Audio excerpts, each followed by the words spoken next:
Good morning. Welcome to Risk Neutral Trading. This is my virtual training journal. It's 8 o'clock in the morning Central Standard Time. All the times on my charts that I refer to are Central Standard Time. Of course, the usual disclaimers. This is not for trade or financial advice. There's a disclaimer in the description. Yeah,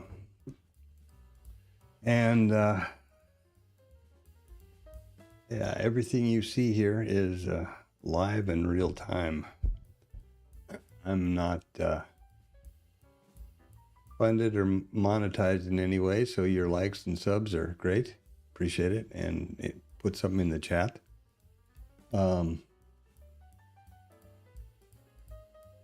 Oh boy, slow start here this morning. So big day today at 1300. We have the FOMC decision, so that's going to be the big focus of the entire day. We're almost on another gap up, if you can believe that. Would be 4 in a row. I've never seen that.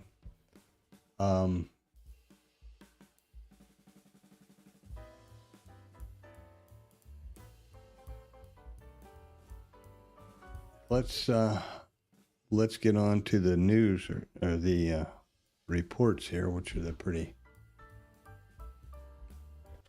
big one.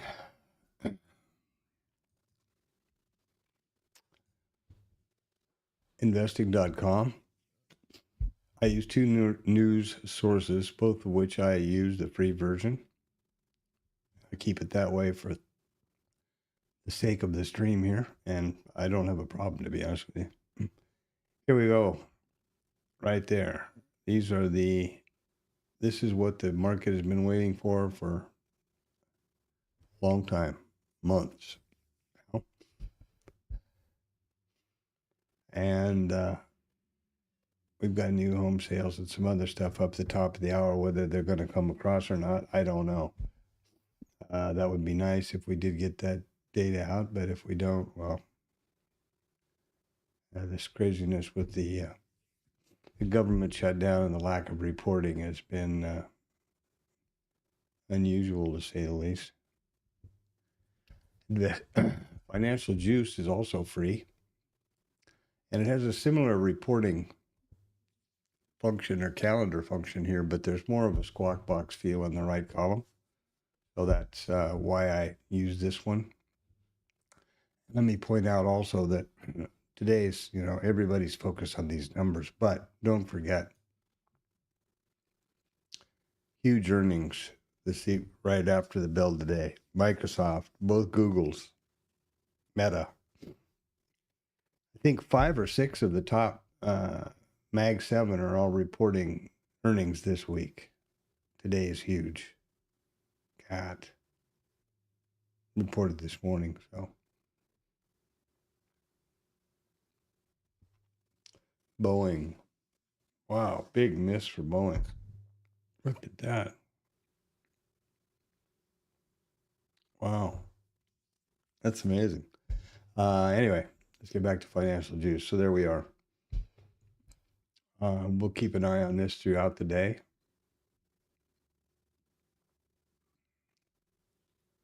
That's pretty much where we are with the numbers and the reporting this morning. Let's get on with the pre-market. So here we are again. More still continue.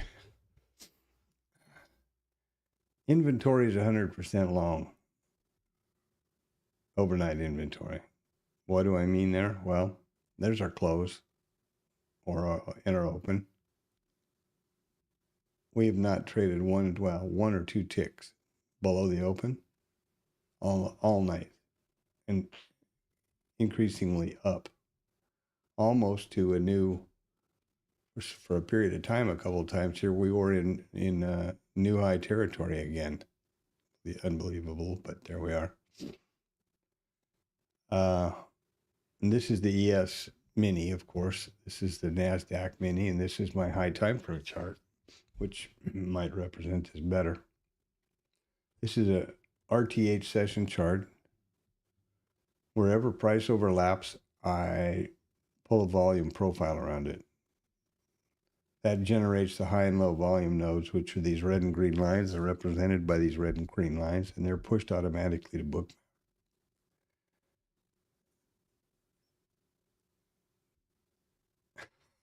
What do you say? And here we are again. Yesterday, day before. Friday. I don't know what to say. It's bizarre. Of course, these are gaps in RTH session. The trading overnight has traded up. That's, it's all been Asia and Europe that have brought these gaps on. But these are the RTH sessions, so there you go. And this is the market profile. The session prices here are automatically pushed from IRT to Bookmap also. Nope. Not doing too well here this morning. Here, Bookmap. All right, here we are at, this is the Bookmap dome, obviously, the price ladder or market book, whatever you want to call it. This is the level 2. These are the prices, and these are all, this is the resting liquidity at all those prices. High time frame chart. The micro composite is, I entered these data myself. Here we are again now with a new all-time high in the ETH. Wow. This changed about 4 times yesterday. And here's where we closed. So, we're almost at another gap up. This is the high volume node column, which they're so far below us now. We don't see any of them, but they're there. Trust me. Full volume profile or for the full session or the Globex session started plotting last night at 1700 and will continue through 1600 today. RTH session, which will reset this morning at 8:30. And this is my notes column, which is pretty important, or has been, in the session prices. Now, the notes column, the first thing I do is change the open type to reflect the open of the day. How do I know that before we open? It's real simple. If we opened right here, right now, how would this opening price compare to previous RTH session close? Well, that's right here. Well, maybe here, right there. So it's higher than the close. And how would it compare to the previous RTH session range? Well, there's the previous RTH session high. At this moment, it would be higher in range. All it's got to do is tick up 1 or 2 ticks and it will be higher out of range or gap up again. Crazy. And this is the heat map, of course, and the notice there's no indicators on my book map or IRT. There are just data-driven levels or points, data and price. The POC, point of control, nothing more complicated than a marker of the price at which the most contracts have traded so far in the session. At 69.75, 39.75, the most contracts have traded so far in the overnight session, 33.17. The minute one column trades, one of these price levels trades 33.18, this line will move there. That's it. There's a Globex VWAP, an RTH VWAP, an RTH mid.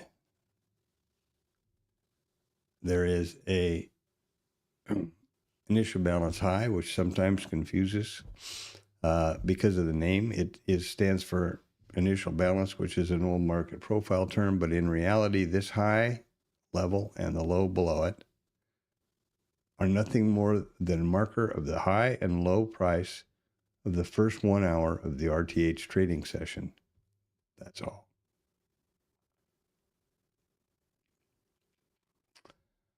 That's, and then of course the great, these highlighted lines in the heat map here reflect resting liquidity. That's all there is to this. This blue line here is a visual reference for me, and it's nothing more complicated than a vertical line in Bookmap, and I put it on the opening print of each session. So this is the opening at Globex. I'll do so at the RTH, and that's just so that I can visually ensure myself that the entire range is in session, or sessions in range, sorry. Now let's do the statistics here. The first thing I do, we've already figured this out, this higher out of range. We're going to change that title to higher in range.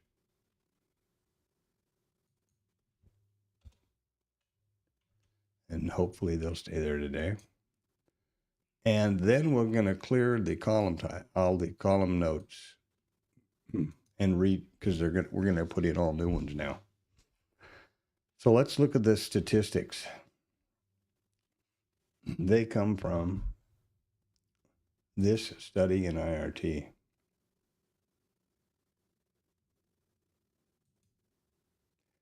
Here was yesterday, higher out of range. Here's today, will be today, higher in range. IRT will highlight the correct column, but only after the open. The study's very simple. The only way it works, it looks backwards at 2,000 days. Of these 2,000 days, we opened higher in range, 610 of them. Of the days where we opened higher in range, price revisited the overnight volume point of control 83.4% of the time. Overnight volume point of control 83.4. That's all there is to it. We go down the list. The next order of business is the overnight mid. That's 76.7.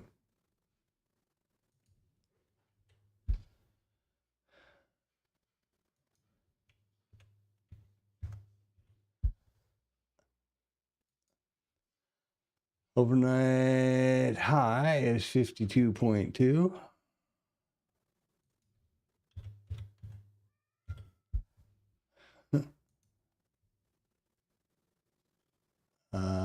Value area high, previous value area high is 71.1.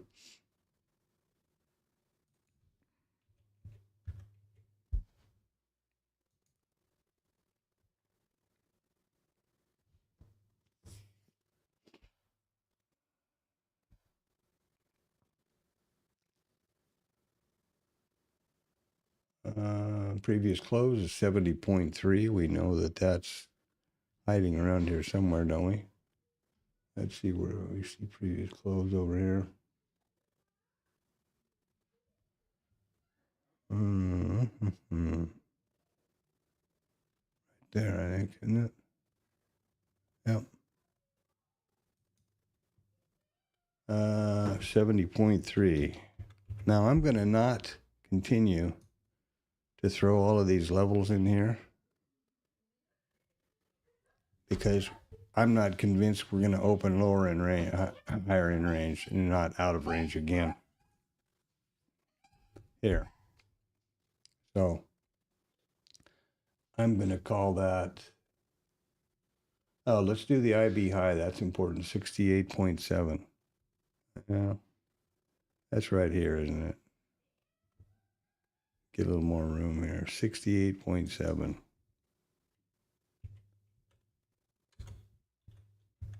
And we're going to put the initials in there, because remember the definition of the initial balance lines, high and low.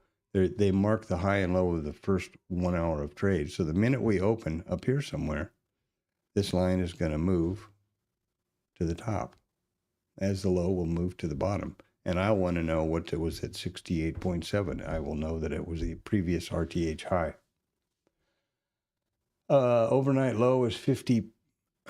So let's put that down there. That won't change. I don't imagine. Oh.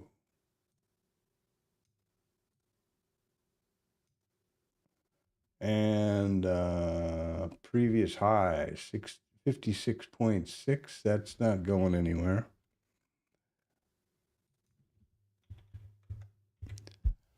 That ought to be enough to keep us out of trouble for a while. Now, remember that these are statistics and probabilities. These are not hard, fast lines in the sand. Never forget that. Really important. Okay. Now, something else I do that's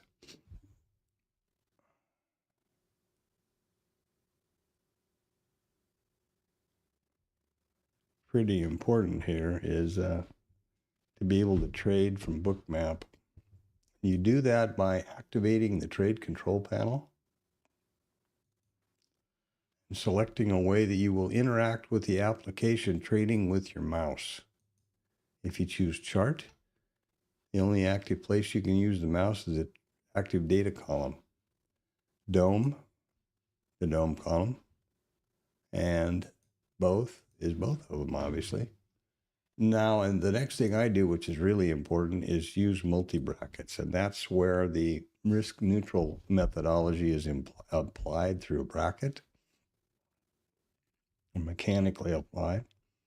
This is the smallest risk-neutral bracket you can use. It's a 2-lot. You need to have an even number of contracts. There it is, 2-lot. Then you determine the size of the stop loss for both contracts or for the entire package. And the first criteria that you need to use is your account risk parameters and your tolerance. Then what instrument are you trading? What's the volatility? You need to figure this out in advance yourself, not right now. You should have figured this out during your study homework period before the market's getting ready to open. I'm going to use 12 ticks. The minute that you have this lot size and initial stop determined, the first risk neutral scale is automatic. It's for half of the package, and it's for the same number of ticks positively as the stop is negative. And then there's the runner, and you can have different sizes, whatever you choose. Now, the last step is you notice that I have all these criteria up here, and they are the same as here. I don't need these tools for the bracket orders, etc. anymore because I'm using the multi-brackets. So I confirm the package size, and then I can click this button again and shut off the trade control panel or hide it, get the real estate back on the screen. I have all of the metrics I need, plus I have cancel and close. So there we are. We're ready to trade with a 2-lot risk neutral package. And I'm kind of ahead of the game here, so I must have forgotten something. I apologize. Off to a rocky start this morning. Be aware of that. Always be very aware of you. Are you hydrated? Are you on tilt? Did you get a good night's sleep? Is there something going on that can affect your concentration and your focus? That's important. The next order of business for me in every morning is what I call the TLab snap.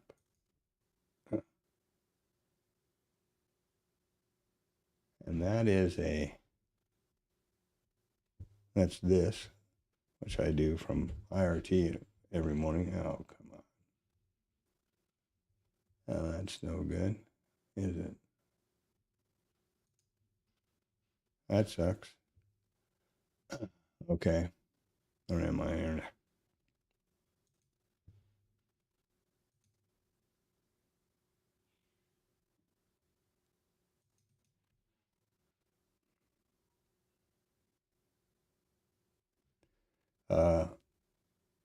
That's the thing I do every morning for the Traders Lab.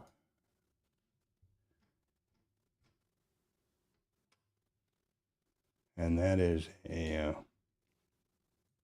you see why I use this system for my journaling, because I don't multitask worth a damn. The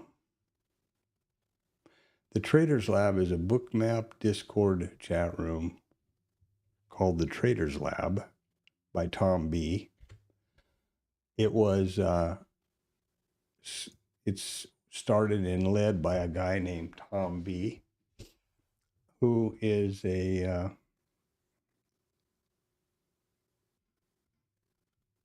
professional trader by his admission, I guess. But I believe him. He says he's been trading for 46 years, and I believe that he has. He's never going to show you his account balances or, account statements or whatever. He doesn't call trades live, nor does he trade live. It's a Discord and then a short stream every day. But it's a good crew of people, and I think it's a good, valuable site in this mess of an internet that we have today. And so I try to support it. I put that post in 2 posts a day. One is the reports and the numbers about at 6 in the morning, and then that screen snap every day, which is this, to give the people there that don't have a similar type of charting, all the numbers that they may want or need, or in the relationships. So that's just something that I do and will continue to do. I don't recommend any other sites on the Bookmap Discord site because I haven't been there, or the chat rooms. And I don't recommend any other sites on the internet except here, actually. And this is my virtual journal because I don't multitask well. So what I'm doing here is getting angry because I am watching what these guys are doing. Higher out of range again at this moment. So I'm going to stand by and wait for the open, and then I'll correct the column title and redo the statistics if and when that's appropriate. It's crazy. Sorry for the disjointed start this morning, but I'll be right back.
All right, so what are they going to do now?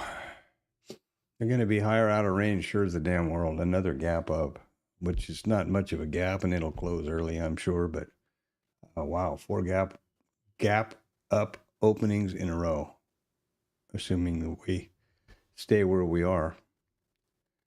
Here's I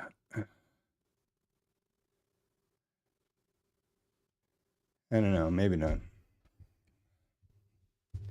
In this case, it's a moot point, right? So it's just irritating to me because they're just flopping back and forth over the high, over the previous RTH high, which is, higher outer range or higher in range. That's the definition of the gap. We already determined that. Wow.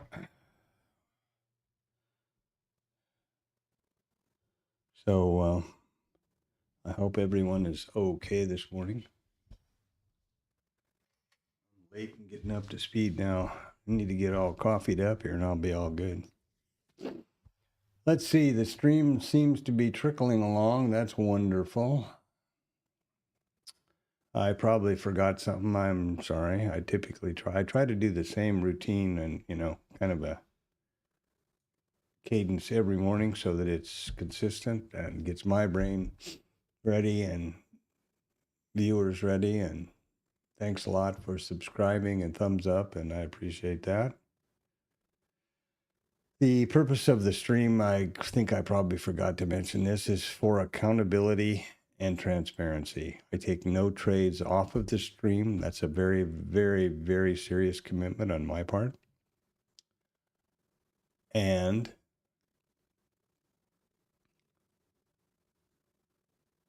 I stream to YouTube because that allows me to review the streams on any device, not just standing here. And these are standing desks only in my office. I have a couple of them in an L, and I'm standing here from 6 in the morning till 2100 or so at night. That's a long day. And I'm an old man, so there you go. So it's nice to be able to review from something else. Also, it ensures further accountability and transparency.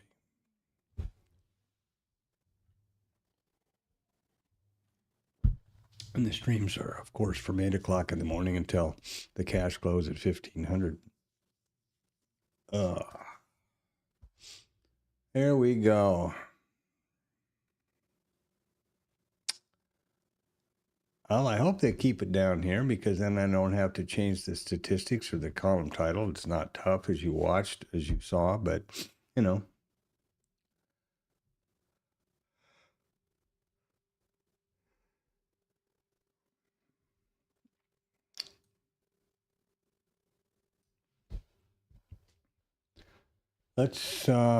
Let's continue here a little bit while we have a few minutes. Well, we've got only a minute left, so. Light volume, only 143,000 contracts. This is from the start of the session last night.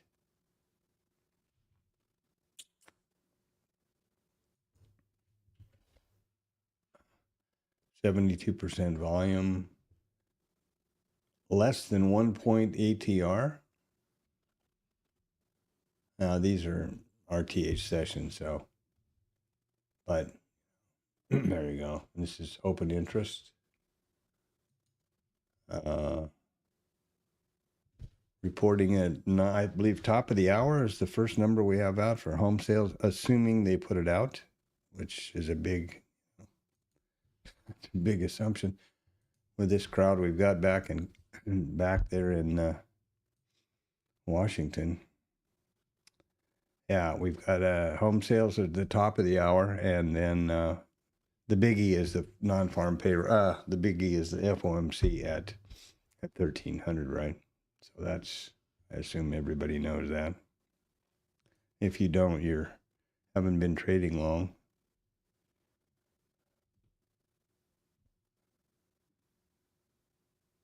All right, so I'm going to open here in a couple of seconds. There we go. This thing cannot seem to get it right with the time compared to my clock, but I've got it. It's now in a second or two, so I'm not gonna rock the boat.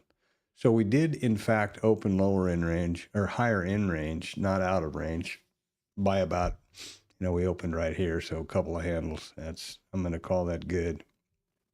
And not complain. Oh, excuse me. Look at the volume jumping in here. The liquidity, wow.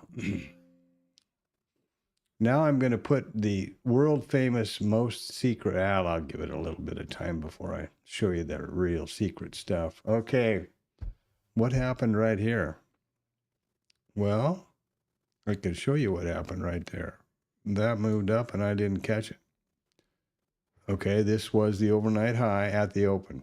And it moved right there just before, and I needed to move that statistic. Remember, of course, I'm sure I said if I didn't, spank me. These are not hard and fast lines in the sand or targets. They are, this is the probability or the probabilistic amount of times that this was revisited. That level was revisited when we opened higher out of range over the data set, which I use for statistics. And that's the key thing. Now, this is the migrating VPOC flags, and I'll tell you why I do that. Previously, I would maintain 5-minute timeline down here on the time scale. Obviously, as you see here now, the POC will continue to jump around and the yellow line will follow it because it just marks the price at which the most contracts have traded, which is the POC. Okay. But it would scroll off the left of the screen and I wouldn't see where price had been. The POC, in fact, had been. So I started using these flags and it was a big help. Now I use something called my assistant here, my AI assistant, the Blue Boy. And it's really expensive, top secret indicator. You know, you've got to subscribe and pay me a lot of money to get it. Okay, this time I'll show you. It's a vertical line. And I put that vertical line at the opening print of every session. And I'm going to change that because I didn't get it right. And that makes me crazy. That's an easy thing to have happen. Vertical line, big deal, boys and girls. On the open, there we go. Why do I do that now? Well, this is a visual reference for me. I want to be able to see the entire session in view on this heat map all day. When I am going to potentially interact with the market and trade, I can zoom in as much as I want to price. And with Bookmap, you can get into microseconds or less, I think. Way too close. But I can come in and see price action as tightly as I want to. But it's important for me through the day to be able to have a firm understanding and awareness of the context for the day so far, because I have one of my trade plan rules is don't trade against context, right? So there you go. Blue Boy, well, I've given up my most expensive Holy Grail secret here. So now the indicator's out. I'll never be a rich guy because didn't sell my indicator. God, and it's almost, obviously that's a big joke. It's just tongue-in-cheek joke with me, but it's incredible. That's one of the reasons I don't recommend any of the other Bookmap Discord sites. And there's probably good ones. I don't know. I only went to 2 others besides the Traders Lab just to see what was going on long ago. Completely typical. Third word out of the guy's mouth was trying to sell you something. This indicator is available on my website. My mentoring's only $1,000 a month, And I went, okay, thanks very much. And then I went away. Nothing is for sale on the Traders Lab. You're never solicited for anything, nor are you here. And there's a good crew of people there too. I might have forgotten to mention that. It's not romper room. Ned, Rod, didn't matter. Lefty, Garrett, I don't know. And we are all in another, some of us are in a private thing called Static, which I'll mention, started by Rod.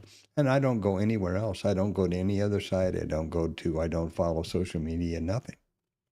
I have everything I need to trade between the news and the price. Everything is in the price and in statistics, levels, probabilities, not magical things. So there's that. We're open. We're going to have the housing numbers, fingers crossed, at top of the hour, and then we're going to see what the market does in anticipation of our best friend Jerome Powell, who has done a really good job as getting us through COVID and into and out of that crisis and stuff. And why in the world? I mean, the target is inflation and unemployment, and we are within, inflation is now ticking up. It was down at around the 2 and change level, which was their target. Why the administration, particularly Trump, feels the need to be so abusive and insulting to him, I don't understand that. And here's the part that is really strange to me. Jerome Powell is a lifelong Republican and was reported and was put in the job as the Fed chairman by Donald Trump. Yesterday, Trump was all over the tweets about, or at least it was on, I don't follow tweeting, as I said, or the social stuff, but it was all on financial juice. Oh, this guy's an idiot, stupid, incompetent, and all this. It's crazy. I don't understand that at all. I don't get. Well, maybe Trump is just firing, I'll talk about random risk here in a second. Maybe he's just firing off the top of his head. But I suspect that a lot of what happens and comes out of there is, is a team effort, and must be a goal. I mean, not everybody's in the same boat there, I think. So I don't understand why he would do that. And the guy's term is up in May, I think it is. So what are you going to do? So, what's the point? I just don't get it. That's enough of that. Well, we're open. We've traded up. We didn't take a big look down. We did open in range, thank goodness, instead of another gap. We've taken out POC. We've taken out to mid. And what else? There you go. I got my value area. High and low. Oh, now I need to change my session prices I need to change my charting here now in IRT from full session to the RTH session only. And I do that for a reason, which I almost forgot.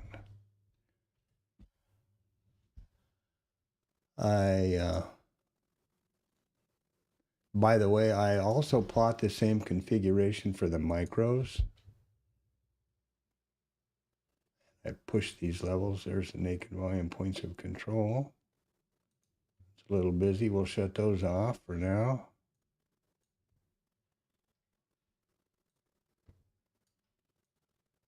Come on. And I'll tell you why here in a minute. This is why I journal this with this stream. I don't multitask very well anymore. And for me to be focused on trading and be screen snapping and carrying on, which is, I believe journaling is important, so I'm not making light of it, but for me to be doing that at the same time I'm focusing on trying to trade, watching the market, this has really been a huge help. And I think this might have been suggested to me by Tom, might have suggested this. I don't know. He's big about narrate. He's always telling people to narrate the market and only trade, We share a lot of the same ideas, and I got a lot of the ideas from him. I'll say that. I'll give him credit where it's due. Only trade vetted trades, which I know about, but I've taken it to the next level and narrate the market, which is what I'm doing here. Remember that the stream is my virtual journal, right? So everything that I'm seeing is captured on the video, but the only way I can get my thinking, what I was thinking at the time, into the stream is by the voiceover or the narration. And in so doing out loud, it keeps you focused, right? Good idea. And OBS is free, you know, so you can do it yourself, no problem. If you got a headset, which I suppose everybody does, and you can use OBS and recording and keep it on your own computer, and there you go. You don't have to do the stream route and you know, I've got a Shure MB7 mic and a boom and a mixer and a bunch of stuff, because that's, yes, I go down rabbit holes real easy. But you don't have to do any of that. I started out with my Logitech G Pro headset and a mic boom, you know, with a mic on it and OBS, and just that was that. But I wanted more accountability and to be able to review the stream on other devices, as I said. All right, we're in the hold kind of until the top of the hour. I'm going to try to have some more coffee and get up to speed. And the reason that I changed every day the charting on IRT from full session to RTH session is to align the value area low and high correctly with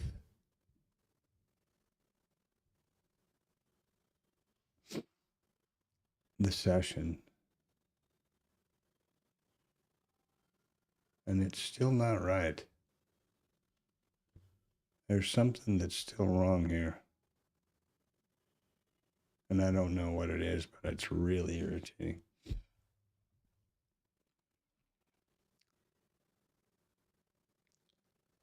I'm going to have to redo this somehow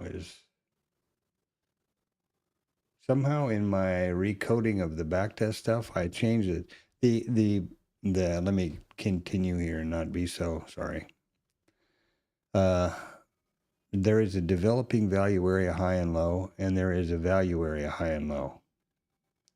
The developing value area high and low represents this auction. The value area low and high represent the previous auction, which is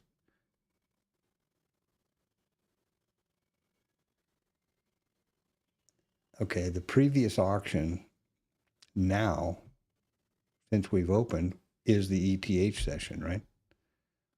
But I want that, and the people who use these levels, I push these levels, these session prices freely to a lot of people, make them available, and they're available to you here on the stream. You just drop something in the chat, like and subscribe, and say, hey, I'd like those session prices. I'll hook you up with the links. They're real easy. My system pushes them live from 1700 on Sunday night through 1600 on Friday, free. So anyway, and the people that use those expect the value area high to represent yesterday's RTH, and that's absolutely not true. The value area high from yesterday's RTH is at 97.27.5, and this is not doing that for some all of a sudden reason. It's worked okay, great for years. And I'm going to see what happens now with session prices.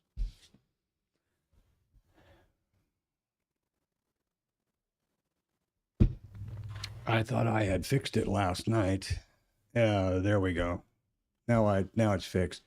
The session updated here, and now we have value area high down here where it belongs, and that's correct. Value area high from yesterday is 28 and change, and that's right. Okay, good. That was worrying me. I do this stuff free, and because I want to, and I want to genuinely help people if I can, and I am conscientious about it. Now here's some liquidity laying in the book. Give you some idea. We're going to tag out the overnight high here, and we got about 150, 200 contracts laying up here. And of course, they're going to go higher. Of course. Everybody danced. The market's going up. Alan Greenspan would call it, and did call it, irrational exuberance. We have rising inflation. People are being laid off by the thousands. I'm not sure that means a good job market, you know. So the market is going to, the S&P is going to continue to set all new all-time highs. What that means to me is we are so out of balance, so high, so much of an island tops, that there's going to be a major correction, and maybe none. But the market goes up to go down. And what has the market done here? That's about as up as you're gonna get. And it's gonna go down. That's what it does.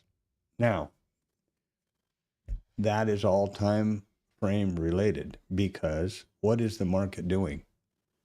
It's going up and to the right, and has for years. It's kind of funny. I don't know whether you've noticed it or not, but on the starting soon thumbnail for this stream, the S&P was trading 4,200.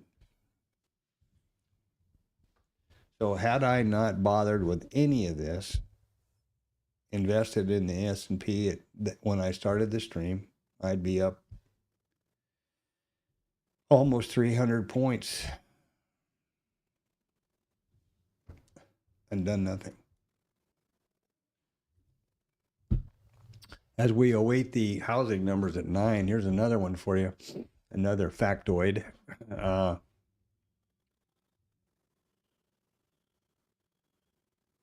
Now it's doing this dance again. Now this thing is jumping around again. Now it's wrong the other way. A minute ago it was correct, and now it's not again. Anyway, the market, looking back at the last 9 government shutdowns, the ES, or the S&P, the stock market, has gone up and to the right each and every one of those shutdowns.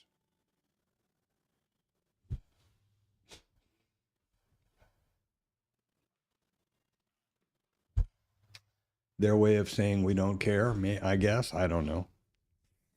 This is real irritating. Now this value area high and lower back up here for some reason. I've got to find out why that is happening. So I'm going to let this export occur here. Give it a 30 seconds or so to manifest itself over on IRT, on Bookmap, and see if these don't go where they belong.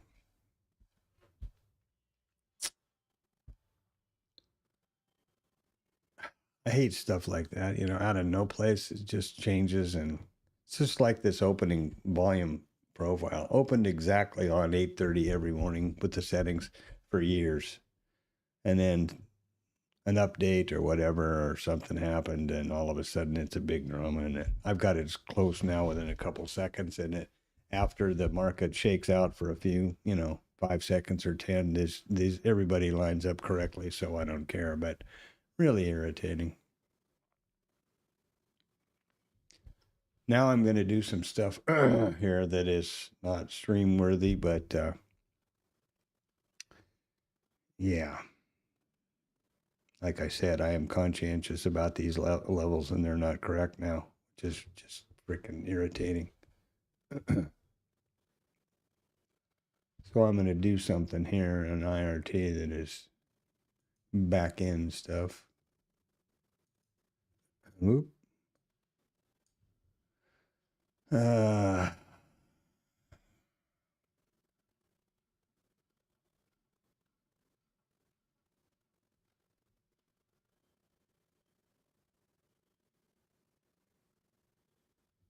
and B, what the hell? Okay.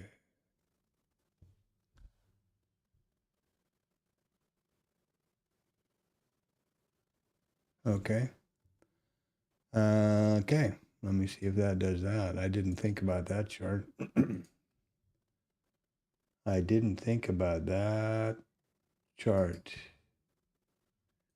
But I will think about it right now. You can bet on that. Profile indicator.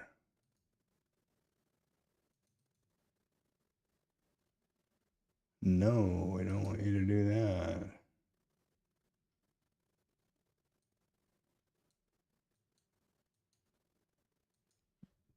Ah, damn.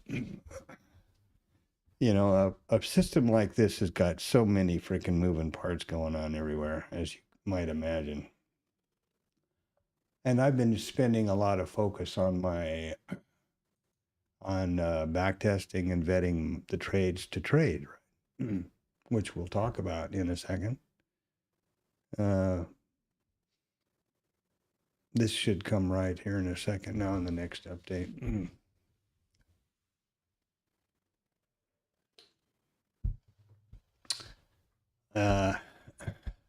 And you know, I'm not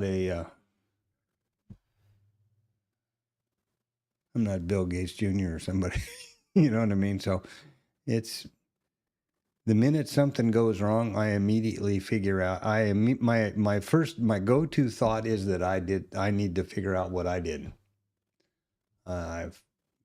And then if I don't find anything, I start looking for other stuff, but I don't immediately start calling chat support saying, what's the matter? What's the matter? What's the matter? Because that's, not correct.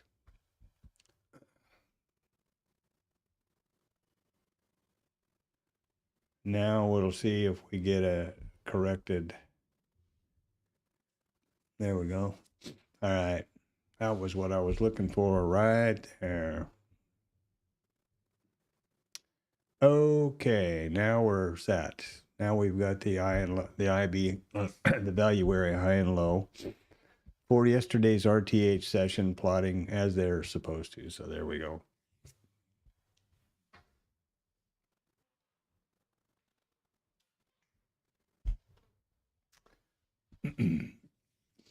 Okay, well, that was painful. Huh? Jesus, this has been a hell of a morning. I'm now part of my usual spiel here is to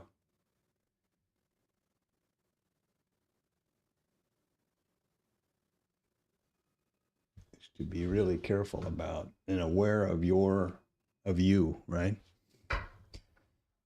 No gap rules. Okay, that's pretty snazzy. I was sick of looking at that thing here in my notes. Or I say this every day until this is fixed, but I apologize in advance for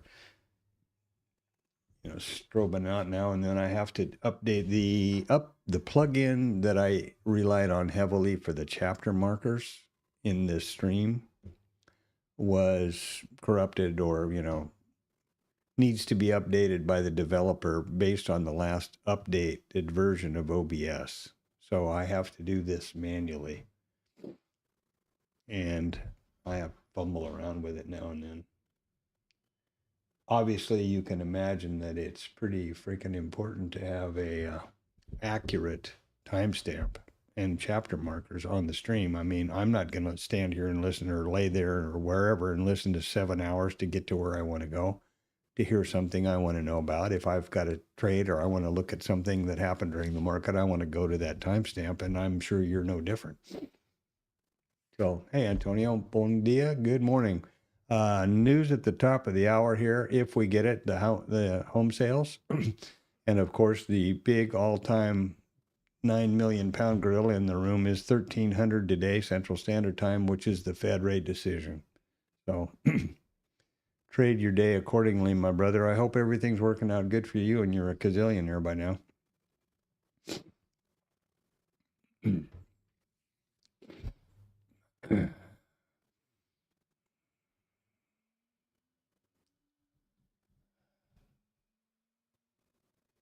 Okay, what I was going to say here, along those lines, be really careful about critical risk, unexpected or recognized, unscheduled critical risk. I don't know another way to put it, random risk, whatever you want to say. I want to be really, it's really important to understand that we as traders, and the first thing I do after good morning and whatnot here on the stream every day, and it's because of the way I think and the way I work, is check the numbers and the reports. And everybody I know, every trader I know does this that's successful at it. Tom, everybody. We know that this morning in 4 minutes at 9 o'clock, top of the hour, we're going to have the new home sales. And it's a 3-star event, which means it has market moving potential. We've known about this for a long time. It's been on the schedule in the calendar. We know that the Fed rate decision is at 1300. This has been scheduled for years. We know that every morning, the first Friday of every month at 7:30 in the morning, we should expect the non-farm payroll report, which is the biggest market mover, perhaps second only to this Fed interest rate now that we have. Those are recognized. We can plan on them. We can manage the risk. We can have a risk mitigation plan. And remember, your objective as a trader, your main objective as a trader is to grow your account, preserve and grow your account. What the hell good does it do you to have a great strategy and blow your frickin' account up so you can't trade tomorrow, right? The goal is to be able to trade tomorrow. That's what 99 or 94 or whatever percent of traders that enter this business wash out. They can't trade tomorrow. They blow themselves up. There is, no, not yet. So the point of this is we have these things in advance. We can plan on them. We can have a risk mitigation plan for them, which you must do. Unfortunately, the situation we're in now is we have a huge unrecognized critical risk component coming out of, which I don't think is a secret to anybody. And I want to be sure that everybody understands, and it's for the record here, no political comment whatsoever. But when we have this right here, you see that? That's 200. You look over here at the info box when I highlight the candle. That's 227.75 points sell-off in the ES based on a tweet, unscheduled, unplanned, unverified tweet on Truth Social by Donald J. Trump at 10 o'clock in the morning. And none of what he said in that tweet came to pass, was true, or happened. But look what effect it had on the market. And that's fine. I don't care. The point is, this is something you cannot plan for. This is something you can't have a mitigation plan for. I don't care who you voted for. This is something you better be aware of. And this is an environment, a condition that we have in the markets now. My suggestion is that you make sure you limit your account exposure to the market risk, and you never put a trade in that doesn't have a full bracket order around it. And be sure, if you're trading with a live account on a brokerage, make sure that the broker keeps your orders on server side rather than on your side. That's all I know to do. Only take A+ that up, limit your exposure. What the hell are you going to do? Here's the market trading up. What is the high time frame suggesting here that we're going to go higher? We had an up day, a down day, an up day, a down day. What do you expect? Did it look like we were getting into right here? And you got long and you didn't have a stop. And that happened. And now you don't have an account anymore. Any business, any business, here we are at the number there at 9. I don't know that the housing number came out yet, but Let's take a look here quickly while I'm busy talking. Nothing so far. Well, yeah, actual is 74.8 and previous was 74.7. There was no forecast according to this. That's kind of crazy. Forecast here is, this is month over month. Let's go to something that I find easier to read and better. I like this presentation here much better than Financial Juice. I like Financial Juice kind of for the squawk box idea. And remember, all of these things that I use are free. Investing.com, financialjuice.com. You can pay for them if you want to. I think it's a couple $100 a month. Go knock yourself out. What are you going to know that I don't know right now? Now, this is pretty bizarre. How can there be an actual change of zero? This whole reporting thing with the government shutdown is pretty crazy, but I can guarantee you that at 1300 a day, we're going to have the FOMC statement, the rate decision, and the press conference. No question about it. Irregardless of what anybody says or does, or, you know, government shutdowns or not, that'll happen. So there you go. And that's what the market is. They're all on the edge of their seats about that one. Here's the home spending records here for Financial Juice. I'm not sure just why that said zero, but oh yeah, here we go. Pending home sales, zero. Change. So there's a 0% change. I guess the forecast, I guess we ended up at previous at 0.4, huh? Or 4? I can't believe it. That doesn't make any sense to me. If anybody knows how to, anybody got a better idea about that, let me know.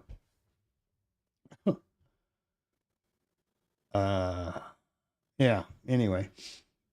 So let's get back to this.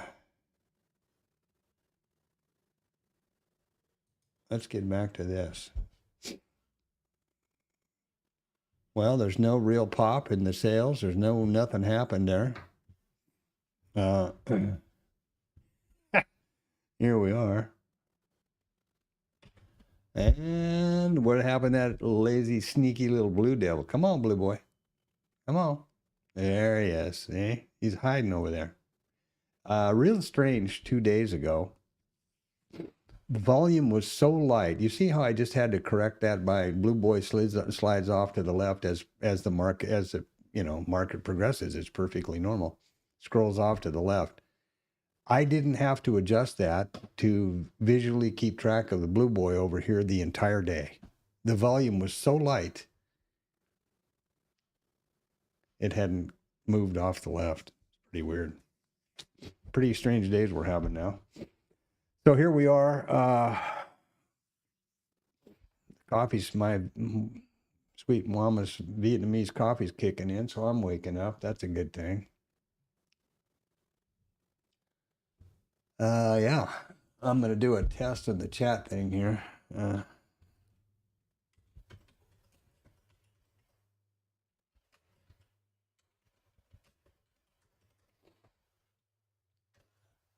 Okay, well, that's about it. Maybe 4 or 5 second delay there, so that's not bad. YouTube and things have been a little goofy lately. And maybe it's me, huh? Okay. So let's just take a look around the park. Well, we got the levels figured out for the value area high and low. That was driving me crazy. Short trip. Actually, it didn't. It just took me a minute to, after I recognized it, it took me a minute off stream to analyze it. And I had forgotten one chart that I needed to do something to yesterday. All of these tabs up here are for different things, right? This is what we're looking at here. This is the TLab snap, and where I do all of the this is the TLab snap that I do every day, and here is the statistics. Then I have a snap for the micros. This is just a goof around chart here. I think this is, oh yeah, this is a copy of Tom's micro composite chart that isn't updated at all. I was just looking at something once upon a time. And this is important now. This is our RTL. We're at 67% volume for this time of day in the RTH session, and we're at a 2 points ATR, average true range, for a 1 minute bar. And remember that our stop is 3 points, so that's not bad. Here's 3 points. When we're up here at 10 or 11, you better reconsider your bracket, which you should never change during the day, in my opinion. You don't make changes to your trade plan during the live session. So if your bracket wasn't adjusted or you hadn't pre-thought that properly for the current market conditions, then you better sit on your hands, Yeah, this is open interest. If anybody can tell me this is an accurate harmonic rotation statistics. I have not spent enough time to understand how I might be able to use that. I believe it's important. I've heard people talk about it, FT and, Murad and guys, but I don't know how to use it. If somebody else knows how to apply this to our everyday trading, that'd be great. And then we have the trigger chart. Now, this is the chart, which is just a visual reference for me for the trading system that I've developed and used for backtesting the initial balance trades. This is yesterday. You'll see that we had an A and a B, A and a B, and no trigger. We didn't get long. And there were no trades past 2:30. No trades yesterday. You'll also notice here that, just quickly to explain, these lines are custom indicators, which I built for this chart. It's real simple with IRT. And these are signal markers. This chart does not connect to the trading system in any way, but it does faithfully represent the levels and the signals or rules from the trading system so that I can visually confirm, is this happening when and where I think it's supposed to, right? Because this is money. I didn't mention the top step drama, but, anyway, I'm not using, hey, Richard, what's up? Good morning. FOMC today, baby. The rate decision. Finally, we're going to get some real news at 1300 Central Standard Time. So this is the chart. Anyway, nothing happened yesterday. And here we are today. And you notice that the lines are not plotting yet. And that's because it's not 9:30. So, okay, there you go. I'll open this up a little bit and we'll watch the market run out here. And then I have the backtesting set up over here.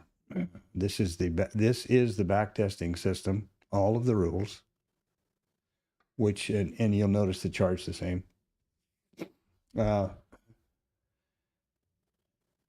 These lines represent these rules, and these signals represent these various signals that would happen here. And I'll go through the backtesting and everything pretty quick, but just a quick one. I developed this little tool here for my backtest just to quickly calculate the stuff that I received from the backtest. So looking back at 500 days for this system, there's 715 trades, 253 wins. That's the average win, losses, average loss. We had 246 scratches, a win rate of 52.59%, loss rate 47. Expectancy is $205. Profit factor is 1.17, and a risk reward, or the R factor, is 2.22.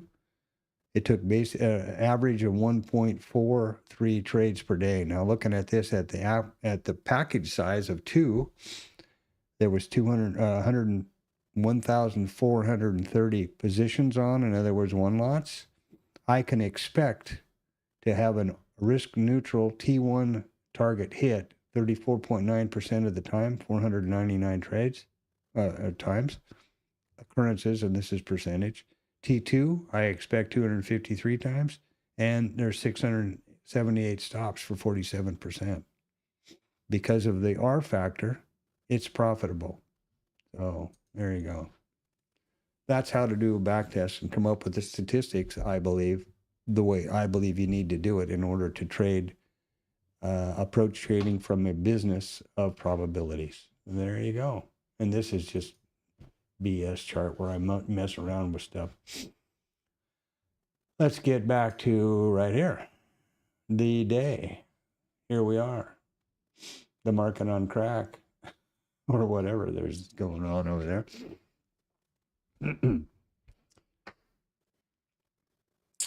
Okay, well, we went through the housing numbers with absolutely no fanfare. We've rounded the first 30-minute bracket, and we are blue boys over there out behind the barn doing something sneaky, I think. There is our session. What have we done? Well, it's pretty obviously rotational, isn't it? If you're mean reverting, if that's one of the setups that you have vetted, and there's enough range, enough meat on the bone for you, it's been lovely. Outside in, right? That's not what I'm doing. I have vetted, and my focus is on the initial balance trades. First thing is, based on the initial balance statistic, what happened? Well, something happened right there. Somebody said something right there. You can bet on that. And, you know, back to our definition of the initial balance, there's no statistic, nor do I have a trade to scroll in and, you know, anticipate engaging with the market until after 9:30. Boop. Which gives me ample time to go reload the coffee jug here.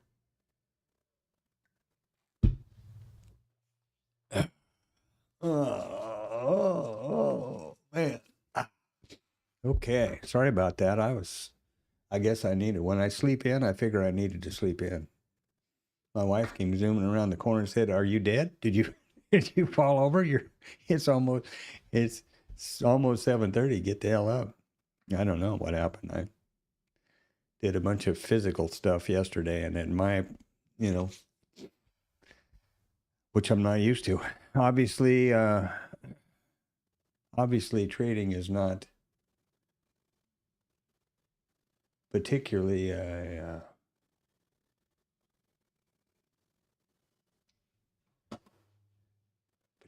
physical, which is why you should spend an extra amount of time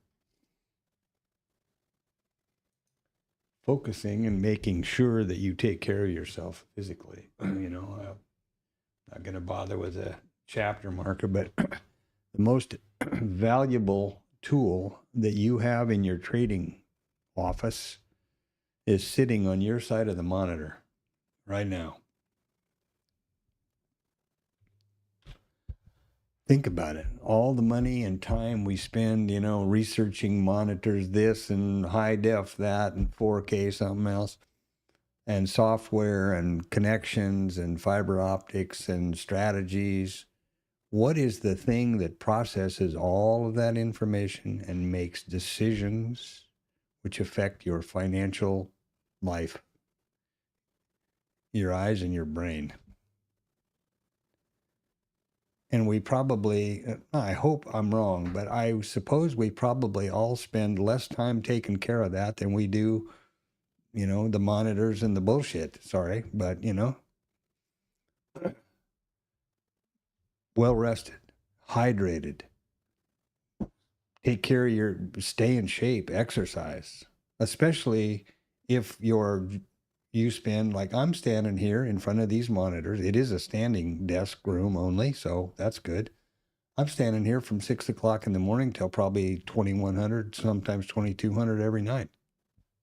Sure, I walk around and do different things in the day sometimes, but I'm standing here in front of these monitors the majority of that time.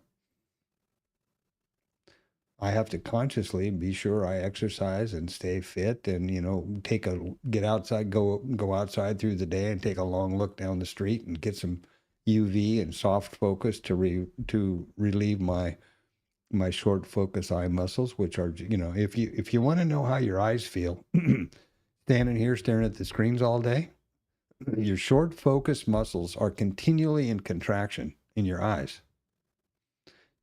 Clench your fists as hard as you can for 2 hours and tell me how you feel. That's what you're doing to your eyes. And all you need to do is get outside, look far away. If the good-looking neighbor gal a couple down, look at the end of the street, whatever it is. Look over the horizon, look out at the ocean, or if you're lucky. Let your eyes relax, get some UV, soft, natural light. Big deal. Stay hydrated, get well rested. Don't be on tilt when you come to trade, You go out and get hammered till 3 a.m, come home and have a fight with your significant other. Don't expect to get up at 6 and be a good trader, because it ain't going to happen. Okay, there's my daddy speech, so there you go. Well, boys and girls, now,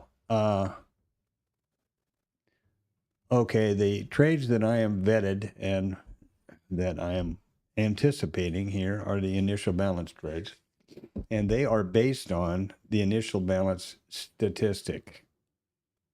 And that statistic says, and I will prove it to you. Remember our little study here. Here is our open type, 97.9. Our open type is higher in range. Remember, we went all through that in the pre-market. And IRT very graciously highlights the correct column. And something else they do that is, I always forget to mention. Notice how most of the text is black until it's highlighted blue. Every one of these instances that's highlighted blue means that level has been revisited by price in this RTH session so far. So we've ticked off the overnight POC, the previous high, the overnight mid, and the overnight high already in the session. And the previous high down here. Now, back to this IB statistic. Greater than 97.9% of the probability that in all 4 open types, price will revisit the overnight high or low at some point in the remainder of the RTH trading session. Okay? The probability that it will be the IB high, the previous high, I'm sorry, we've already taken out the previous high. What am I doing here? That's a gap. Never mind. I'm thinking about gap, high and low. So there we are. Now, what does that mean? That means that I'm going to wait until we're getting ready. 9:30 has approached and happened. Let me also put a caveat in here that is somewhere over here. Put this at 9:20 again. Boy, doing this schedule, doing this thing manually is really makes me appreciate that plug-in tool. I hope that fella gets it fixed pretty quick. This is a real important thing or caveat, shall I say. We have not achieved an IB statistic, nor will we until 9:30.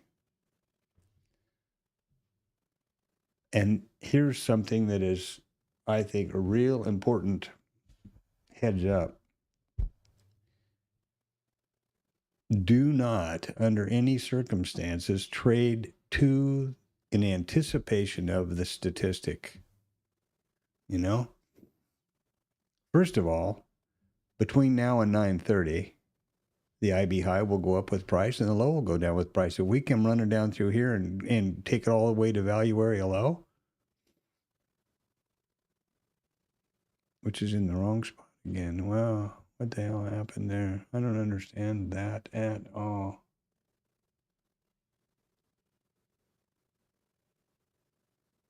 Wonder if it's over here. Hold on. Let me see something. Anyway,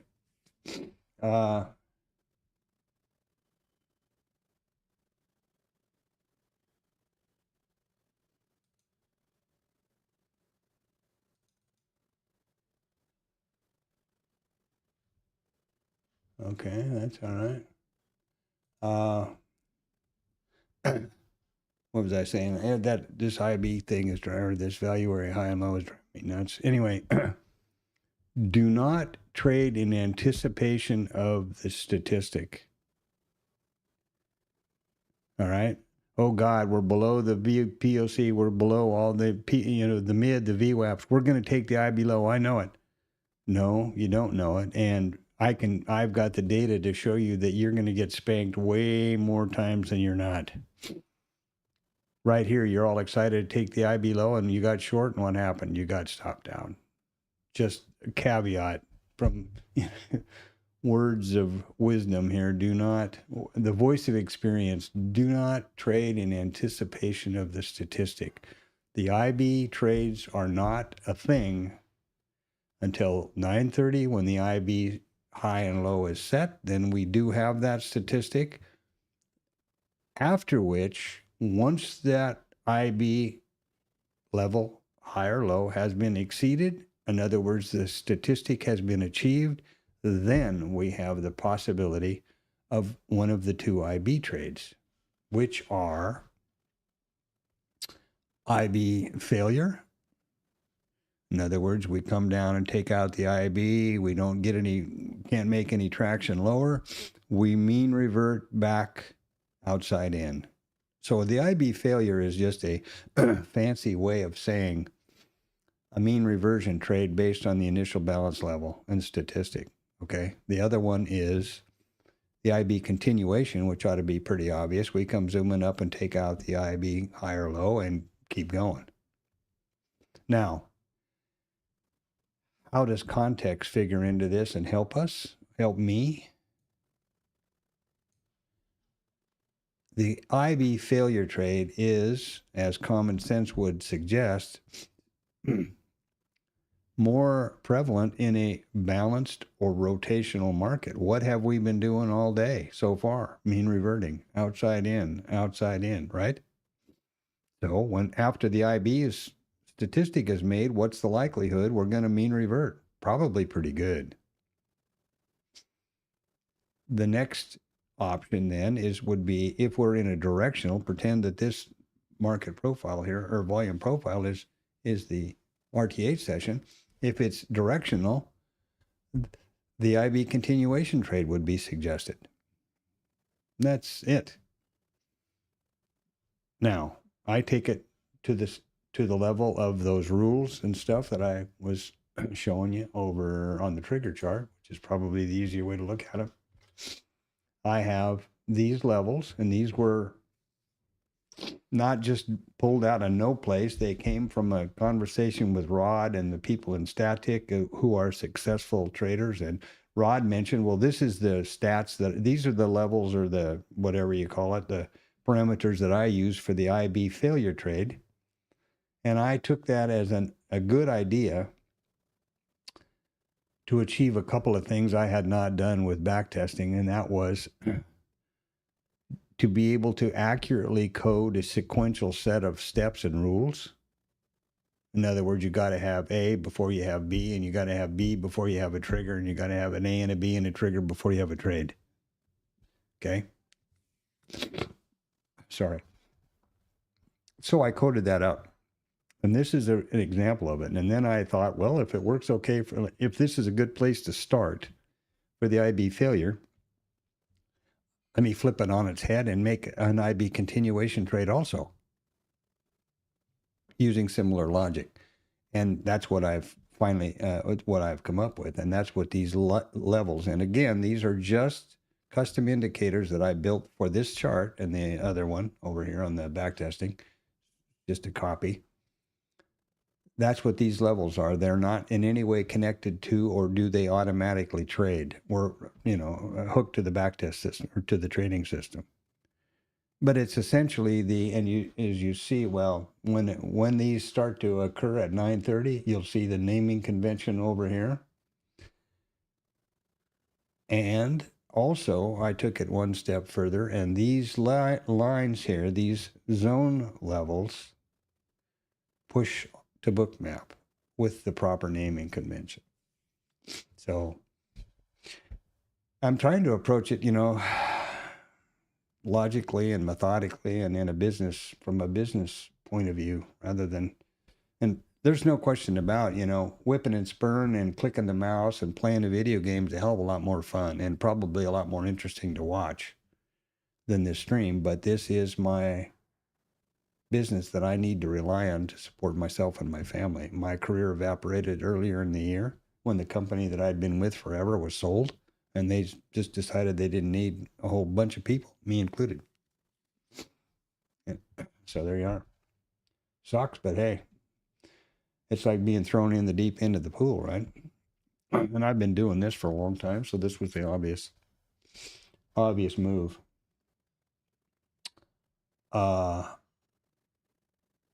Okay, so we're damn near at 9:30, aren't we? Yes, we are. We've got about 3 minutes until all of a sudden now you'll see these lines and levels will start plotting right over here, and the names will appear. And in the meantime, let's go back over to here and see where we are. What are we doing now? Well, if that isn't a tight rotation, I'll kiss your butt on the courthouse lawn and give you a half hour to draw a crowd.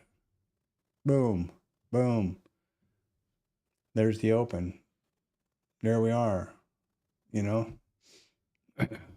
And in my opinion, completely to be expected, because we have the huge drama of the Fed meeting and the Fed rate decision coming up. Even though everybody on the planet agrees that the 25 basis point cut will be handed down today, or, whatever you call it, applied.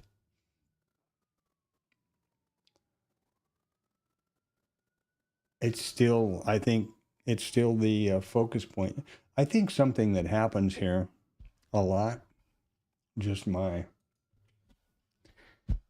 market continually looks for something, remember that the market works on fear and greed, huh? The high time frame people, that doesn't affect them at all. They are just watching for retail to get spooked one way or another, I believe. And it's like this over here. This was complete bullshit from Donald J. Trump at 10 o'clock in the morning. Some crap that he was going to do to China. Didn't have a tweet on Truth Social, I think that's what his thing is called. That was no more worthy of a 227, whatever it is, 227 handle drop, sell off in the ES than fly to the moon, any more than any of the other random tweets that happen is. But the market was looking for it. All these people were long. All these people were long. Remember that the market is the futures market is a zero-sum game. When all of these retail people are buying, somebody's on the other side of that trade selling it to them. And how does that person make money? Boop. I think that's more the case than, sure, it's irresponsible, I think, to do a tweet like that if you're the president of the United States. But it doesn't, first of all, do we not know by now that he does that frequently? You know what I mean? It's like Chicken Little, the sky is falling kind of thing. And so I think the market is just always kind of primed to wait for the retail to, get spooked, and then they react accordingly. That's just a random theory of mine, so sorry about that, but there you go. And we've got 4 seconds to the world famous RTH initial balance statistic to be set. What does that mean? The IB high will no longer move up with price, nor will the IB low move lower with price. As of right now, it's 9:30. And now, once again, I want to be sure and reinforce my suggestion that do not trade toward the statistic. Wait for the statistic to be set and then take it away. Now, let's look at the trigger chart. And there they are. There's the continuation zone. There are the pullback zones. Pullback zone, continuation zone. And based around the IB's high and low. Here and there, right? So, the game's afoot, boys and girls. You got your spidey senses all geared up and you're, shooting webs around your office.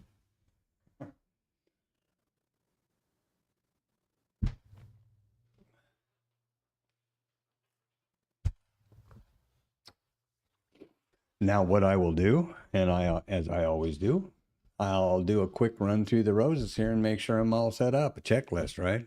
Did you ever, if you fly a plane, you know what I'm talking about. Okay. I'm trading on both with the mouse. That means I can trade in the active data column or the DOM columns. I've got a 2-lot queued up, and that's correct. So I'm ready to trade with the lot with the trade, risk neutral package that I expect. You'll see that here are the levels so that you're now pushed to bookmap, so I can keep track of them over here or over there on the trigger chart. The other rules, the signal markers don't happen in bookmap.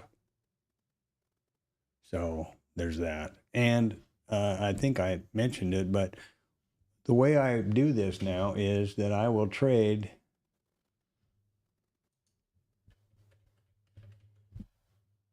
if and when I get a trade signal, which is an A and a B and a trigger, I'll initiate the trade manually on bookmap in accordance with what's happening here. And this is, let me also point out here that since the big drama with Top Step, which was really disappointing, but tired of thinking about it and talking about it, I don't think I need to say any more. Just warning, be really, really careful with Top Step. You cannot rely on what they tell you, that's for sure, or what they do. And I have proof, so if you're curious, let me know and I'll bring it up. Otherwise, I won't. This is an AMP live funded trading account. However, this is a paper trade or a sim practice thing there because I want to be sure that everything is working properly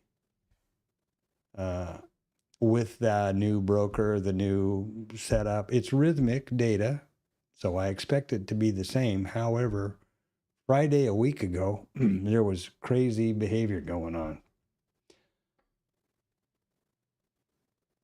Not to do with bookmap, but to do with IRT. I entered it long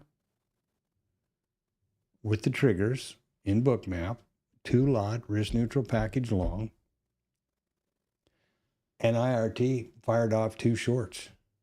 I ended up 5 contracts short. Fortunately, it was on the paper trading, right? So I'm standing here going, what the hell? And I took snaps of all of that stuff. So I want to make sure that this is all working as expected, obviously. The last 2 days, I haven't been able to take a trade to test it because I'm not going to just arbitrarily start slapping on trades until I have a signal, because that's not the way I do it. So I hope, maybe, fingers crossed, I will, we'll see where we go. I'll be right back.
What happened? Usually Antonio takes all the money away when I'm gone. No? Okay.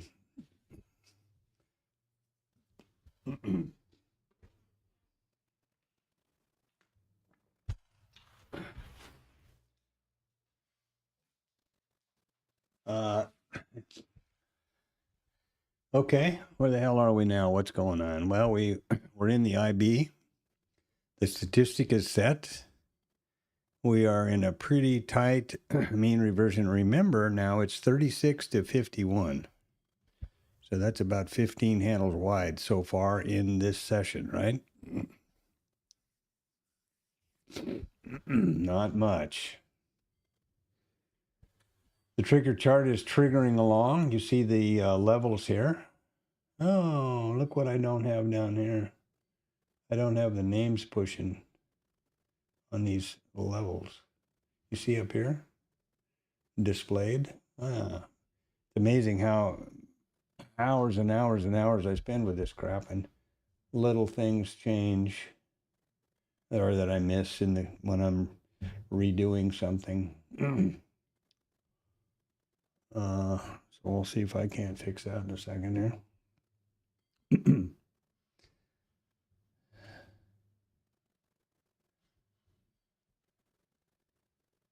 Okay, here's something that I want to point out about this trigger chart and this is a B signal, was.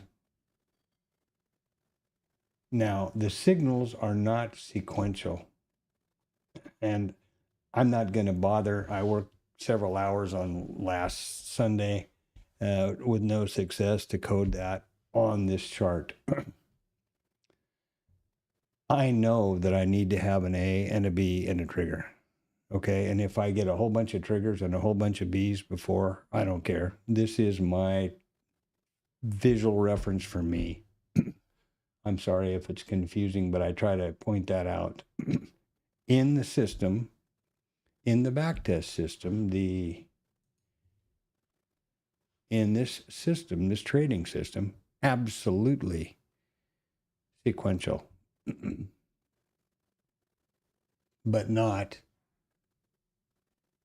on the chart. For example, here's a perfect example. There's an A. There's an A. There's a whole buttload of triggers. No B. There's an A. There's a B. There's a whole bunch of Bs. There's no trigger for the long. Because there's triggers here, but there was not a B yet. And these are just, A, B trigger. That's why I just made them up. These are the rules. Okay? So there you go. I hope that's clear. And maybe if I can figure it out at some point, I will. But I spend a lot of time zooming down rabbit holes that I don't need to do. It's a problem. OCD, I guess.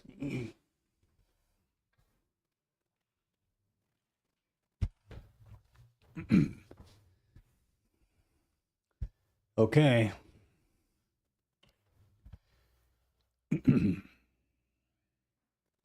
Remember, my suggestion, do not trade toward the statistic in anticipation of the statistic. Here's the statistic. Here we are. Oh my God, we're below all of these levels. We're going for the IB low. Yeah, we might. Absolutely. We sure as shit might. But we might get down here and you get short and it runs back up here again. And you get stopped out. There you go.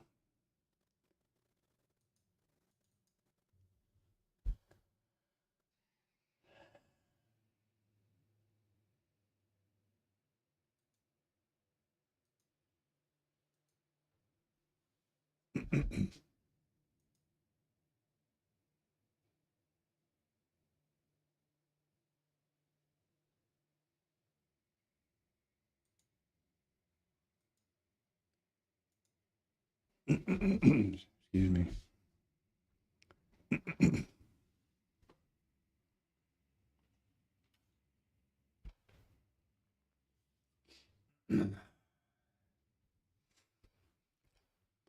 We are apparently going to take the IB statistic here to the low side. which will mean that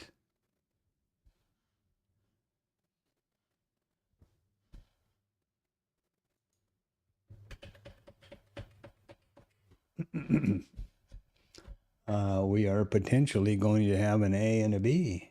You never know. Ooh, look at there, huh? Well, how did that shake your tree?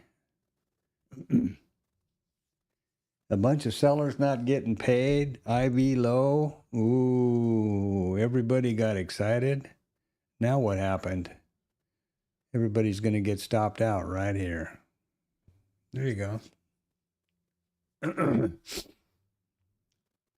All of these boys and girls are now stopped out. If, assuming that they use the same similar idea to me, which is absolutely about the most random thing I ever said, so excuse me. Here's something important, though. Remember what I said about random signals. Here we go. There are two triggers for the IB failure trade, and there's a B. Now, meaningless. There's no A signal involved. That's what I was trying to get across. And I'll get those labels in there as the day progresses, but I'm not going to worry about them now because what's my priority, boys and girls? Trading. I would like to very definitely get a trade off here because, as I mentioned earlier, I want to see what the hell's going on with this, with these systems. Primarily the interaction of the investor RT or the IRT with the system. Now, for all the time I was working, bringing those 5 top step evaluations up to the express funded account, etc., no problems whatsoever. Copy trade and using IRT and those together, but very definitely last Friday with the AMP stuff here, and I have no explanation for that other than that's that. Look at there, huh? But you can be damn sure I'm going to know that that's working properly before I am putting my capital at risk, which is where I'm going to be from now on. Not any more prop stuff. That's so disappointing. I'm going to have to make a video, I guess, a short stream about that whole top step drama. Really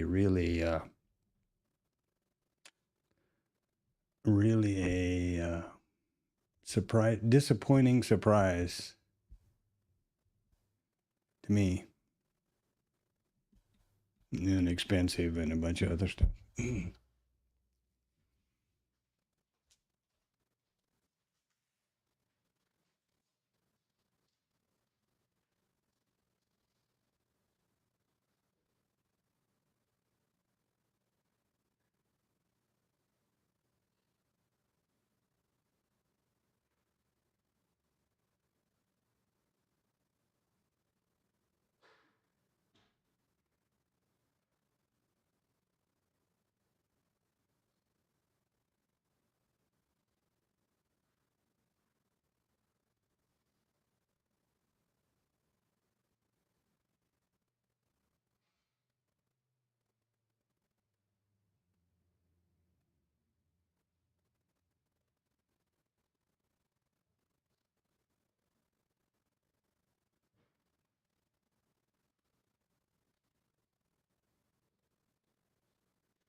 Oh boy.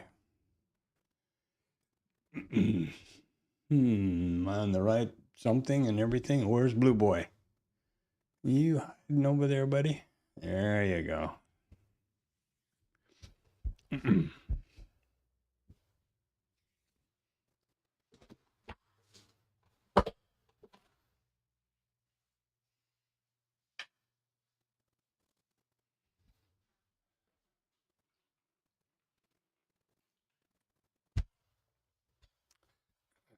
There we are. Now we got the IB statistic technically achieved. Okay. This is where it becomes complicated. Now, here's our A. And it is a proper A signal. And it's been set. And it's real simple. The open is above the IB. The close is below the IB. The previous bar, the open is above the close, and the low is above the initial balance. That is a proper A signal. Now we're going to get a B signal. Hey, the IB low is taken. Right there. If it closes in there, we have the B. If it doesn't close in there, we will not have, as we do not have now. Now, what Rod and company are going to look at this thing, and they're going to go, let me see if I can do this quickly somehow without screwing anything up. They're going to think, V reversal. And they're going to be looking at this as a failure trade and probably long, my guess. I'm not putting words in anybody's mouth, but there you are. I'm going to be back over here looking at my trigger. I do not have a B. Remember, this did not close within the zone. And I need to fix those. I need to fix those.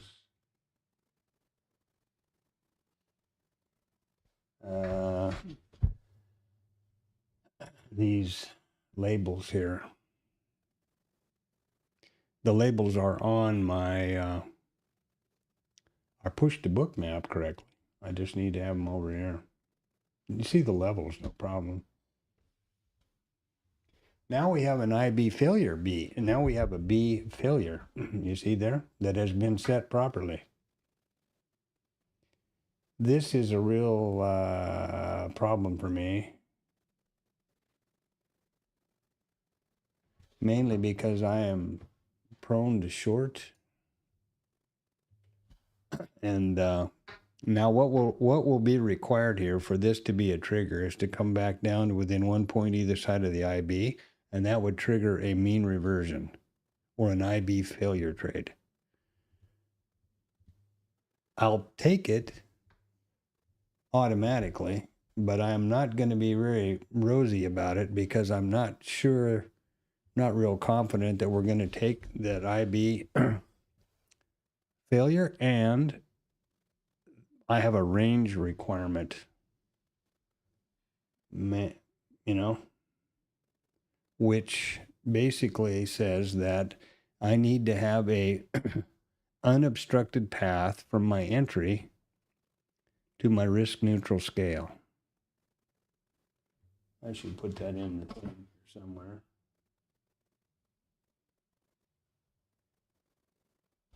Range requirement. Oh, that's 153. Oh, 150, I guess.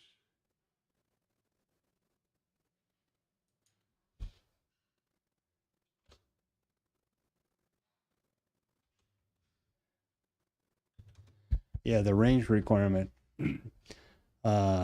which we have not achieved. And I don't have a trigger, so that's okay. But that is it used to be a hard, fast rule for me in my trade plan. Now it's more of a discretion thing, which is not good. I think you should be my goal is to use the least amount of discretion in any kind of entry as I can, because that's, especially when you're vetting a trade, that's suicide, I think.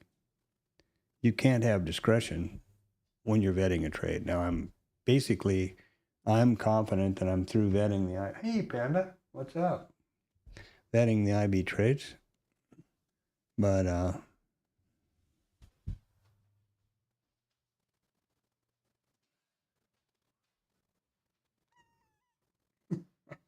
did you say good morning to Antonio? Okay.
what happened?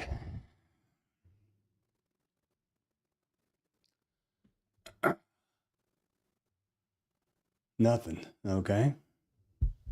So here we are. We took the IB statistic. Rod and Company would call this a V reversal. And it got scaled and. Now, in my world, we've taken an A. We didn't get a continuation B signal. We did get a reversal B or a pullback B, but we don't have a signal yet. When we do have a signal, I'll put the trade on just because I want to see what the hell is going on, and I want to be sure you understand this is the CIMIC, our paper trade, rhythmic paper trading with AMP. And I can show you later the what happened with IRT, but as you can imagine, I use IRT. I rely on IRT pretty heavily for a lot of my basic charting. And so it's pretty much a critical component in my world here.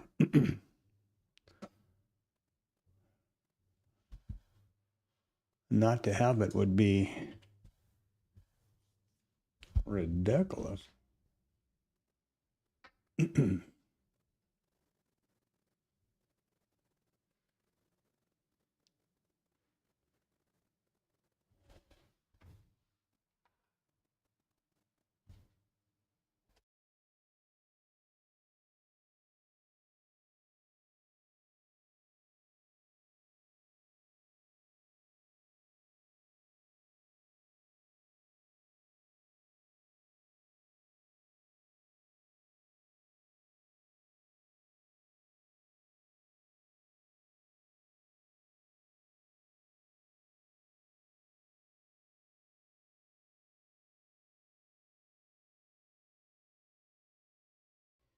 Now, looking at this, the reversal thing I was talking about, this is also what could be considered a bar trade, which is breakout and retest of a consolidation.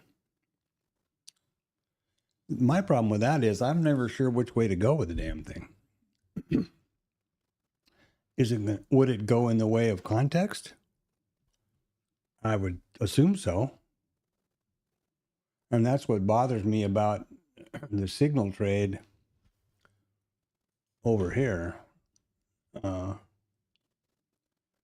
minute we get into this this is the trigger zone.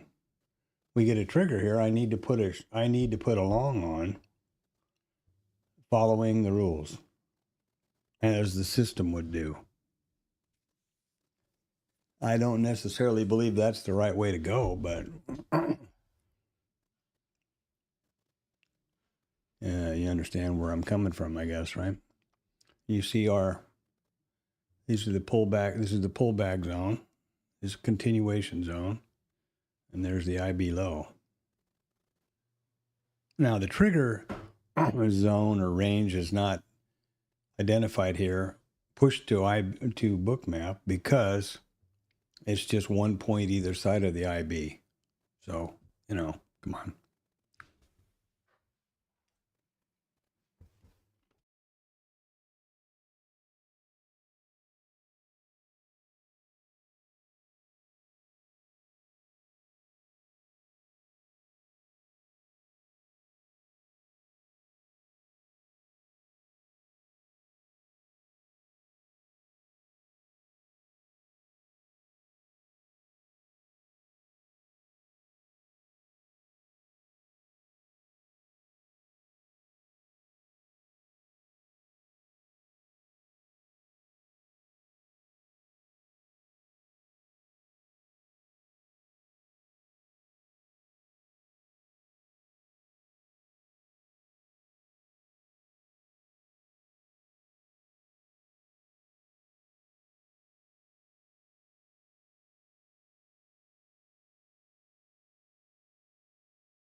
I'd say we're going to get that trigger here pretty quick.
Looks a little different on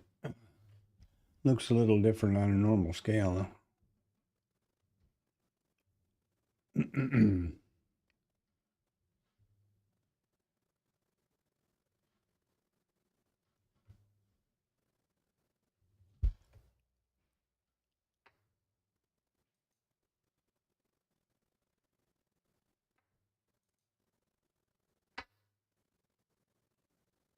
By the way, these are just bar charts. I guess you know that.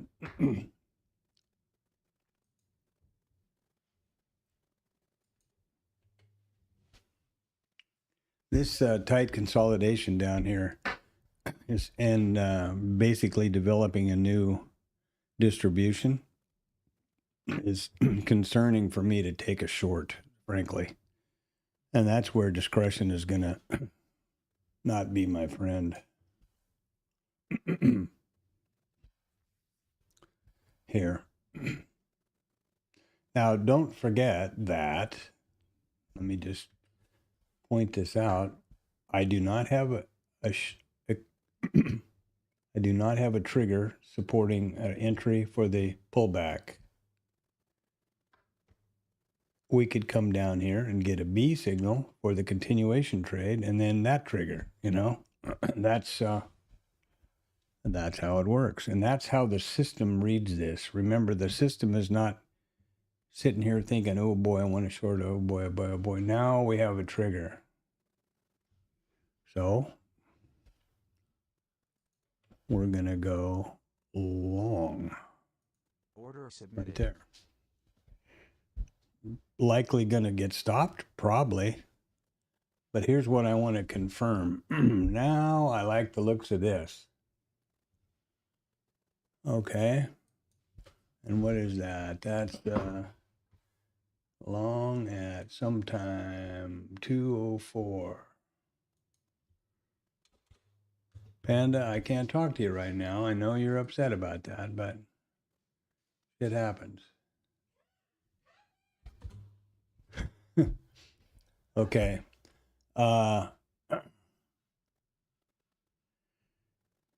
Okay, what was I saying?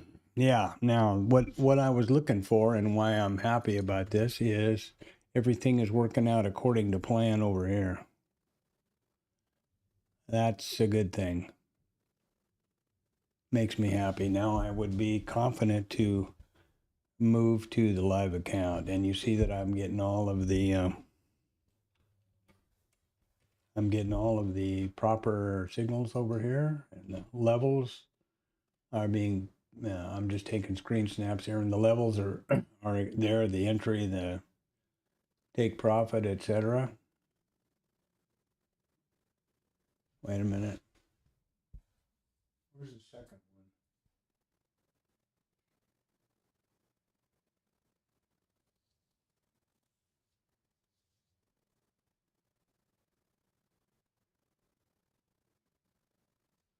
I don't see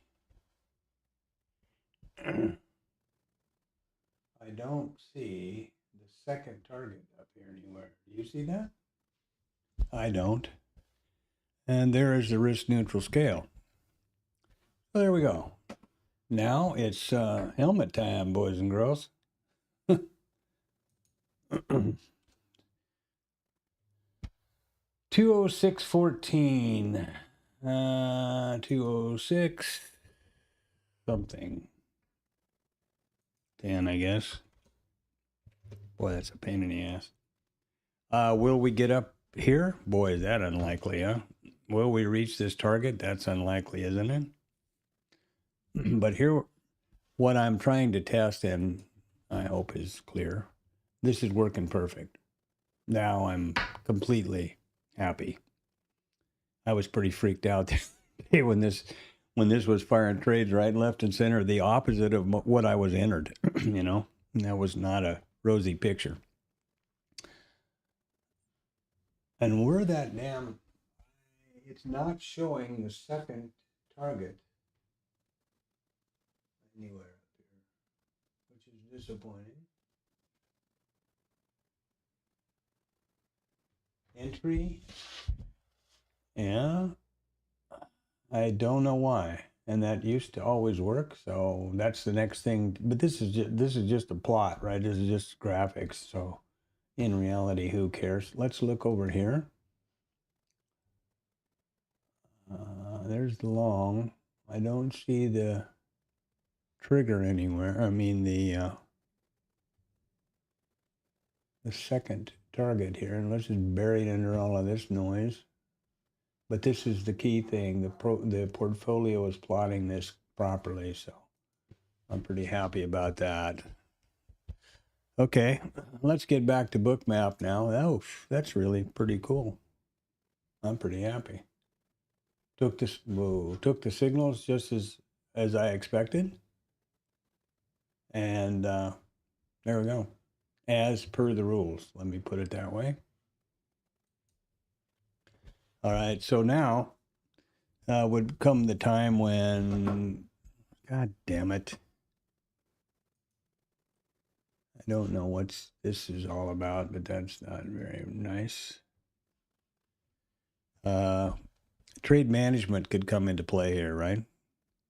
Since I'm not vetting the trade, I could pull my stop up to here and take 2 points, but let's let it run and see what the hell happens. We're risk neutral scaled now, so the worst that could happen is a scratch because I'm not a moron and I'm not going to move my stop away from entry. So.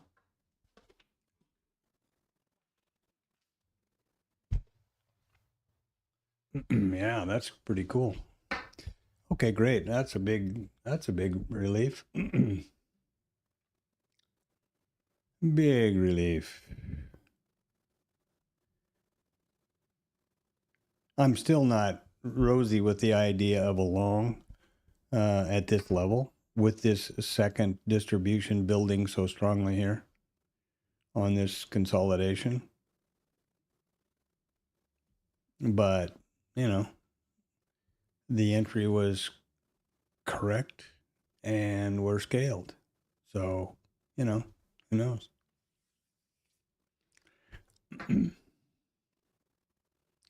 Who knows, boo-boo?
All right, I got those levels on there.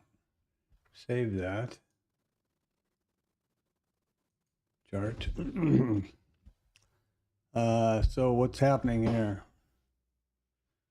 I would suppose my suspicion would be that it's going to get stopped because and scratched. As I said before, I don't think that this is a long environment here. Let's look at the context. There's the open. Okay. There's the IB. Open. Context is it down? It's lower highs and lower lows, and yeah, I took the trade as it was signaled, so, and I'm scratched. So, I mean, I'm scaled risk neutral. So that's that. But just looking at this, if I were making this strictly discretionarily, I wouldn't have taken that trade long because we're building this lower distribution.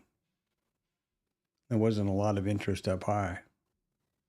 And we got to get clear back up here in order to get our profit target. And remember, it's important to remember here, the purpose of trading is not to take a scratch or risk neutral. The purpose of the trading and the whole object of the damn game is profit, right?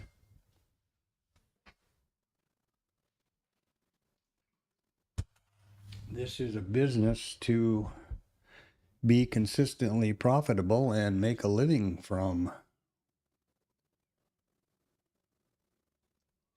Not any of those other things. Oh, let's see what happens. But I can guarantee you, personally anyway, there's a huge plus in the psychological capital column when this risk neutral scale happens. And I realize that there are, Rod and a lot of people who've progressed past that now. And Rod's thinking was he was confident in himself to have A+ setups. And it was irritating that he was giving back half his profit. Because remember, the minute I take this scale, I've given back half my profit potential in order to let this trade ride free. And that's a valid point.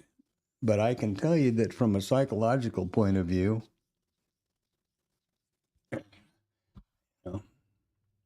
I think it's quite a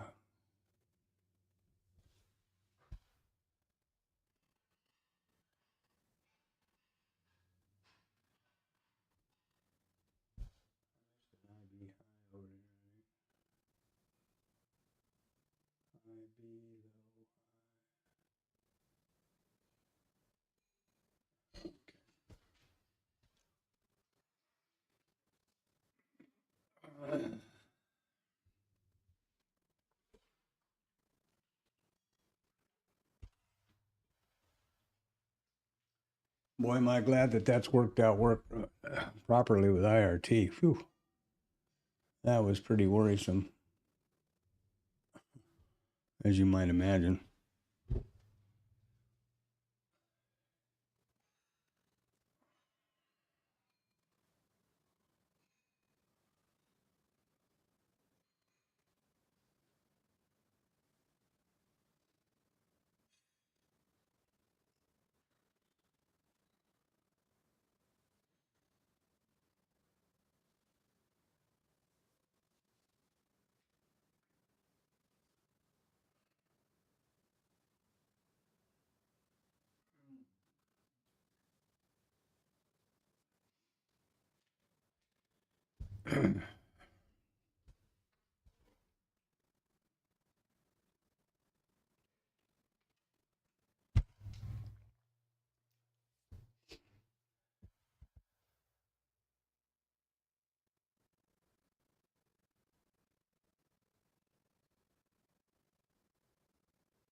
What does this say right here?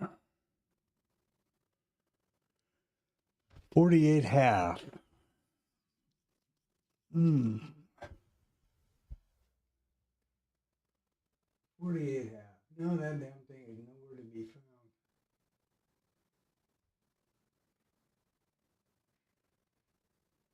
found. I'm not sure why it's not showing that second target, to be honest with you. But it isn't. So anyway, here we are, stuck in the middle again, huh? What's going on in random world over here? Oh boy, who knows? Don't forget now, after the close, it's earnings, huge earnings time. Meta, Alphabet's, A&B, Microsoft, you know, big deal. Big earnings reports after the bell. We just had the crude inventory out at 9:30. And the all important, everybody's, you know, on the edge of their seat for the FOMC thing. So there you have it.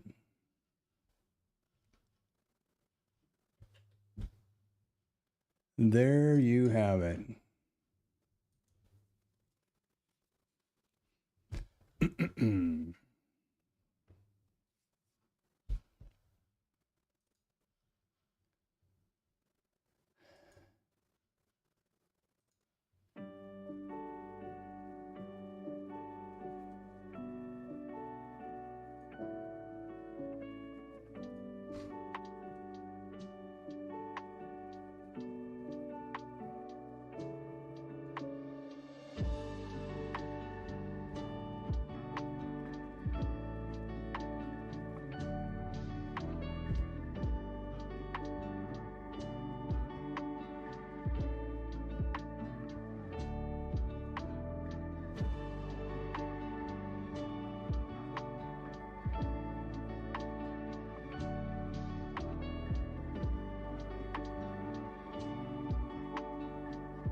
Now you can make decisions, you know. This is the place where you can start making trade management decisions. Do I want to take this thing off at that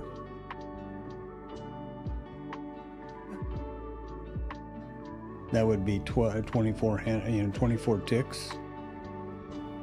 Right, you can see where we are up here. If you're real curious to see the details available, actually, that's probably a pretty good idea. Let's take a snap of that. This is the this is how Bookmap records everything. This is a live trade. This is the, you know, average price, time in, where are we, MFE, MAE, all that stuff. Right now, I could take this off for $300, or well, I could have. For a $300 profit, but this is, you know, sim dollars, so no, I'm going to keep watching this, and I'm going to be real curious as to why in the hell I'm not getting. I don't have that second target up there. That's the only kind of annoying thing, I guess. But hey, so what? The important part is everything's working properly here. Yeah, there you go.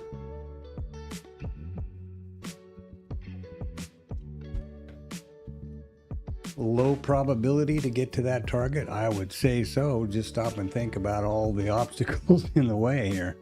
You know? Lobex VWAP, mid, VWAP, POC, both POCs, the full session and the full session POC is this more muted yellow thing, wherever that went here. Yellow, more muted yellow, and the RTH session is the brighter yellow. Of course, at this point, they're both aligned. Will we trade up there? Maybe. Who the hell knows? But look at all the obstacles in the way to get to that target. Does that look like common sense? High probability? Not really. I could take off, 29 ticks here if I wanted to take it off at that. But I'm not going to. I'm going to let it run out and see what happens.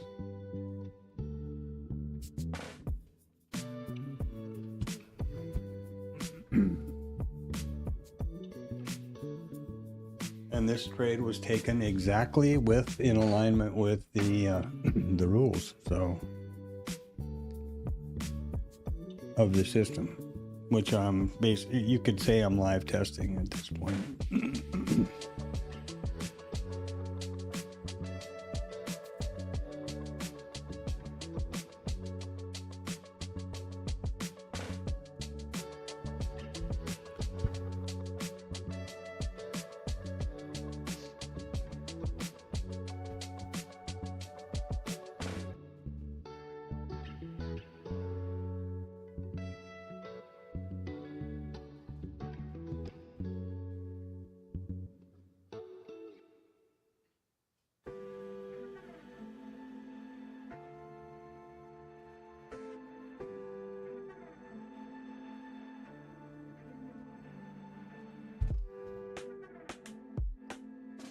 In a normal world, you could also start doing trade management stuff, okay? Now, we get up past here or up to the POC, bring the stop up to break even, or bring the stop up to this T1.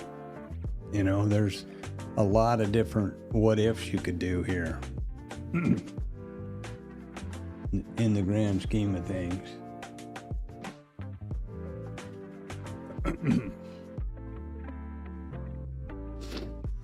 Any of which are valid. It's what you back tested, take it off, 36, 34, 36 points, ticks. We're up to the POC. Now, what have we done? Absolute mean reversion. What is mean reversion? Revert to the mean, outside in.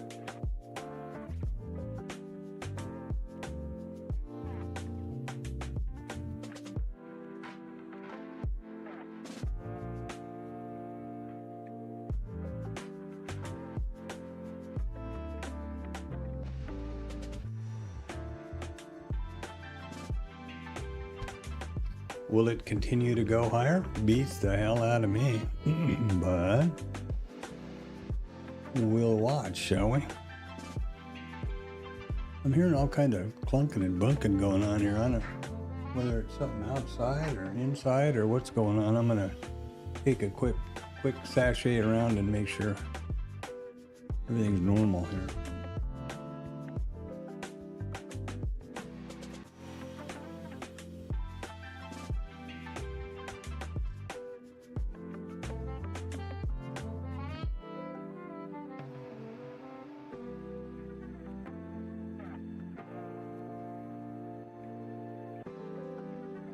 At 10, yeah.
Where are we? Ah, here we come back. Huh? Oh, man. Now you see how FOMO will bite your butt. And let's look at this from there's so many ways you can look at these at the market.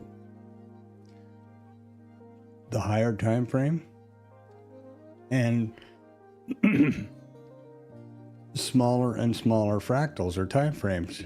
What's happening now? Well,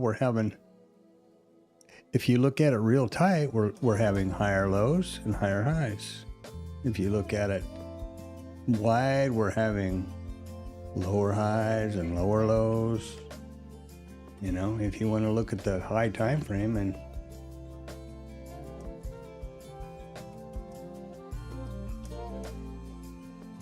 if you want to look at the high time frame and wonder why, what the hell is this all about? And here we are, you know.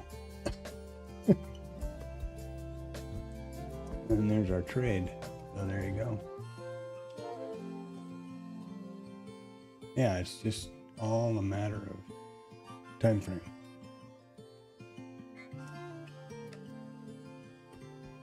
This is pretty much rotational, isn't it? Around this lower distribution. Will we get stopped out? Maybe. Are we risk neutral? Yep. Is everything working like I had hoped it would? Yep. And now what I'm looking to do here is see what happens on the exits over here, if that works, because that's what happened. That's one of the errors last week was on exit, it doubled up.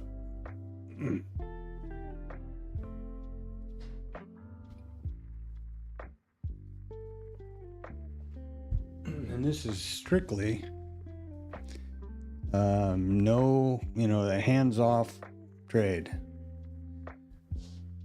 No discretion on the entry, strictly on the trigger, and let the chips fall where they may.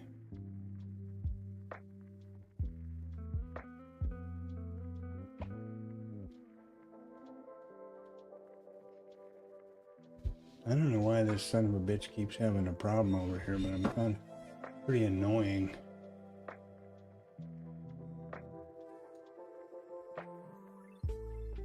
It's got something to do with that. I'm going to put it over here and leave it alone. Notice that this is just a different view of the same story. It's not the trigger chart, but I can still see the profile or the portfolio here. So it's really what I'm worried about.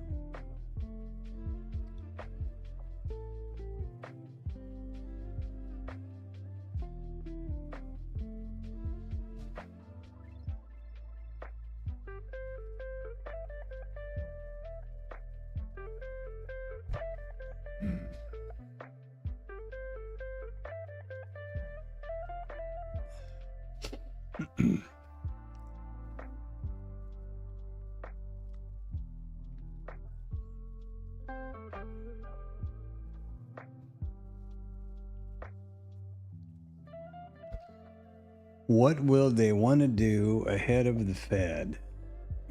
I wonder.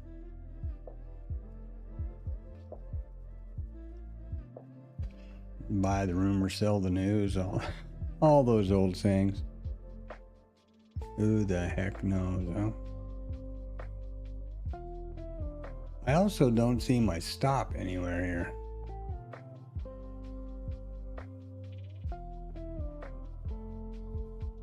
On IRT. Not that any of that matters, but if it's going to be showing the positions and stuff, I would think, I would expect it to show that, as long as it's, I don't trade off of IRT. I trade with Bookmap, and so as long as it's IRT's not doing some random dance in the background, yeah, there you go. Let's let her play, huh? Let her run.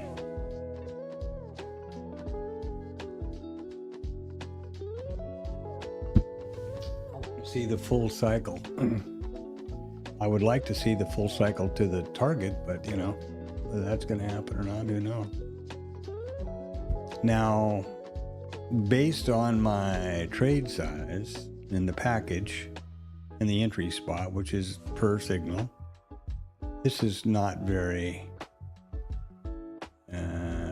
not very good position for the stop. It's required by the system, but you know, normally it would want to be under that low, huh? Except that's where everybody else is. That's where all the other folks are going to have their stops. So that's location of fuel could well be a target for people who want to add or adjust their inventory.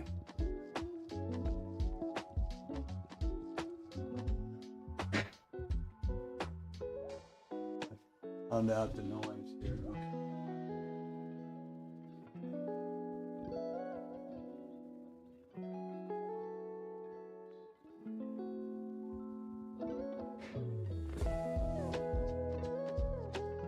Okay. I got to the source of the noise here. The neighbor's having something done. Wow, I feel a lot better now.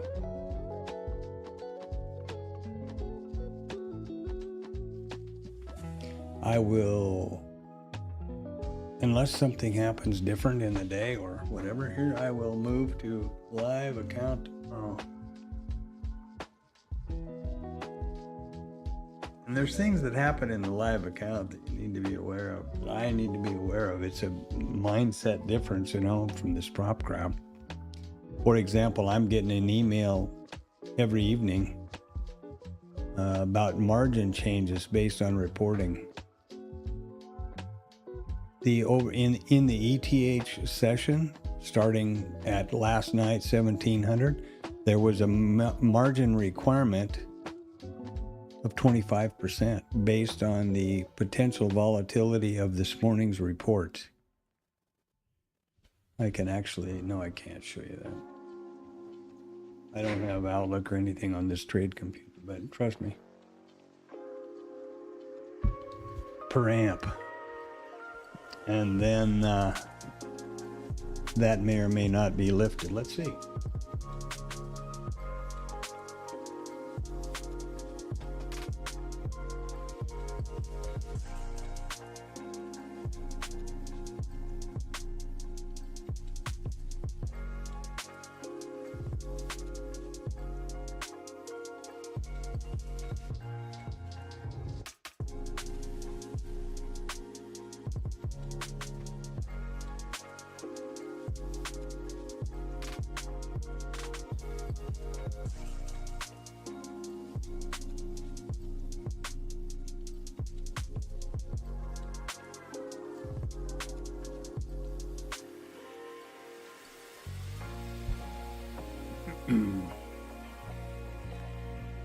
Ooh, pretty scary, huh?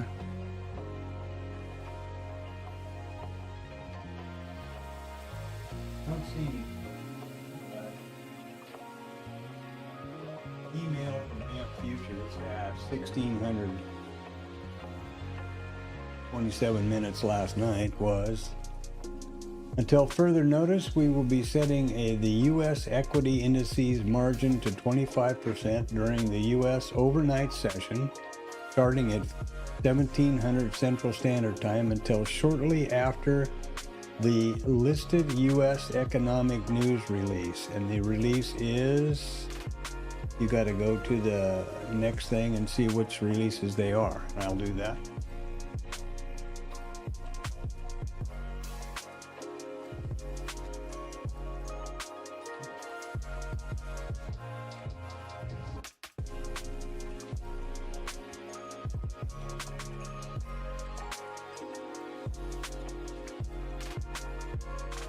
And those releases are the CPI at 7:30, the PPI at 7:30, non-farm, which we know, and the FOMC. And the FOMC meeting at 1300 today. So wait a minute.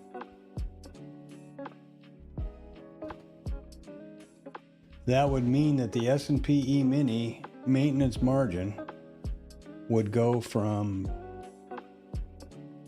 $400 to $5,945, 25% of the maintenance. I've got to be really careful that I understand that, because if I read that correctly,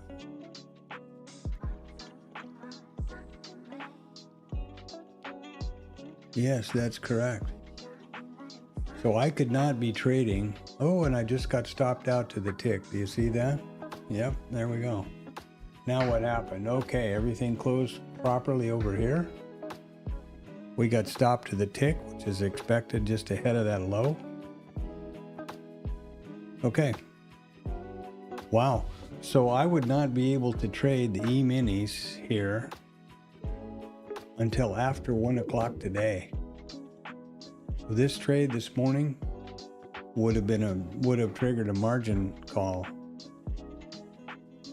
Wow. That's pretty, that's not good.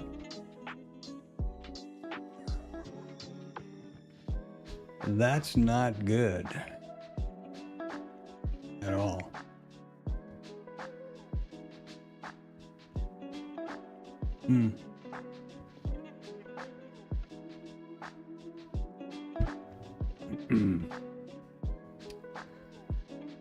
Never mind that it was, never in jeopardy. That's pretty amazing, isn't it? Look at that. Look at that. Look at that trade, huh? To the tick. Always to the tick. Isn't that always how it works? So we'll take our post-trade snap. There's all the data. MFE, MAE, blah, blah, blah, blah, blah. And the trade. There we go.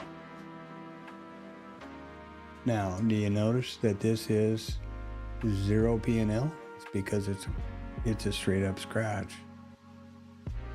And look at that to the tick, huh? Could I move that lower? No, because that would be violating my rules. The only thing I could have done that would have circumvented that stop would have been to throw my entry in down here. I could have just as easily missed it going this way, and then I would have been stopped out even sooner.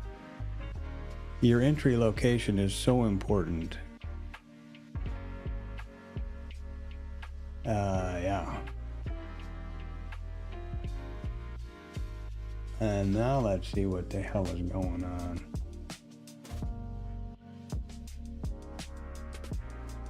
Well, nothing happening in trigger world over here. I'm a trigger world in a trigger, or whatever it is.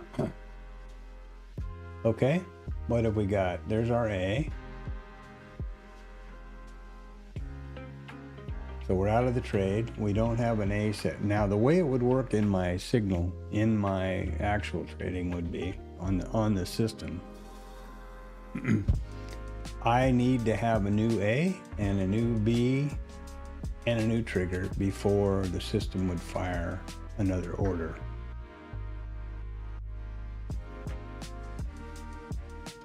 So I need to have a new 1037. So, okay, right about here. Actually, right there. That didn't make any sense. It should right there is the stop. And now we need an A and a B, and away we go. And this is frustrating, isn't it? This is one of those suckers are hunting my stop. That's because your stop's at the wrong, in the location with everybody else's, dummy.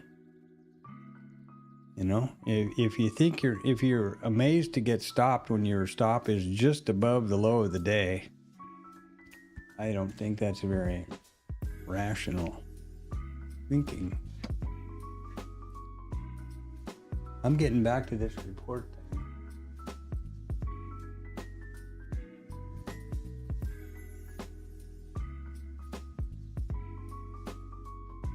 Oh, wow.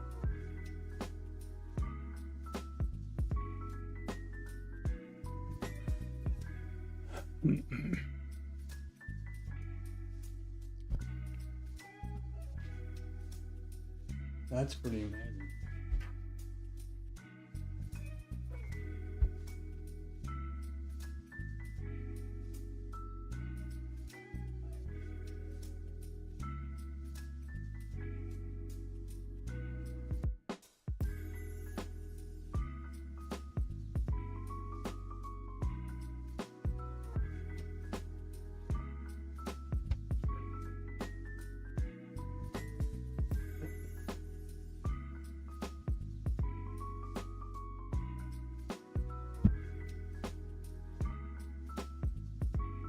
So there we go. Well, I'm pretty happy about that. Absolutely.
Okay, let me see what I'm doing now. I'm gonna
The IB low is taken.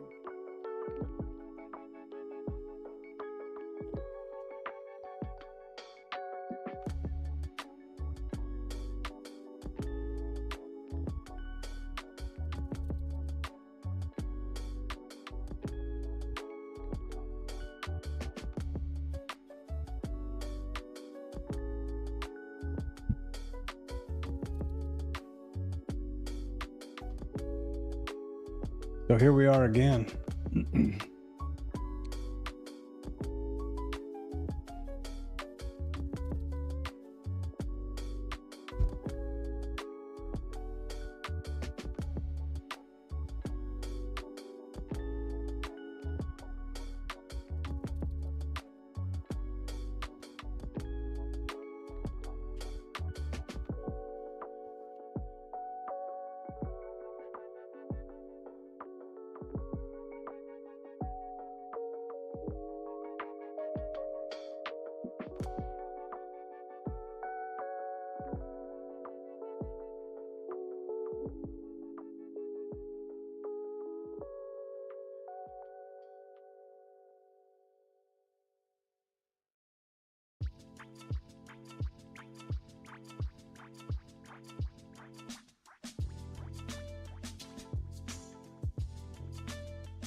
All right, so here we have our next A signal.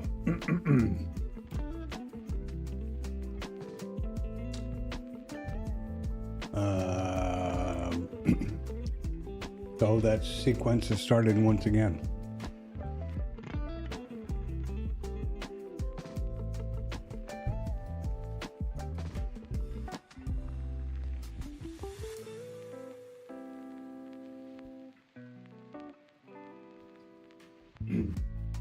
And I'll take it. Should it present itself? Not real antsy about another mean reversion trade, but you know, I'd like to see a short happen, but what are you gonna do?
If you hear the skill saw in the background, that's not me. Okay, and here we have, there's our new A signal for the next sequence. No B, so standing by. Standing by.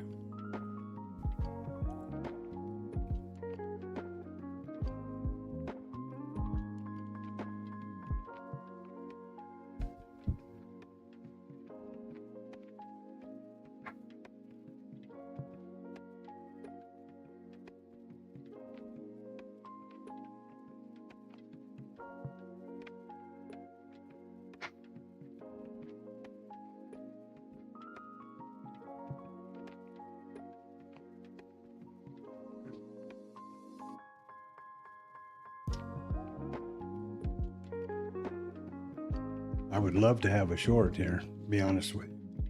But I pretty much prefer shorts anyway. We're getting close to a B here. This is the pullback zone, or the continuation zone. We have an A. If we get a close in this zone, that'll be our B. Then we'll look for a pullback to the trigger and get short and hardy high ho silver.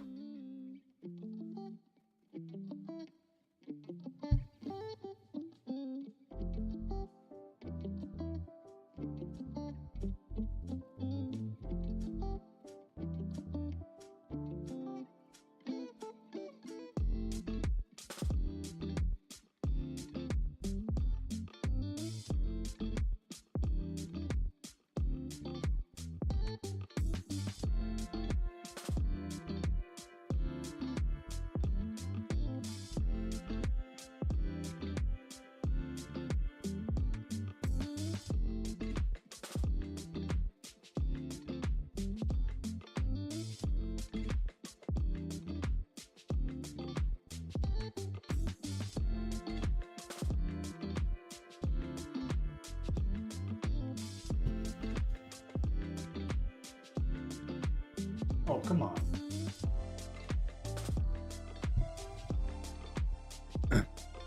Let's get that B signal. Come on. No. Boo. Boo hiss boo.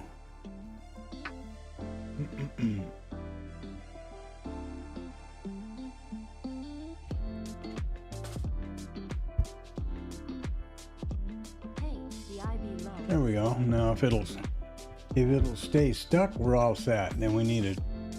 If that B stays there, which it will not, needs to be a close in the zone. And remember, these rules are just a starting point. Huh? But I would certainly like to get on a short based on the rules. That would be fun.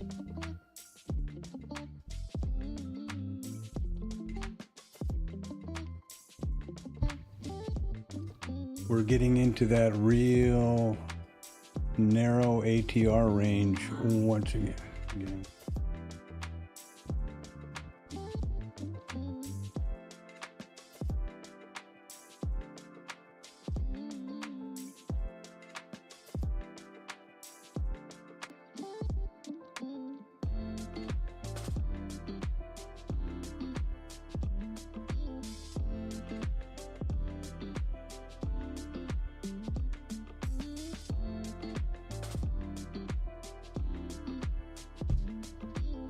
Oh man, where's my B, baby? Come on, baby, give me that B. No B for me. Ah. And that sucks. If it's easier to see a little bigger scale, I can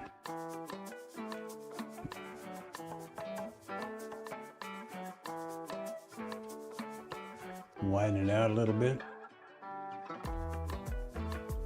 What we're going to need here, this would have been the B location because we need descending candles into the zone. Now it's stupidness times, there we go. Now we got one, but you know, that's got to be something. Somebody said something there. I don't know what, but something. It's past our B zone now, so we don't even have a, unless it closes up in there.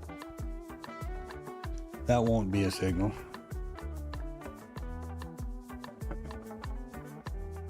Oh man. These are the times when discipline and, you know, follow the yellow brick road, follow the rules mean something. Are you FOMOing? Do you want to short? Do you want to chase? Bummer. Extra bummer.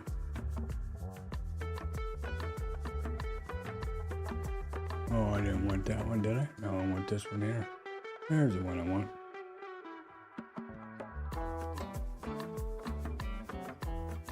It looks pretty dramatic. Here's what's really happening, huh? We just touching into the previous value area, just tagging around on it. I'm so pleased that this all worked. I can't even begin to tell you how. You can imagine. And I think I'm off to get ready with, you know, start trading on my live account, and RT's firing off shorts right, left, and center. It's like, whoa, I don't think I want to do that. Not a pretty picture. Not a pretty picture.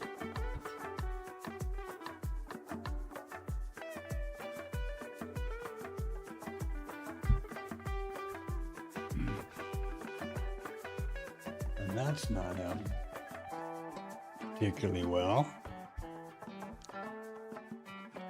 Come on, man. Give me that B, and then let's get short and everybody out the window. Come on. Timing is everything.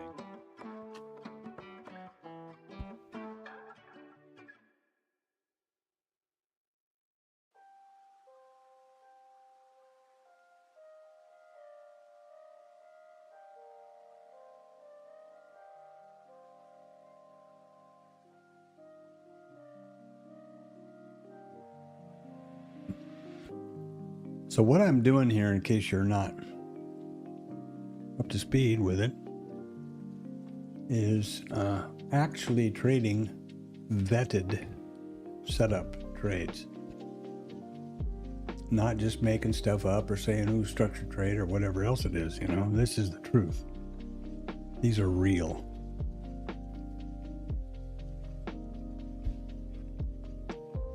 And that's what this is the way I believe you need to approach it. Not video gamey or something else. And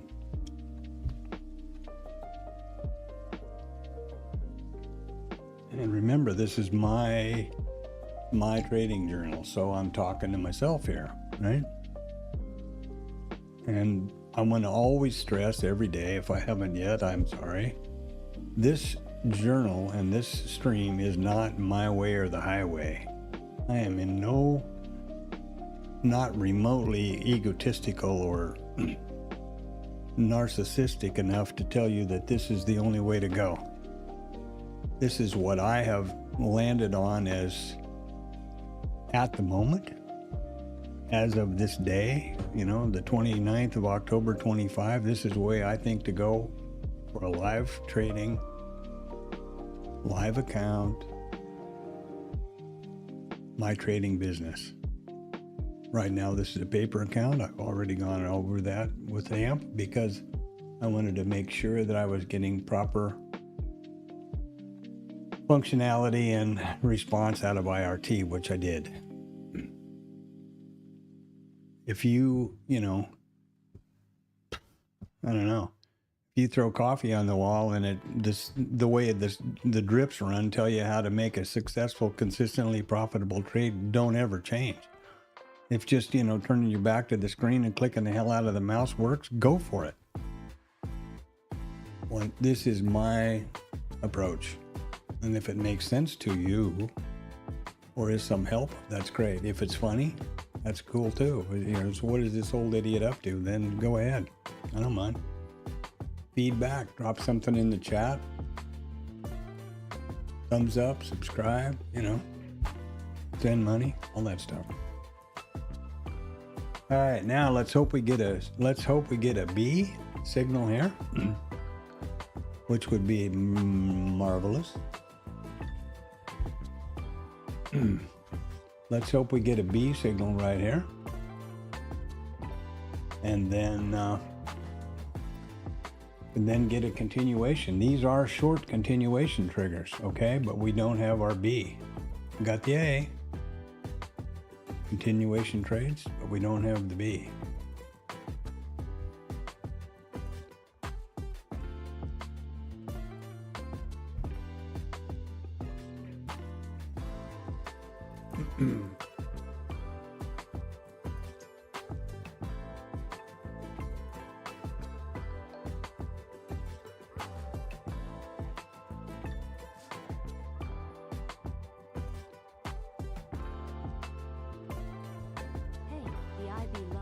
There we go. There's a B. Let's see if it sticks now. Based on the close, right? So that's got to stay up there. Stay in the zone. There we go. Lost him.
Okay, we got a B. Now do we get our trigger?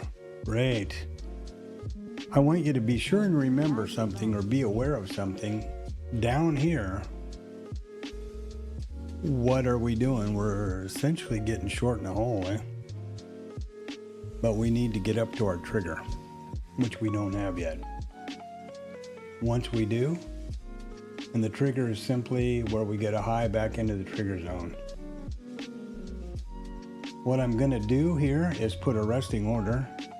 I'm thinking about this. Now this is thinking out, thinking out loud.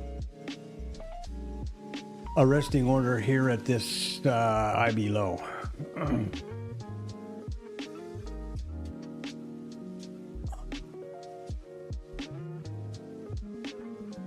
As a B. Here we go. Let's see what happens. Got a lot of liquidity there at the developing value area low. May not get up to me, which of course will be a monumental pisser. But that's trading. Where am I here? There's the resting order. And let's see what happens. This is exciting and fun, isn't it?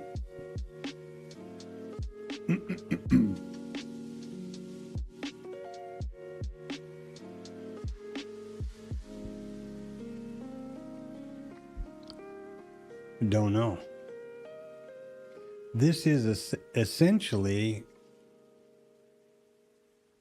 if you look at it on a different time frame, right, in a smaller fractal, this is almost a diddle in the middle, because where's the mean? Right around here someplace. Whether that'll trade up there and hit it and go the other way, or what it's going to do, I don't know. But I think we're going to maybe be in a trade here pretty quick, and then we'll see what happens. Remember, testing this whole situation out here in the paper trade, so there's that. Am I FOMO or am I anxious? Are we going to get through that liquidity? Are we going to get in the trade? I don't know. Let's see. There's a level.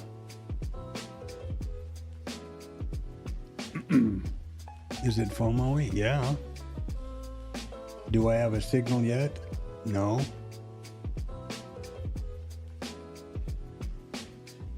Ooh, did I drop the banana? Yeah.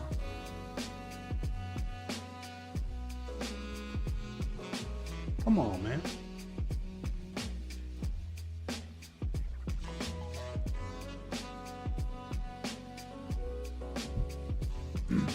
We just need one more little poke up there. We got some buyers looking around here. Come on, get up there and take that thing out.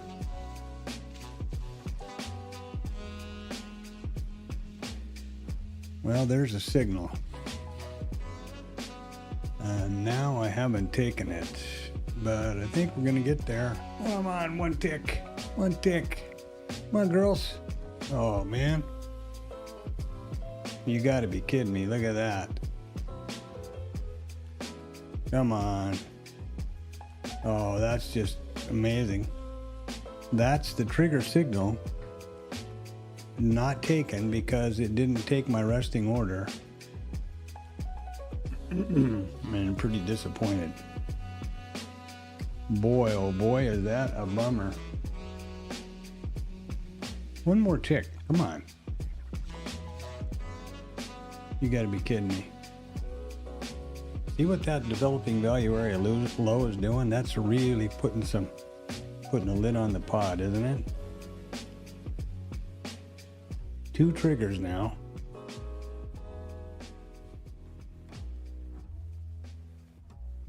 Two triggers in a row. A tick away from our resting liquidity, a resting entry.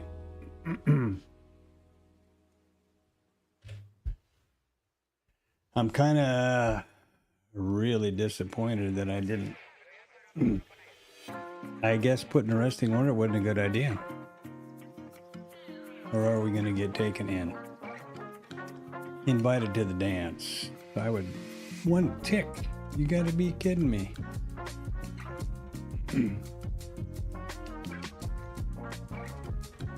Look at that go, huh?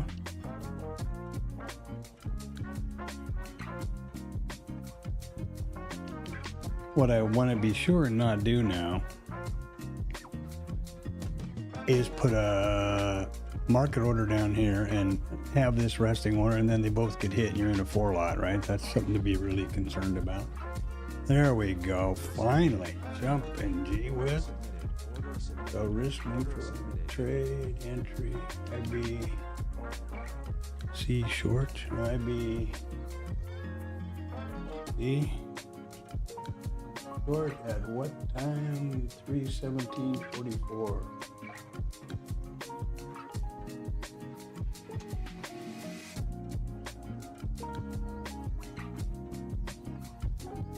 I don't think I put the IB scale in the IB.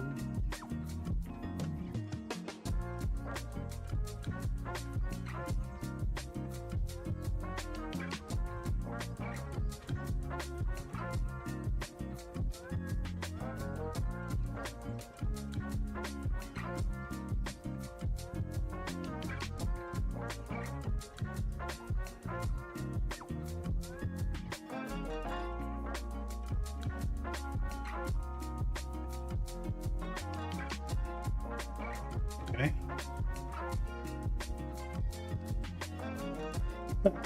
Now what are we doing here? Well, let's see where we're at. Let's do our snapperoonies here.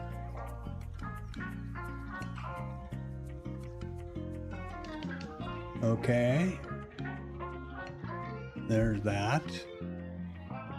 There's that. There. Whoa, I don't want to do that. There's that. There's that. Man, what do we got going on over here now?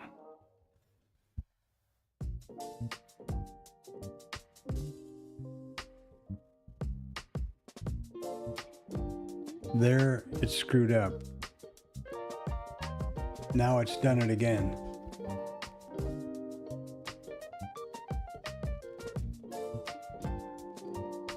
It has done it again.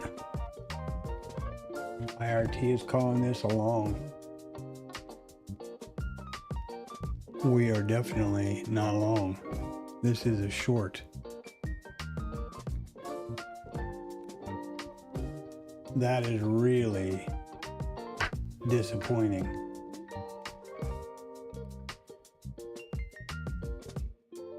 Now I don't know what to do. So IRT is calling this a long, and Bookmap is calling this a short, which is accurately what the trade is. Are we going to get stopped? Probably. Which I could care less about at this point. What I want to see, what I'm concerned with now, is what will happen. Likely to get stopped, okay, maybe. What I'm really concerned about is when we get stopped, what is gonna happen over here? When it thinks we're long, it thinks we're in the money, 250 bucks, and we're gonna get stopped out here pretty quick. I'm not gonna mess with it.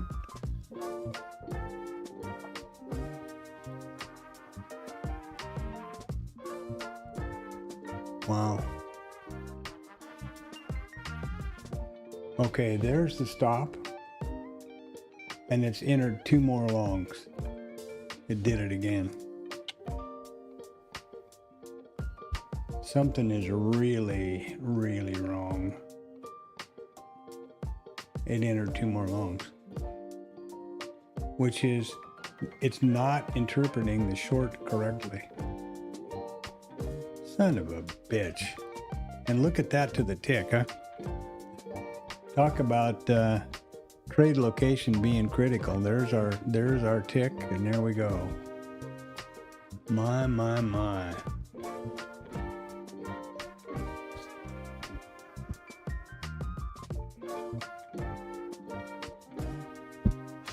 I'll be the first to say I don't know what to do about this.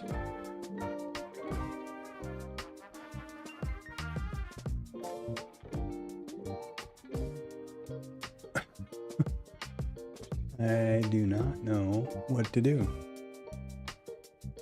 or who to call, or who to ask, or anything else.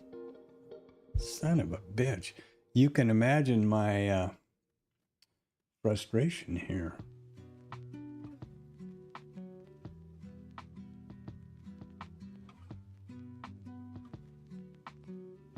Huh.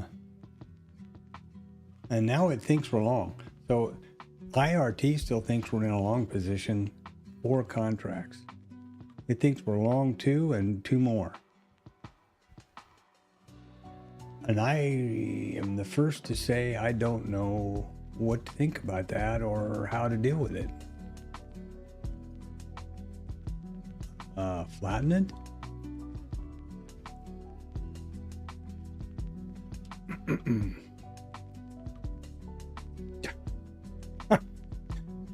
This is why you always check everything out before you make any trades, right?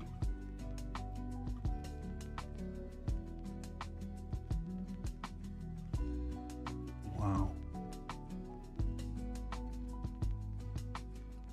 Son of a bitch. Anybody listening to this got any ideas? Speak up or forever. I'd really appreciate it.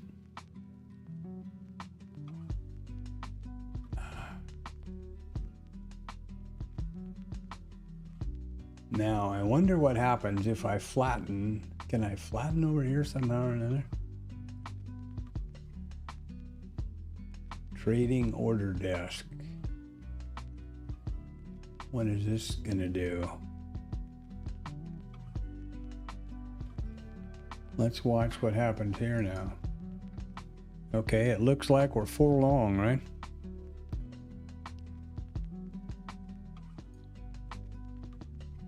Man, that is really flat. No. Let's see what happens if we smack this baby down here. I don't think anything. I don't think it's going to work. Last time I did this, it locked up the program and all hell broke loose.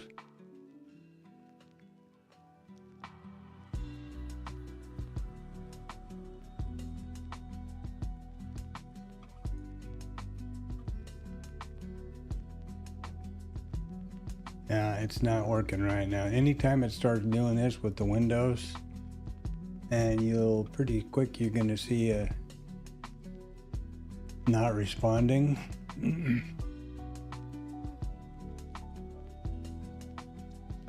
Well, this is just pretty magical.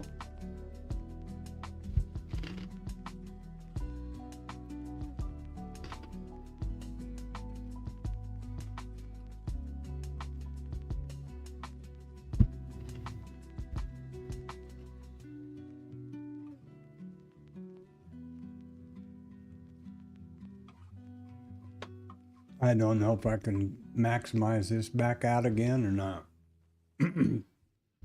It still can't figure out what to do. Wow.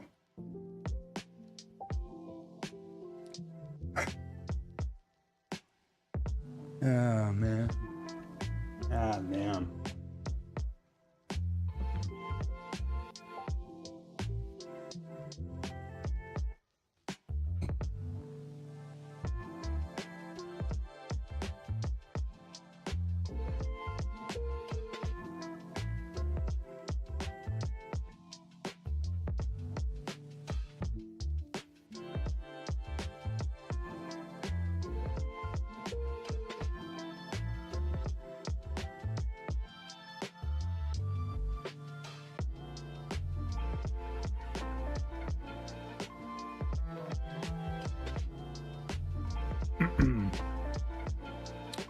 And I can tell you that the next thing that's going to happen is, you see where it says not responding? The only way to get loose from this is to close the account, start over, And you never know what's going to happen over here. Now, the position doesn't have any, there's no open position in Rhythmic.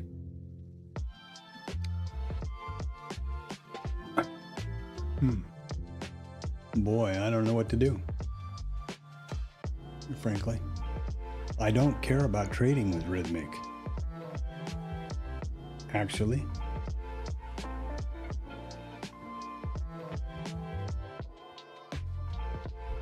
So, so I don't know. But you can see not responding here, and that means this is not going to work. The only thing that's going to happen is it's going to want to close the program. Wow. That's just really disappointing. From a capital, disappointing.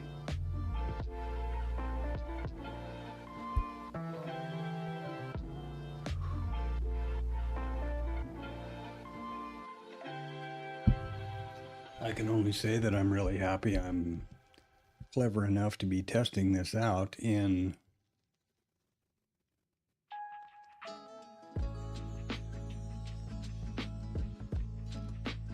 paper trading or sim mode, you know, but that's bullshit. How long can that go on? Granted, I couldn't be trading this particular account funded as it is because of the margin bump from AMP.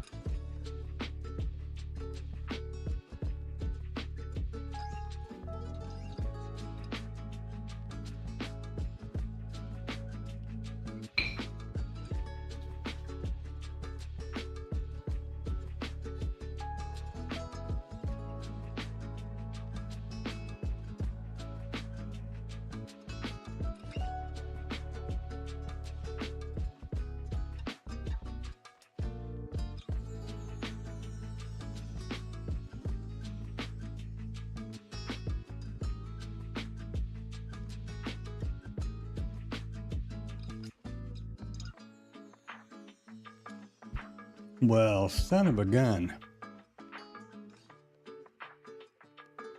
Huh. I'm not sure what to think. So I'm going to fire this up again. Let's see what the hell happened. Maybe we're in 50. I don't know. Yeah, I still think we're in. I still think we're in long, right? Now it wiped them out. Thank you so much.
Wow. I don't know what to say or where, to be honest with you. So how do I completely remove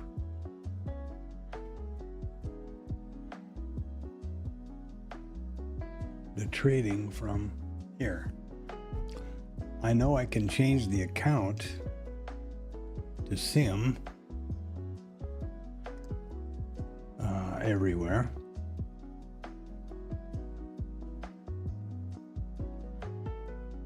Let's see if that works.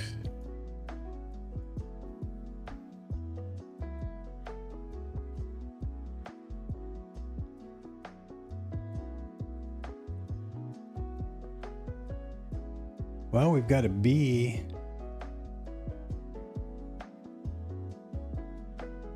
Which is a pullback. Now, if we come down and get a trigger signal here, actually that's not qualified because we don't have the sequential A/B trigger after the last trade. So we do not have an A yet. We have one over here or here, but we don't have an A after this last trade. So we need to have an A first. But what I'm going to do here is put a trade on just to see if having this thing on a different account has no effect on this account. Jesus Christ. I've never, in all the years I've dealt with this, I've never had this happen. I can't imagine that there's any special tomfoolery that AMP is up to. It's a rhythmic demo thing, you know? Come on. Years of trading with different live accounts and the evaluation shit, prop shit. No, this never happened.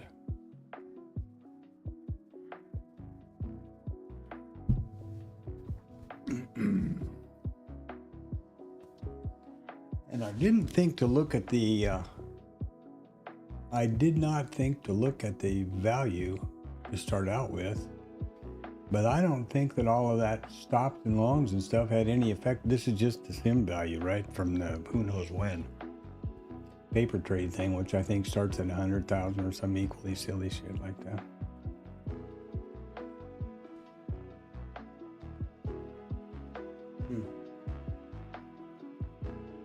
Well, if we come down here and get a trigger, even though there's no qualifying A, I think I'll put a trade on just to see what the hell happens up here. What else? I'll be honest with you here on the stream, I don't know what else to do. If anybody's got some experience here, I would love to know. And I'm not, I'm not looking to trade with book. The only reason that I even have account, flatten, cancel, etc. on my IRT is so that if something happened to Bookmap, I could jump over here quickly and smack one of these and get loose. But that's having no effect. What it's doing is freezing up IRT. I know that if I have a real issue, I can always look at the rhythmic dashboard and flatten out. But what this crap is about, well, I don't know. I really don't know. I'm gonna have to ping off to those guys, I guess, to Bill and Eddie or somebody, or I don't know what to do, frankly.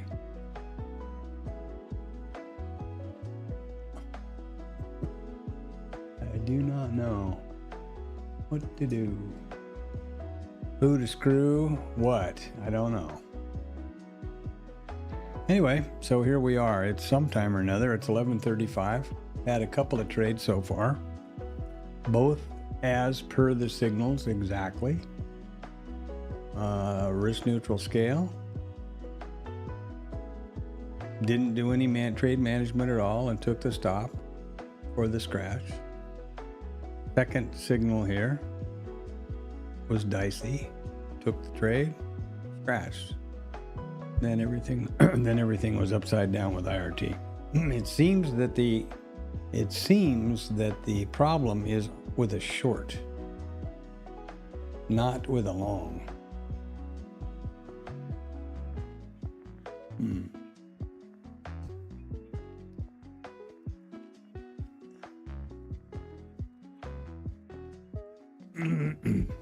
Well, that brings me to another point. Is this thing taking trades?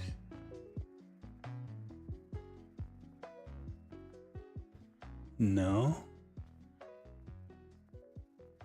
No trades taken here. system isn't applied anywhere, as you know, I didn't expect it to be. Man, I'm half tempted to just start throwing on trades to see how this reacts. It seems to me the long trade worked as expected. The short trade went upside down.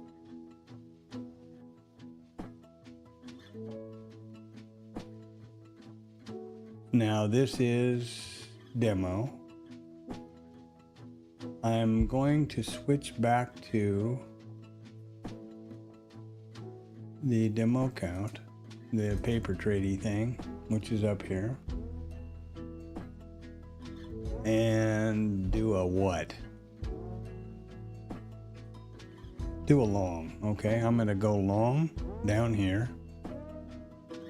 just to see what the hell happens. You ready?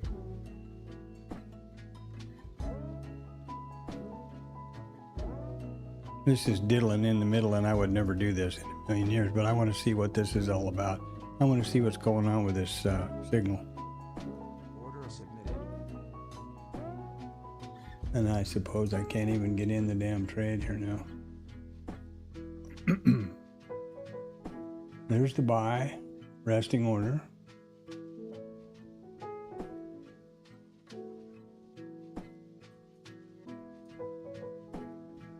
Are we in the trade? Nope. I think the buy is going to work. I'm going to go up here and get in this trade. Order submitted. Order submitted. That should be in. Okay, we're in a long, and here we are short. Son of a bitch. Do you see that?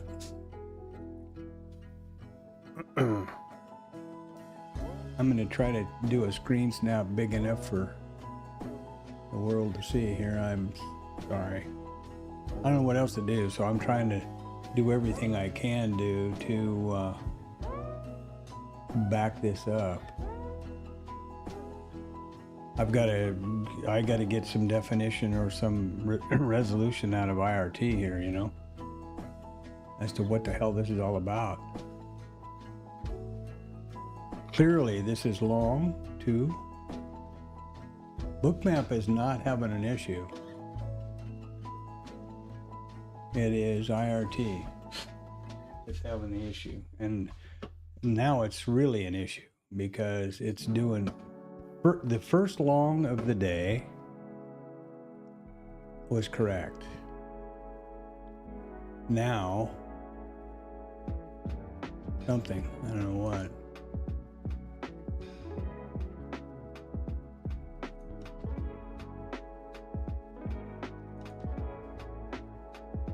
That's not the right thing, sorry. All right, now I'm going to flatten over here. I don't know, I have no idea what's going on, but we're going to get out of this mess right now. Okay. Order submitted. Now what happened?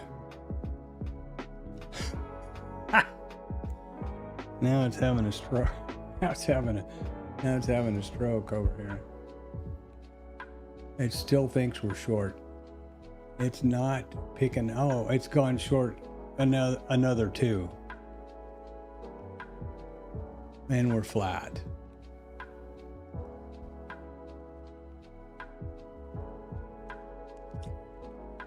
Wow. Okay, that's what it was doing last Friday, and I thought I was hallucinating. And clearly I am not. So, what I have to do now, I will just continue to watch the rest of this trade, or rest of the day. I'm going to restart IRT. If I try to flatten this, or in any way, it's going to lock the system up.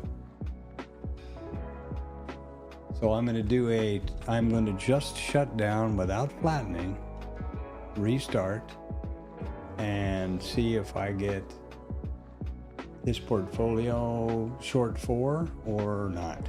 Okay? This is Jesus Christopher Christ, what a mess. This is not fun, boys and girls. But I'll tell you a little secret. I hope this is a good example of making damn sure you got all your tools working properly and everything else. We're getting close to 12 here. And don't forget, we've got the world famous FOMC meeting at 1300.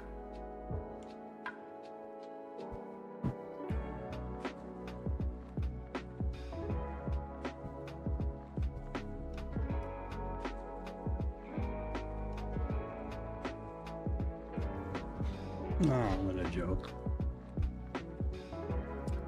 All right.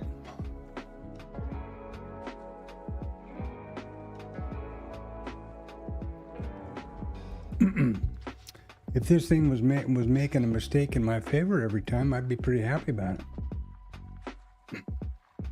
All right. It's open. It still thinks we're in a trade. What will happen now?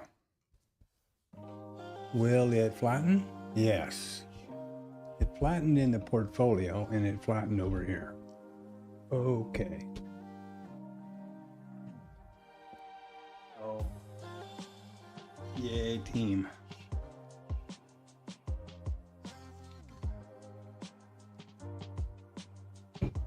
It's this boom bah. I've been going out for a weekly or a midday 4-miler in alignment with my take care of yourself, be healthy, rest your eyes idea, but I gotta drill in on this to figure out what the hell's going on now. How am I gonna deal with it?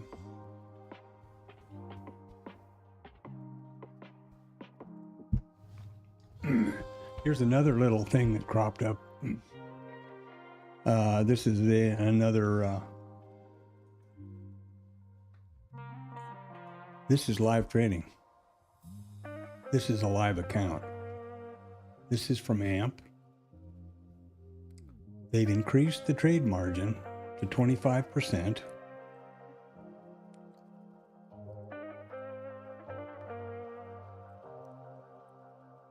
So that if I wanted to trade an ES Mini, I would need to have $5,945 per contract account for the minimum margin requirement until after the FOMC minutes. This came out last night. Further, until notice, we'll be setting the margins 25% during the overnight session starting at 5 Central Time. So from last night, I could not have traded an ES trade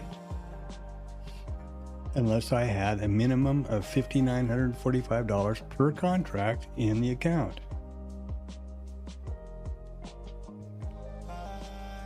Oh, sorry.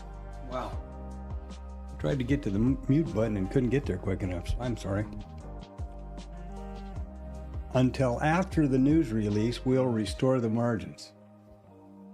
It doesn't say how long after, which is kind of dicey. That's pretty important.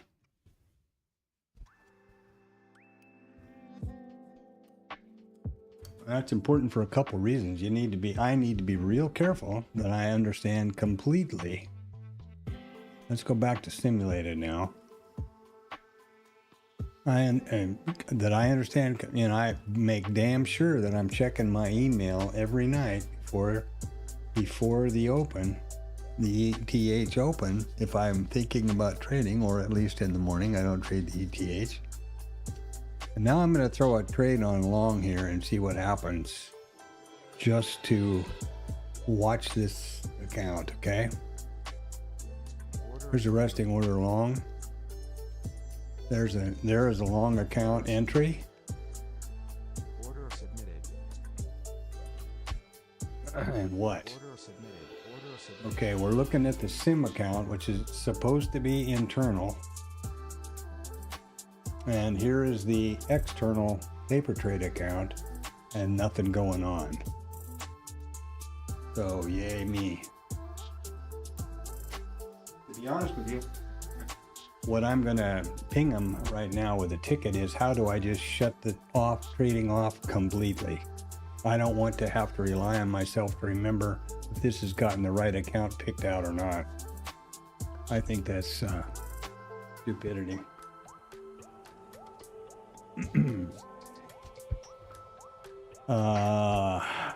So flattening doesn't matter because it doesn't think there's an account. How about any of the rest of these? Nope. And when you set the account in one area, it picks up the rest.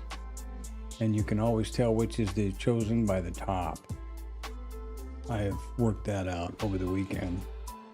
And that's pretty scary there. That's a scary, that's a possibility that I don't want to have happen. I would rather have to struggle around and get a hold of Rhythmic to flatten out than have some psychodrama going on over here with IRT.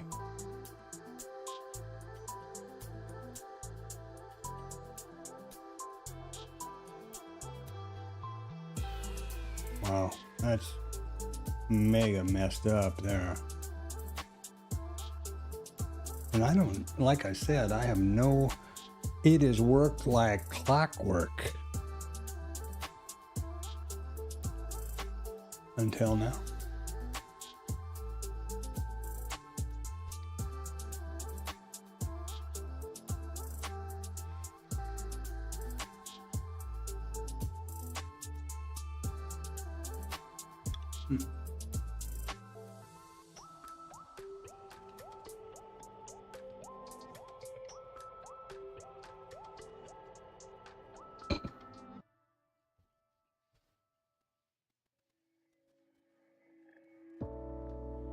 I'm also real curious to see how quick it's going to be for AMP to say, well, okay, you got full margin now.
pretty big pain in the ass, though. I can tell you that right now. Just threw another one on quickly to see if it's keeping up. This has got nothing to do with signals. This has just got to do with throwing trades in to watch the reaction of IRT.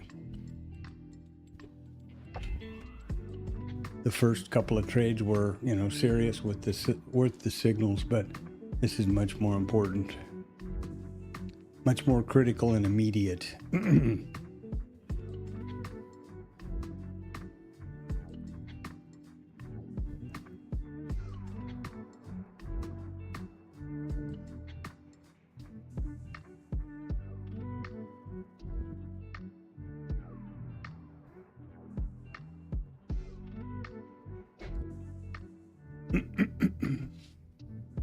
We got here.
That was nice. My son gave me a ring there. That's cool. All right. So what happened here? We got a target T1 risk neutral scale on this ridiculous, just who knows what trade. The important part is nothing fired over here, so that's good. And now let's see about this trigger chart thing. Oops, I don't want that. All right, nothing happened. So now let's see what happens here if I switch this to 1.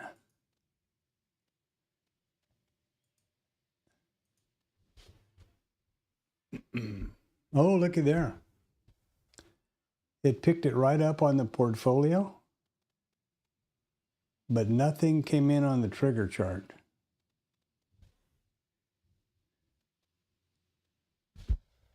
And it is correctly showing 1 short.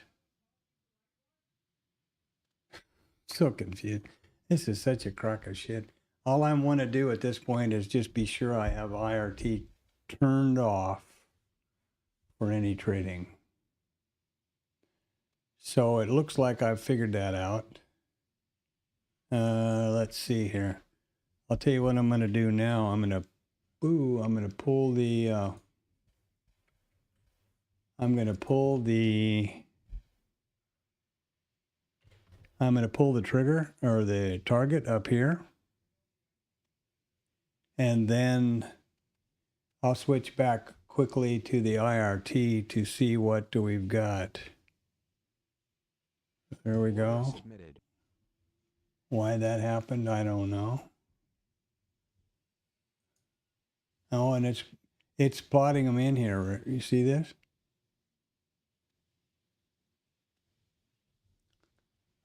Windows, viewer, manager, trigger list.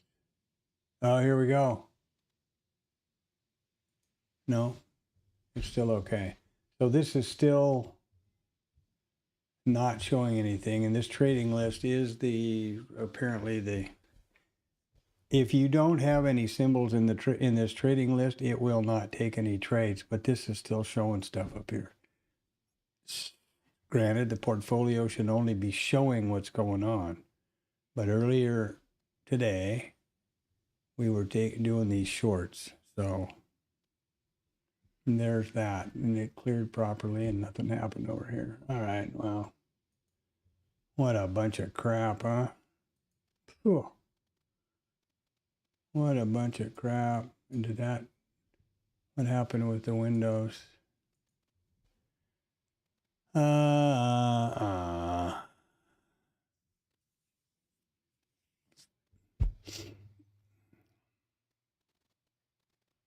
Okay. So I guess that's correct. Now, none of this is meaningful at all with regard to my proper backtesting and all those things.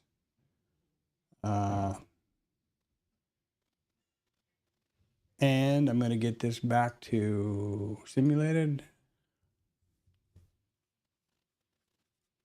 Actually, no, I'm not. I'll tell you what I'm going to actually do here is leave it on this account, pull that trigger thing up again, the trigger list, and there we are, back in again.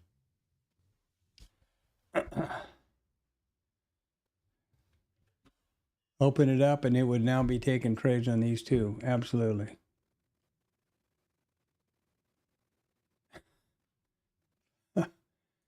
Okay. Let's go to this account, the simulated account now, and see what that trading list or whatever it's called has to say.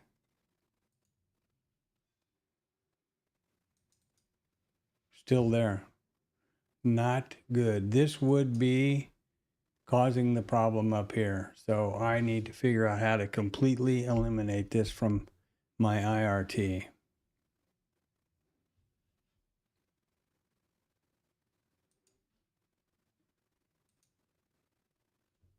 Oh, that sucks.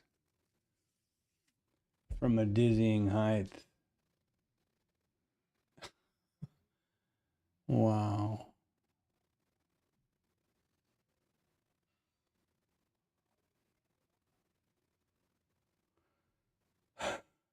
Hmm.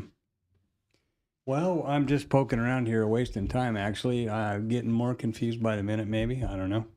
More disappointed, I'll tell you that much. Well, here's a new A signal. I'm going to go simulated. I'm going to go up here. And I'm going to open this thing up.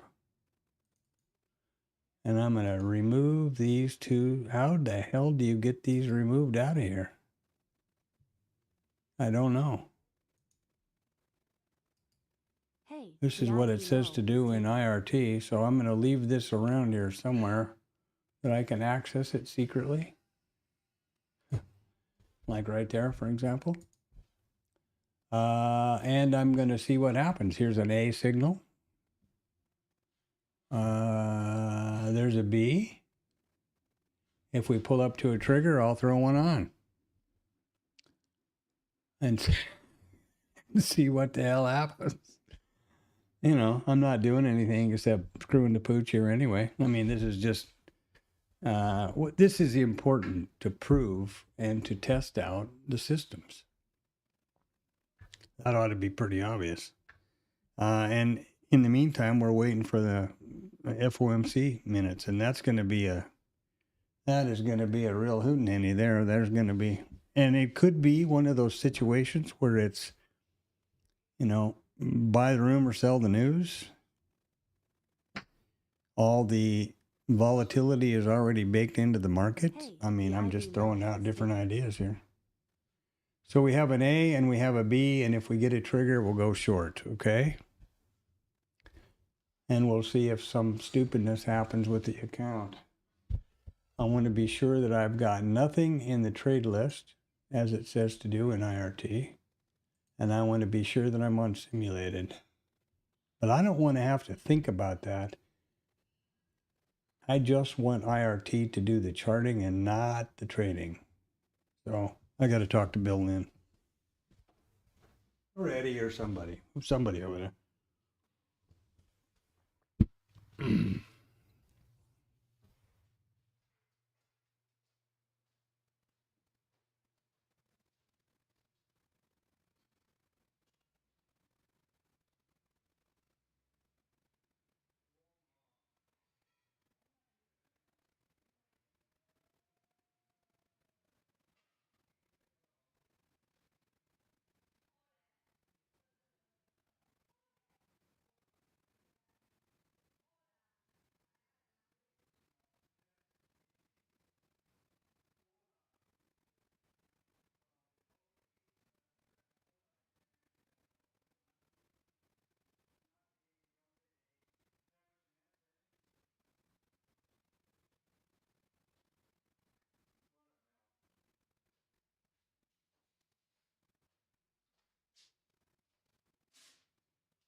Come on, get a trigger. Let's go. Be a big shot.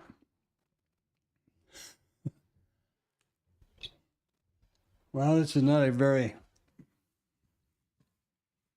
interesting trading day.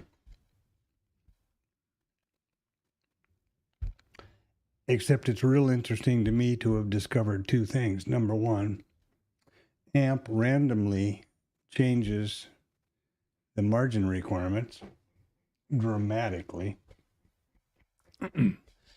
at 4 o'clock in the afternoon, and it is applicable to the entire overnight ETH session up to, through, and including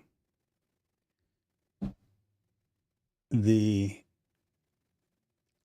FOMC minutes and meeting coming up at the top of this hour. And here is how I know that. Until shortly after the following Hey, U.S. the IB listed low news is taken. releases. Right here. Okay? So the margin goes from $400 day trading to $5,945 day trading per contract. Not saying anything wrong with that, but it's something you better know about if you're going to be trading a live account with AMP.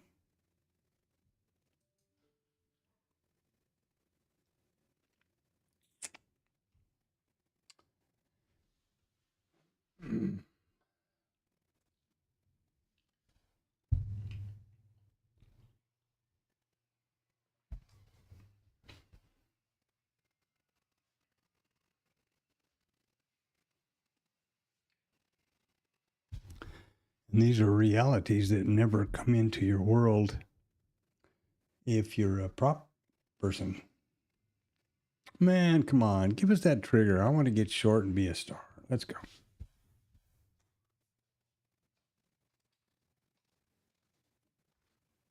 Hey, the IB low is taken.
Well, so much for my continuation trigger here.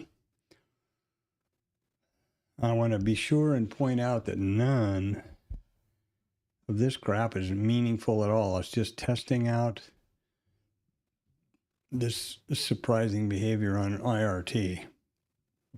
I did take 2 trades by signal right here, risk neutral, and right here. Stop. This is when I noticed the drama, particularly or seemingly around the short. And so I've thrown all of these on to see what's going on. And we got Blue Boy. Where's that The devil? IB low is taken. There he is. Lower highs or something. I mean, expect that it's a rotational day. This is the big news event, the biggest of the, well, especially now with the government shutdown, is the biggest period. Most impactful.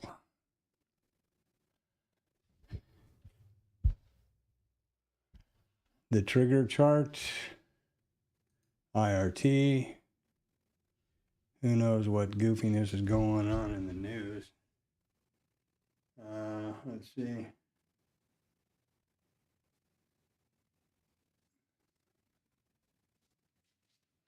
Trump is still moseying around Asia, which is pretty phenomenal considering how much that's costing the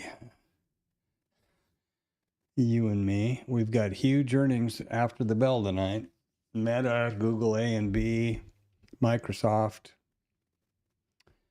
and supposedly Trump and Xi meeting. Xi, whether that's, who knows. And right here is the most important thing of them all today. The rate decision, FOMC statement.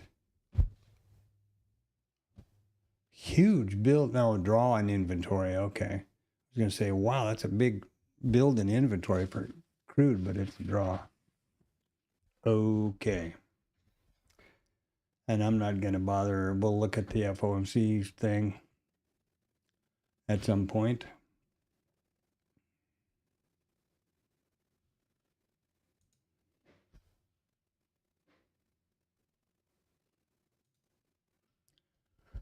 Oh, man, I wanted to have a trade. So here's the A trade. Now, these have to be sequential, right? There's an A, there's a B. That's good. We need a trigger. This would be the continuation zone. We need a trigger for a short. Let's see. Not a very high probability of a win rate, because what are we doing here? Well, we're pretty definitely rotating, right? Which is to be expected. So does that, one of the things that I probably need to do with this trade plan rules is to, and which I can do now that the rules are working as expected when I backtest, is I can do what if stuff. What if I, and my thinking here is that I put in a criteria to only take signals in the direction of context. I can do a what if I, instead of a 12 points or a risk neutral scale, if I just have both contracts at 36 ticks or whatever it is, right? You can do all of those what if things you want to do once everything else is working confidently, which it is. Will we get through the developing value area low to the IB low for the trigger? I don't have any idea. Actually, this would be exactly the trigger. Just one tick inside of here, that gives us the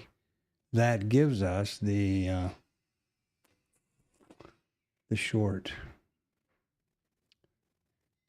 trigger. What am I doing? Okay. Over here.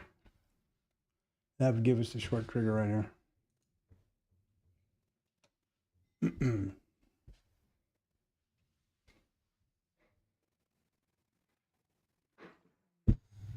Hey, the IB low is taken.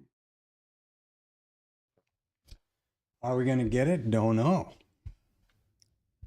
Don't know.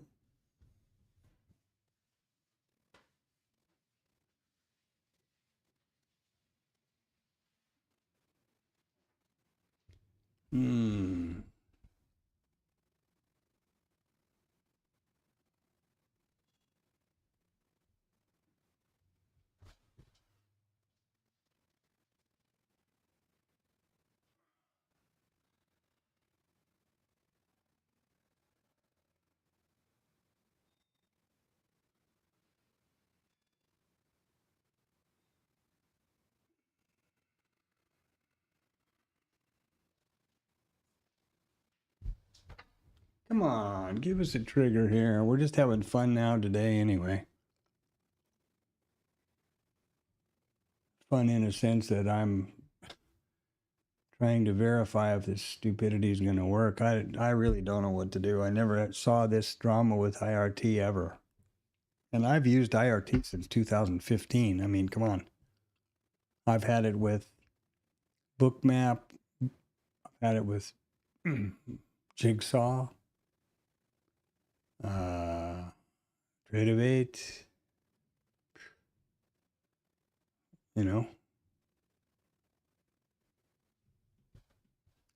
Sierra chart.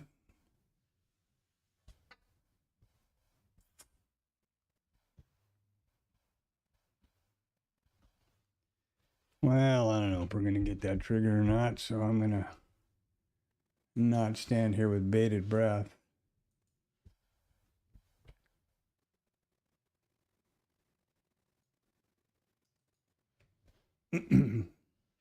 Might get it here pretty quick, though.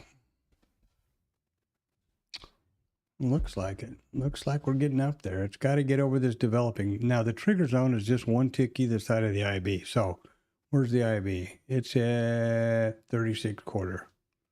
So we get up here to 35 quarter. That's a trigger. I mean, just eyeballing it. I've got the pullback and continuation zones coded in here in the levels, so that's a little easier to figure out.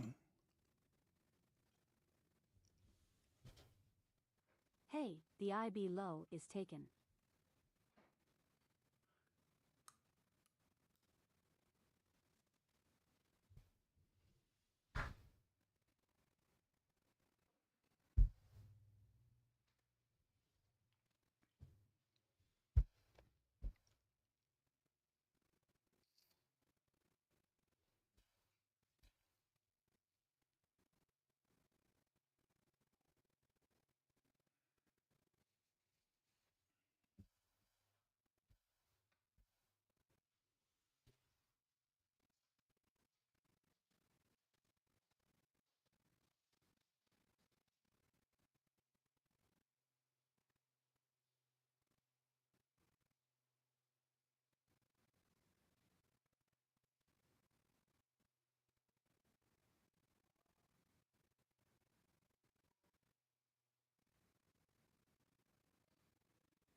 Are they going to get a trigger? Are we going to get the trigger, baby? Close, huh?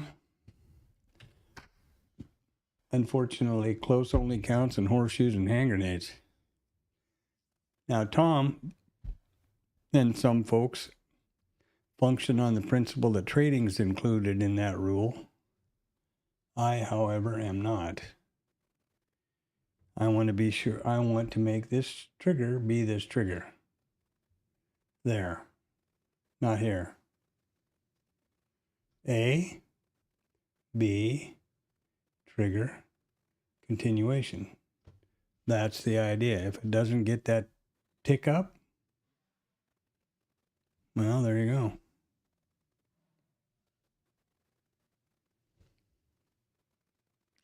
I think it's going to.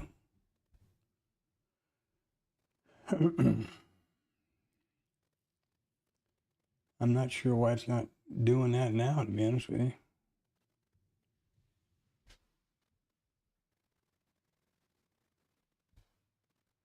There we go.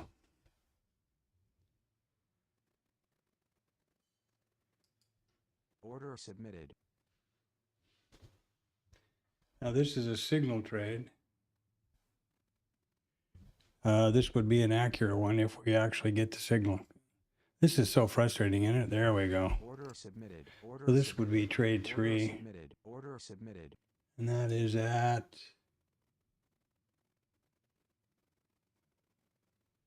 sometime 4:43:25. 04. 04. 43. And it's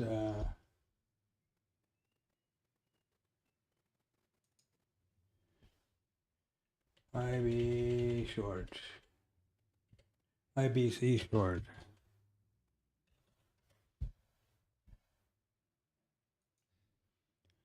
And what do we got? Who's on third?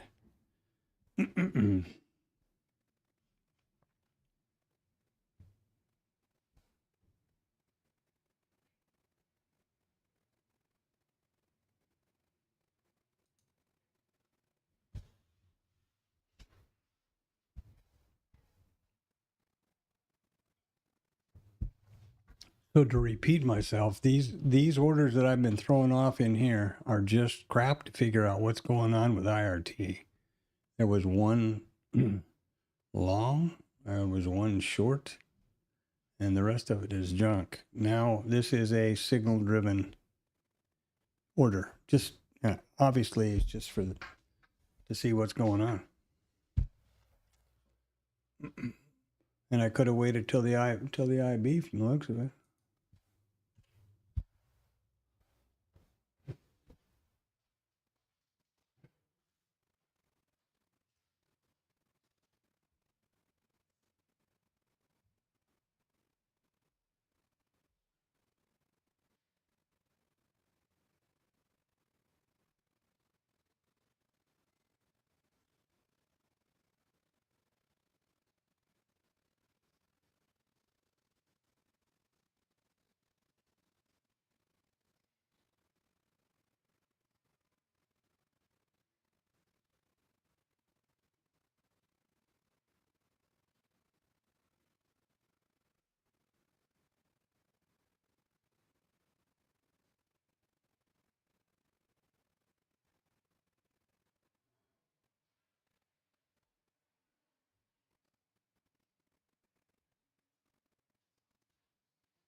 Oh, look at there. Almost got our trigger, huh? Oh, it didn't. I mean, our not our trigger. Almost got our scale.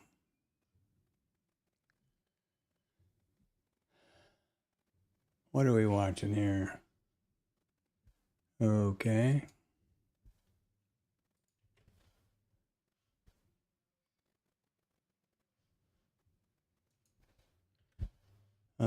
Down and up. That's not any fun. What is this shit? I'm so tired of that. I'm starting to get real disappointed with IRT, to frankly. I'd be pretty lost without it, I think, but man, it's a, it kind of gets a little goofy from time to time. This whole drama with taking trades in the wrong direction, and you know, I take a long. It says we're short, then I get two targets, and it adds double and whatever. I entered a long. It recorded 2 contracts short. Came back and took a stop, and it added those 2 shorts as additional stops. So it was miraculously in 4 short. You know, it's just, wait a minute. That makes no sense. It doesn't help.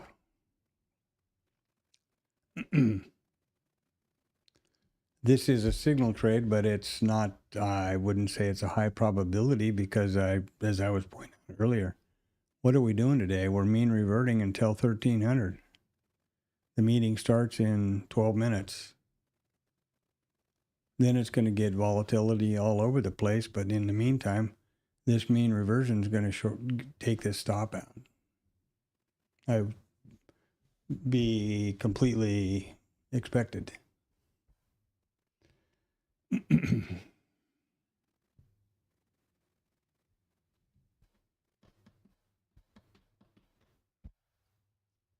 But it's, you know, at least I'm continuing to a certain degree the spirit of the stream here.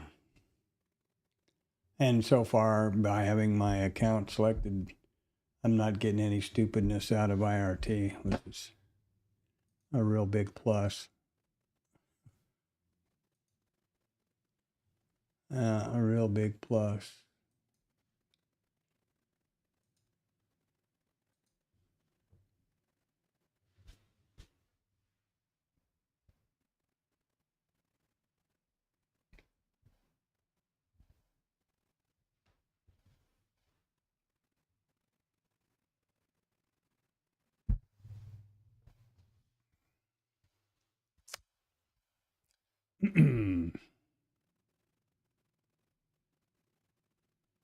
So 10 minutes basically till Jerome and company take the stage. What exactly is going on anyway? Let's look at that, shall we? So here we go. Rate statement. Interest rate decision, 1300, 1300. FOMC press conference at 1330. That's going to be all hell breaking loose here pretty quick. My guess is they will cut the rate. Here we go. This will be fun. They're going to cut the rate as expected. And the market will fly up. Briefly. Because they've already priced in a rate cut.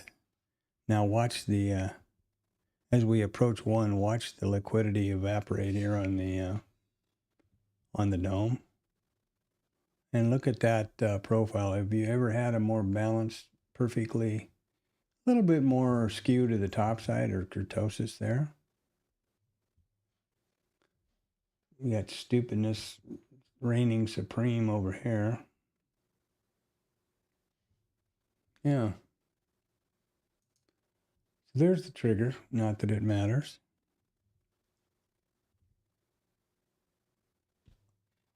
In retrospect, you know, in hindsight, as I was saying earlier, well, I try to make some kind of positive or some sort of progress here in the midst of all this. I'm pretty confident that I will be working a context filter into this system. Okay, there's that stop out, no problem. No problem over here on the IRT deal, and nobody left on third in the trade list. So that's a good thing. Seems like that's the technique now. I'll try to confirm that. And once again, this is just slapping trades around. That last one was a signal trade, and it right here, and it stopped. So, but not surprisingly, right? What would we expect going into a huge meeting in the middle of a rotational balanced day?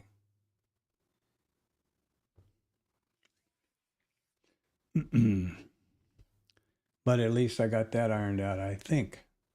But man, that's no good, huh? I got to talk to IRT about that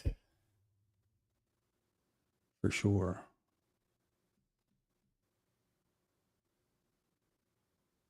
What's especially alarming to me is the fact that I had deleted, once I read about this the weekend and learned about it, I deleted the instruments from this trade list. Now it also says that you can close this quote page also, and it will prevent the system from taking trades. So I'm going to monitor this today, and then I'm going to close it at the end of the session, just to make double sure, huh? The only reason I had the reference lines, which I didn't think would have any effect on the trading, was just nice to see, you know, okay, there's the short, there's the target, there's this and that when I do screen snaps, but I've got that on Bookmap. I certainly don't need to have any kind of confirmation or anything over here. Oh, now we have a new B. Let's see, we have an A and we have a B, and will we have a trigger? We're pretty quick. That should be the trigger, and there it is. Let's go along. Right Order there. submitted. Boom. Stupid trades. These are as the signals fire, right? You see that, I'm assuming. We had the A, the B. Oh, I made a mistake. Big mistake. In the system, in the actual system, after you have an A, a B, an A, a B, a trigger, and then a short, and then a stop, you know, after you've had a trade and it stops or you win, in other words, that trade closes, you need to have another full sequence, an A and a B and on and on. Did not have an A here because the open is right on the IB high, or on IB low, sorry. So that is not an A. So I'm in a trade improperly. But, you know, what the hell, let's see what happens. I mean, let's see what happens.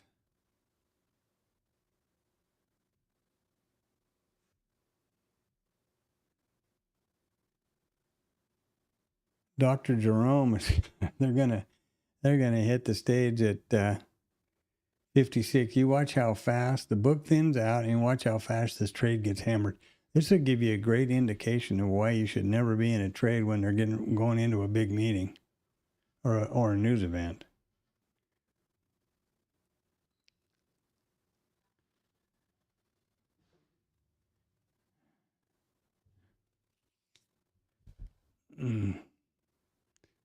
The liquidity will be, the volatility will be breathtaking, I suppose.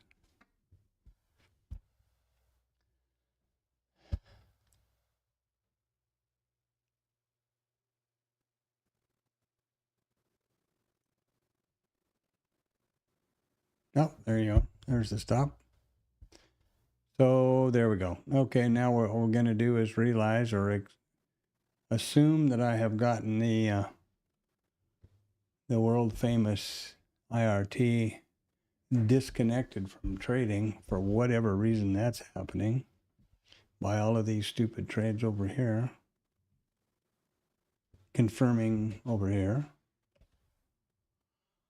And let's watch the Fed in 2.5 minutes. Fed watch. Upcoming.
Now the book ought to, there you go. Now we're down to the twos here. Right till the book thins out. Last 30 seconds, these orders ought to just evaporate. Maybe not. But that's typical. And I suppose there's going to be that the rate decision will be as expected.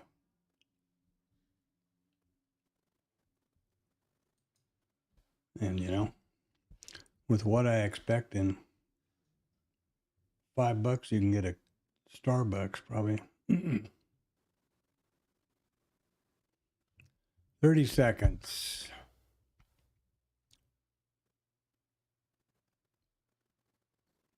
In and out, but not a hell of a lot. Into the teens now.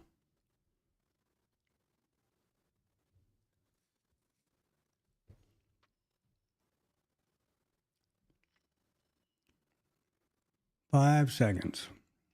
B flat. There we go. They unplugged them.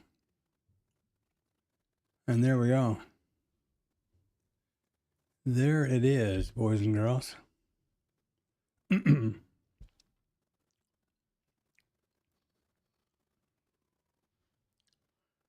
what is it? Who knows?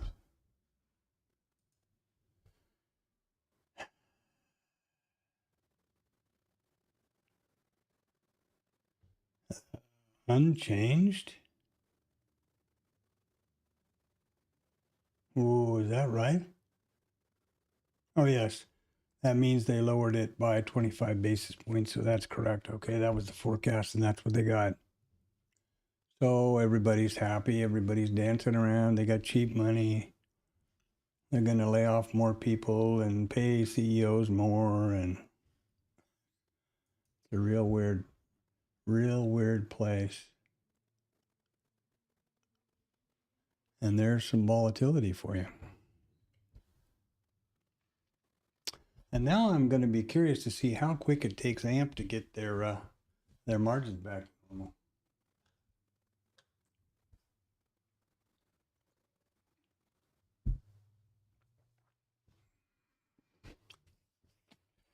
And I wonder what insulting comments the fearless leader will come up with.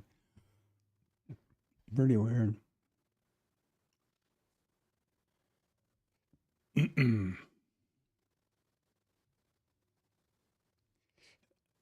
So there we are, boys and girls. Now, if you wanted to zoom in and watch that happen in real time, there you go. What happened? 44 half, 33, so 10 points. 10-point volatility swing there.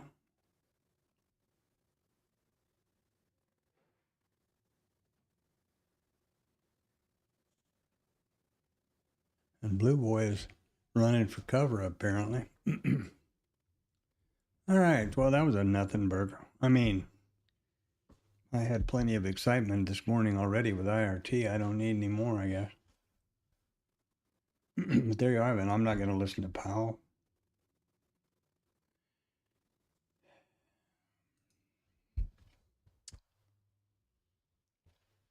And I wonder how long it's going to take this rate story to, or the margin to come back.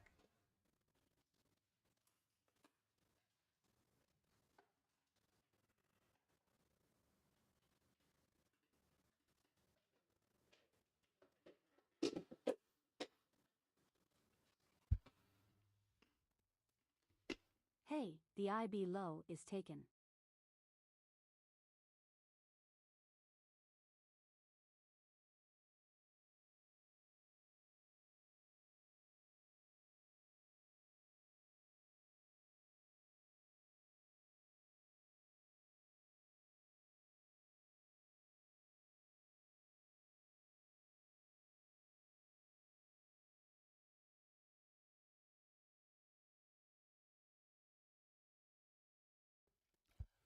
So we got about a 20 handle swing here. Either side of the scene of the crime.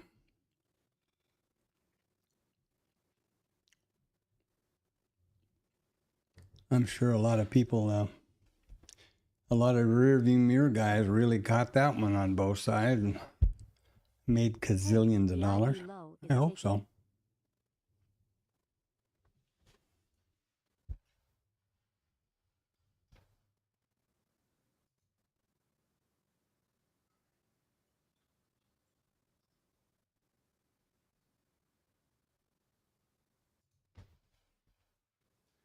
I don't see, I suppose I could go to the, maybe I should look at the dashboard. Maybe, or the portal or whatever they call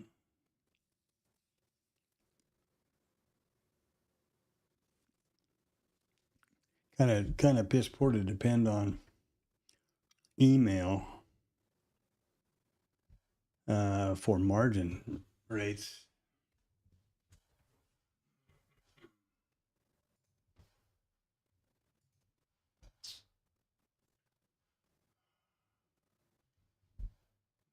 Hey, the IB low is taken.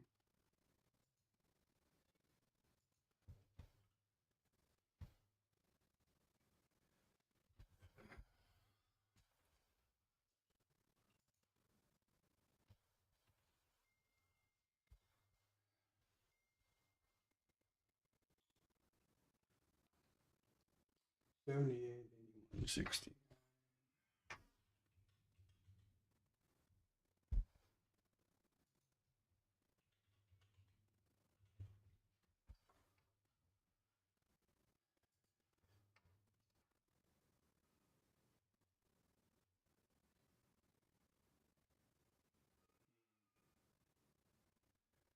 Well, I'm in the dashboard, but I don't see anything about margin rates.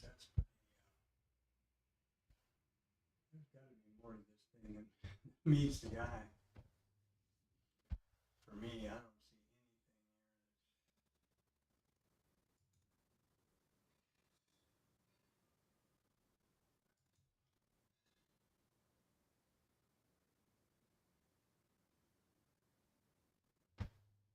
don't see anything. I don't see anything that's up to speed and up to date with this deal.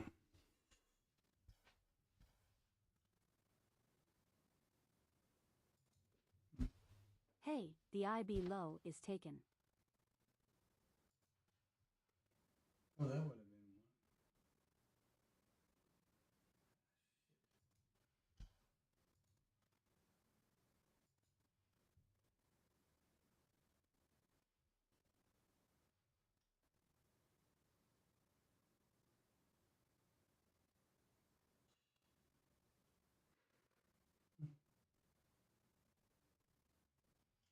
I would think they should have a.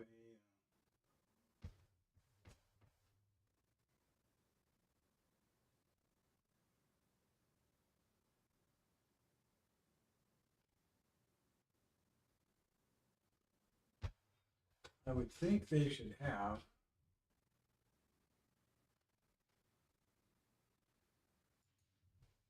some place where you can get up to date margin stuff.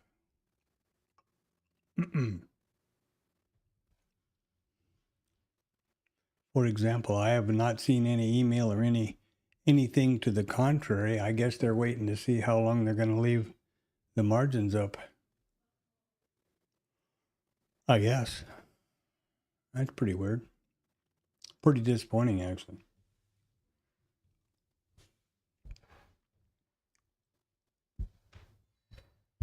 Well, anyhow, there you have it. Everybody's so excited now. The 5 people that look at our signals here now. There's one hell of an A and B, huh? And a trigger short. Obviously, I'm not going to get involved in any of that. But if you were not aware of the news event, you could be going, wait a minute, what's all of this? We are aware of the news event, so much more placid on the Renko, isn't it?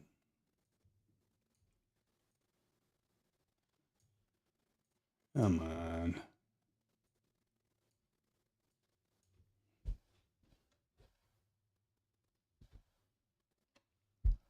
Much more placid on a Renko chart.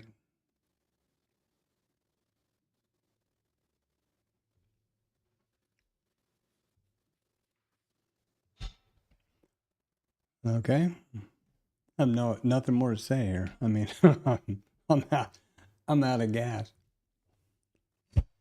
Maybe I'll go out for my midday stroll and catch some, rest my eyes, get my blood going. I was really looking to see, I'll see the email when it comes through, if and when that happens.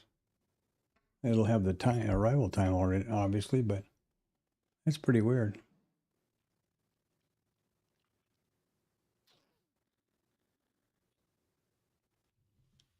Pretty weird.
Hey, the IB low is taken.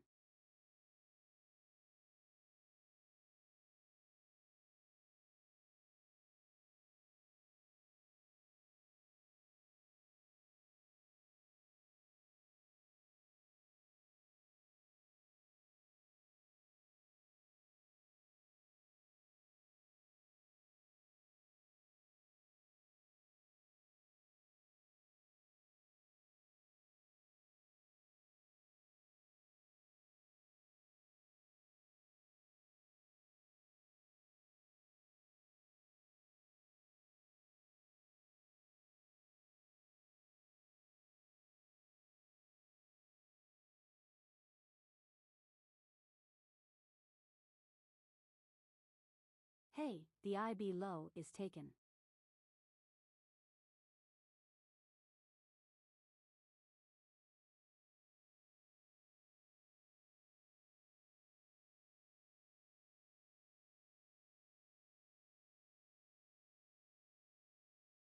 Hey, the IB low is taken.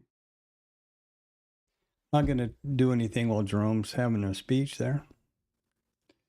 I'm going to eat my own dog food and get out in the sun and get some fresh air and a little exercise, and then come back in and watch the day wrap up.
Hey, the IB low is taken.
Hey, the IB low is taken.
Hey, the IB low is taken.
Hey, the IB low is taken.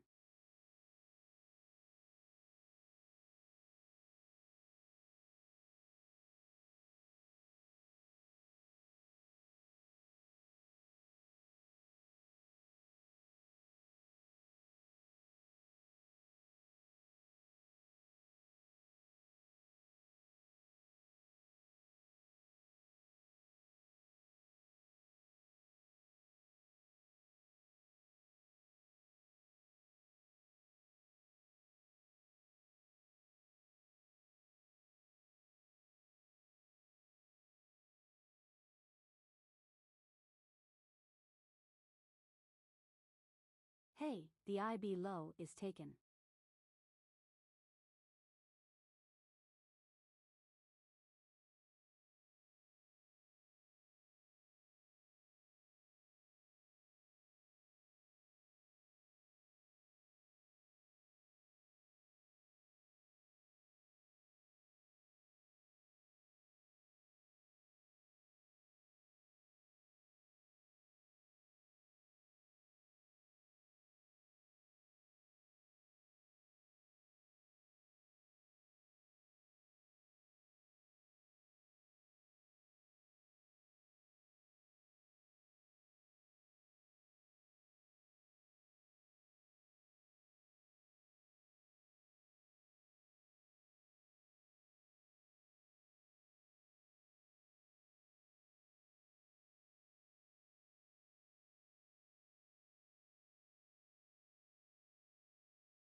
Hey, the IB low is taken.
All right, well, happy power hour.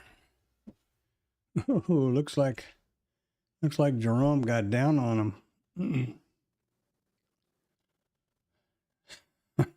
and continues to, apparently. Well, I didn't do anything, and as I mentioned,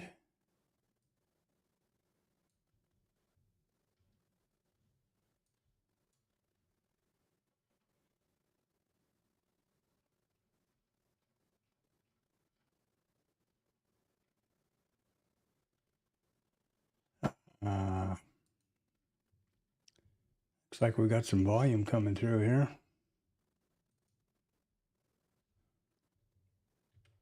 Yeah, still below 100%, so that's pretty crazy. And the ATR is now bumped way up to 8.5, so be careful. We were up at a high of 15. That's 15 points in a 1 minute candle. Tell me how you're going to deal with that with your risk management. That's a pretty important thing to remember.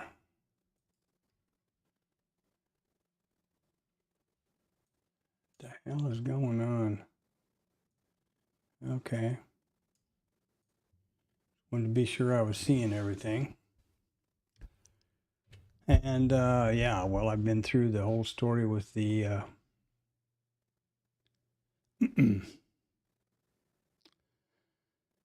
the backtest system, the signals, and can run through that again here, I guess.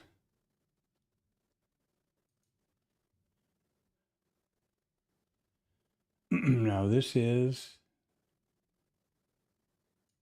my backtest tab, and this is the backtest trading system for the IB continuation trade, IB trades, period, not just continuation.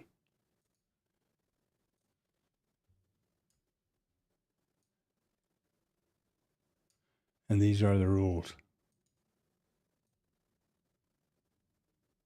These rules are evaluated by the system, the backtest engine, over every 1 minute bar, however long or however back many days, historical days you test. These triggers here and these levels are not connected to this system in any way, but they absolutely represent the levels that are required in the system and the signals. And they both are revolve around the initial balance high or low, and it's only two trades. It's initial balance failure, continuation, that's it. Those are the two trades to do with the initial balance statistic and the initial balance trades. Now, if you're, bright-eyed and bushy-tailed and you're all excited about trading, how did you manage your risk right here?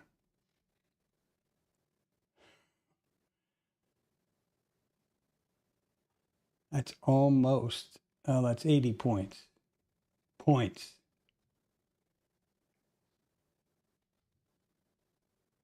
40, 82. Okay, call me a liar, 60 points.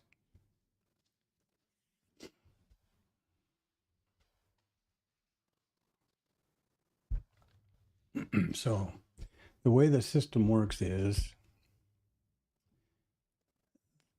once the rules are coded up, you can rely on the computer or the system to backtest your strategy and decide what you're going to achieve, right? Or not.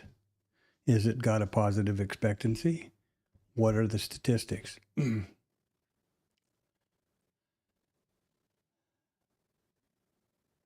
So I'll show you what I mean. Here's a back test. 100 days. Ready? There you go. Took 2 seconds. It took 2 seconds for the computer to go back 100 days and evaluate all of these rules over each 1 minute bar contained within 100 trading days historical. The result is it took 158 trades, 77 long, 81 short. Let's see some other stuff that's over here. We have the max pullback, which is not the same as a drawdown, but drawdown can be, this is the drawdown, I'm sorry, but what you don't want to have is you have to be careful that you don't interpret the consecutive losses to be the drawdown, because they're not. This could have one win and one run and just keep losing. The account could keep drawing down. Right? Here is the more in the weeds. There's 60 wins, 37 losses. Maximum loser is $300. That's correct. This should be 750. There is one trade that is, I forget the day in this particular one, but where instead of taking T2, it goes to end of day. So we have 60 wins, 37 losses, 158 trades over 100 days, 7 consecutive winners in a row, and 4 consecutive losers in a row. If we tested this on buy and hold, we made whatever we made up here, $28,000 net profit, and buy and hold would be $750. So I've made a tool for myself to help understand all of this, and it is here. This is for 500 days, which I was doing last night or this morning. Let's go 100 days. There are 60 wins. Oh, there's 158 trades, I'm sorry. 60 wins, 37 losses. Average winner, I'm sorry, is 647.92. I'll get this right yet. I'm just still sweating from being outside in the walk. 37 losses. Average loser is 292.57. What does that mean? And it's there each. This is a risk neutral 2-lot package right here. What are the metrics? 61 scratch trades, 57.28% win rate, 42.72 loss rate. Expectancy is $246 per trade. Profit factor is 1.62. The RR, risk to reward ratio, is 2.21. And the trades per day is 1.58. Based on a 2-lot package, we took 316 positions. The T1 risk neutral scale, we had 121 of them for 38.29% of the trades. We had 60 T2s for 18.899%, and we took 135 stops for 42.72%. Now you know your back test. Every time I put on a trade, I can expect to have 38% achieve T1 38% of the time, stop out 42% of the time. But because of the total winners and the risk to reward ratio, the strategy is profitable. That's, in my opinion, that's the correct way to backtest. I think that's what needs to happen in order to vet a trade. Now that I have the code working properly and all the rules, I can do what if stuff. What if I don't have a risk neutral scale and I take them both off at 24 or 36 or 48 or whatever? What if I change the code so that I don't have it doesn't need to be a close within the zone. It needs to be a penetration for a higher low within the zone. Those kinds of things can be accomplished now. Then I can also optimize over a historical data set, and then take the optimized strategy and backtest over a forward data set. Untested data. I think pretty comprehensive system.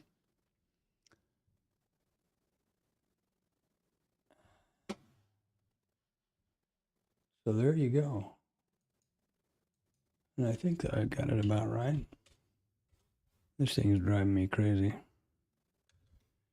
All right, I'll have the recap at the bottom of the hour.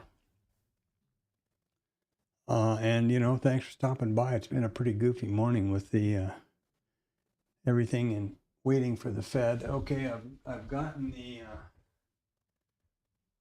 At 13:18, I got the email from AMP that now the futures have been brought back to daily margins. I don't know if you were around, but here was the email.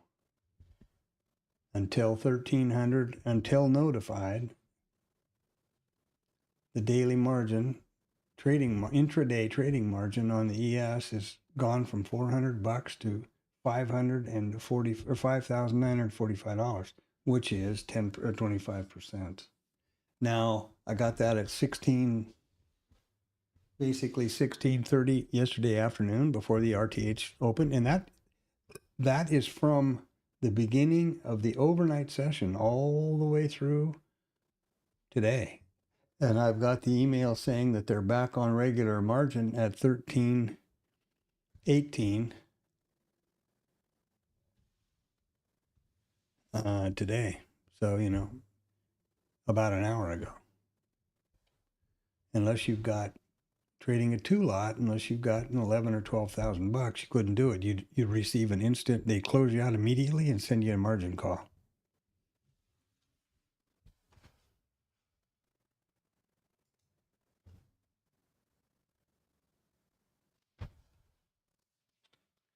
All right. That's real important because this is a AMP live account. So there we go. The back testing, the account is reset. I think I figured out what to do with IRT as far as not taking trades on its own. Well, that's alarming. And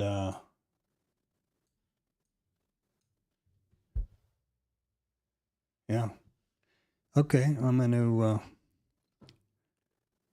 we'll do the recap and the take it into the close for the cash close. Remember that the stream here is open every day from 8 o'clock in the morning, every trading day, 8 o'clock in the morning, with the pre-market and all of those things, and then the reports and analysis of the overnight, set up all the statistics, etc., and trade them all day until 1500 to cash close. Today was pretty crazy, of course.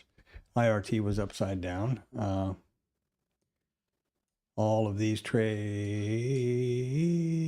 all of this stuff right here was just junk. All of these trades were just, what the hell is going on? Try this, try that. Let's see what happens, which I recorded. There were 2 trades that were on signal. One scratch, one stop, and then a second one, which I think stopped here as well. But they were taken per signal. So not that that means anything, but I'm just saying, right? Just saying.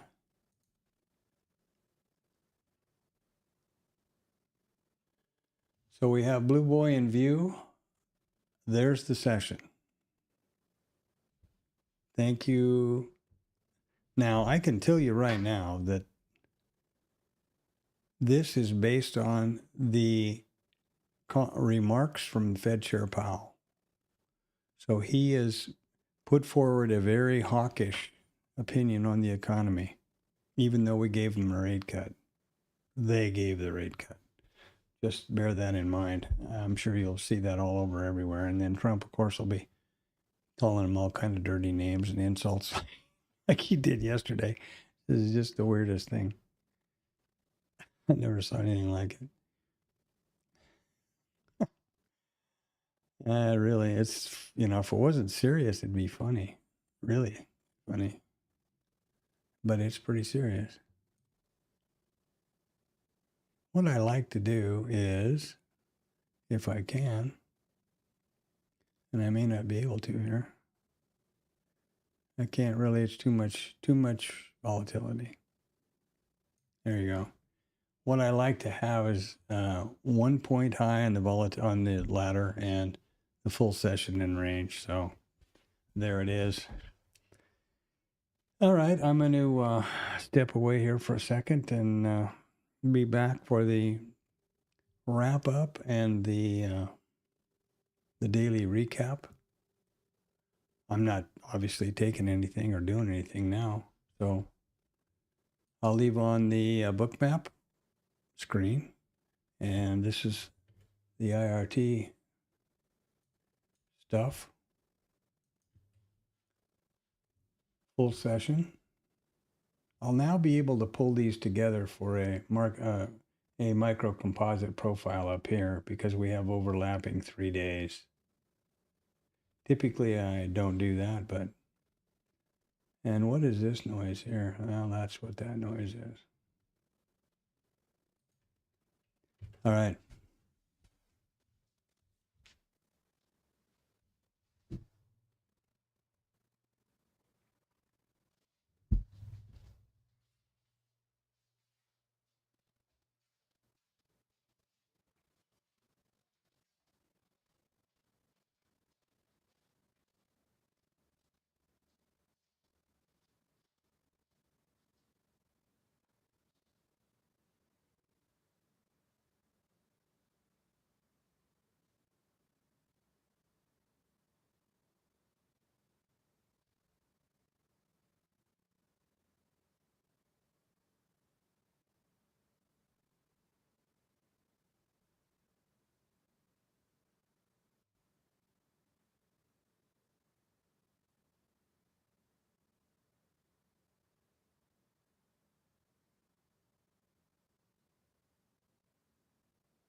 All right.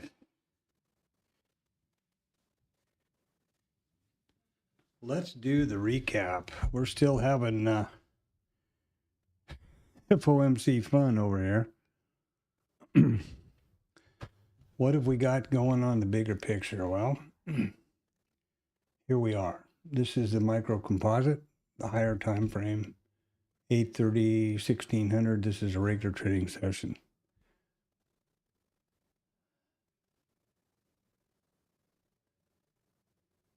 Friday, Monday, Tuesday, Wednesday, today. Here's random risk personified, and couldn't be a clearer example of why you should manage your risk and only put your account at risk in the market as minimally as possible. You don't know when this may happen. I'm going to now, when we close today, I'll start a new micro composite profile up here because we have overlapping price, and that's my criteria. The Fed, this is the Fed meeting and the rate cut.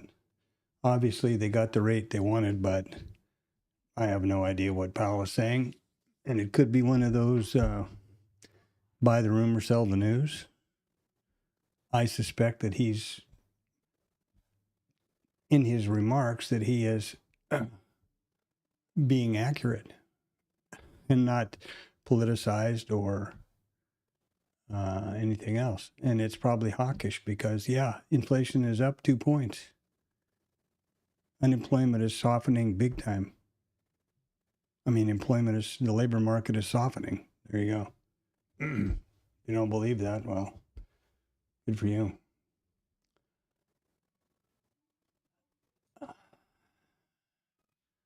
Well, we're up to, on the Fed news, we're up to almost 100% here. We're up 93% volume for this time of day. And the ATR has swung back down to about 5.5 points. Or handles, 5.5 handles per 1 minute candlestick. We were up as high as 15. Okay, so there we go. Tomorrow morning at 0800, I'll start the stream again as always, every trading day. Let's begin with the, the news and the reports, which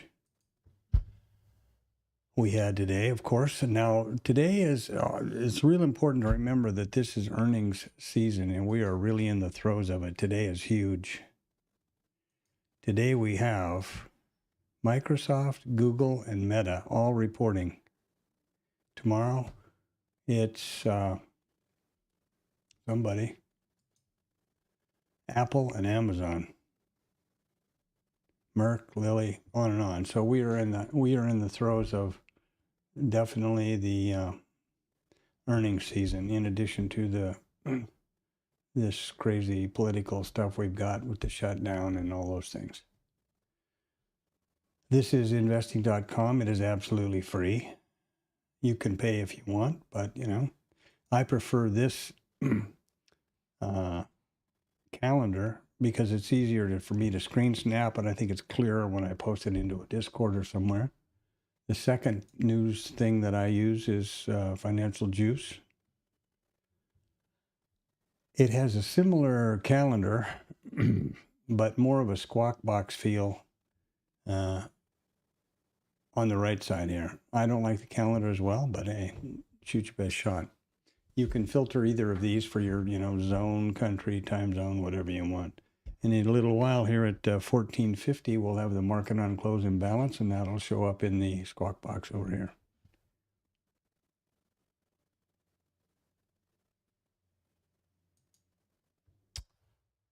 We've gone over the back testing. We've gone over the trigger chart.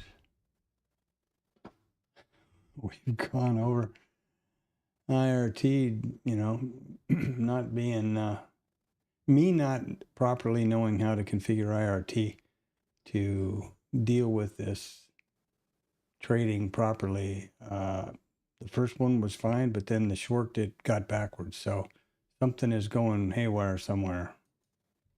My solution is I don't plan to trade with IRT anyway, so I just want to shut it off. I think I worked that out. And as usual, I will shut her down and bring her back up at 1700 with the full session. This is the RTH session. We've done the statistics. We know where we're at there. That's kind of something that might be interesting to look at. It's one of the interesting features of IRT. First, they conveniently highlight the proper open type column in case you are unsure of yourself with that. And then another thing that's really interesting here is they highlight. You see how they've changed the color of the text to blue from black? Well, that every time one of these levels is revisited in today's RTH, this color has changed, or this highlight color has changed. So we've only got 1, 2, 3, 4, 5, 6 of these statistics which have not been revisited, and a couple of them are 2 times the IB high and crazy stuff. I'm a little bit surprised that we haven't taken out the previous IB high before. Or today. Let's check that out.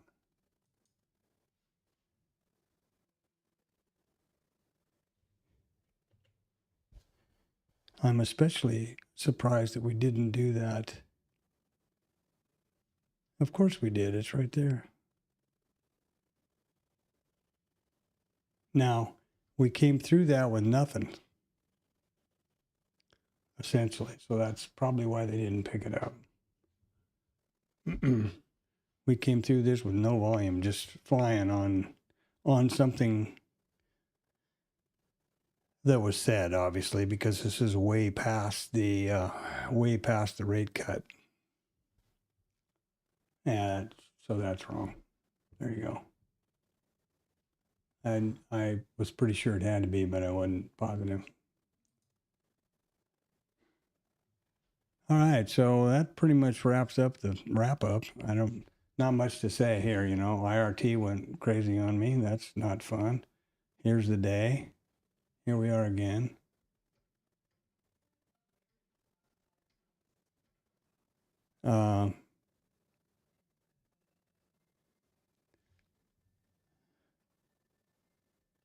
There's the whole session in view.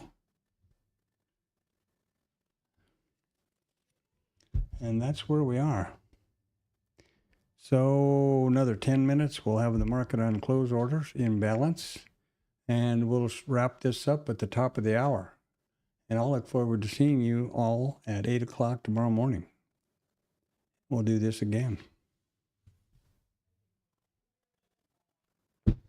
One thing I must say is that I hope you really learned a most valuable lesson here today.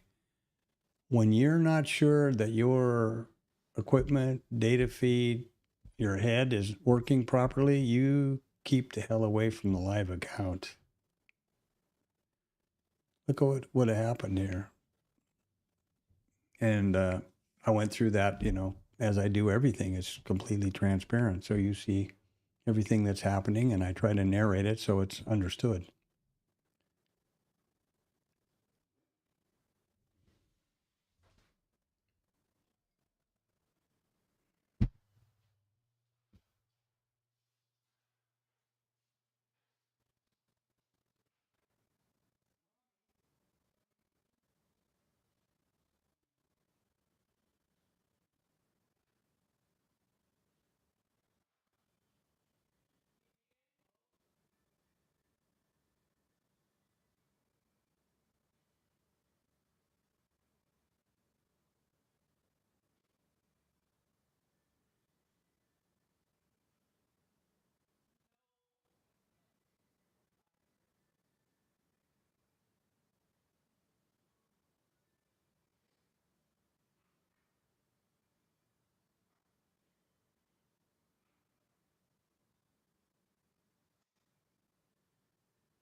Well, I don't know what's being said, but it'll be interesting to listen to it later or see the synopsis of it. Whatever it is, they're not, you know, it's a little disappointing to me. The markets, everything, the market approaches everything like they are the most important thing on the planet.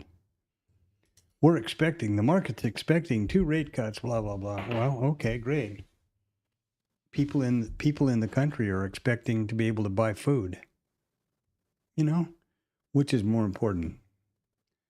Elon Musk or some pencilneck having more money and not paying taxes? Or, now trading is one thing, and I like doing it, but there is a certain arrogance about that attitude that rubs me the wrong way, I must admit. Okay. Thanks for stopping by. Leave a thumbs up, subscribe, drop something in the chat. Everybody seems to be pretty bashful about that, except Richard or Anthony. Alex used to be here a lot, and he just disappeared.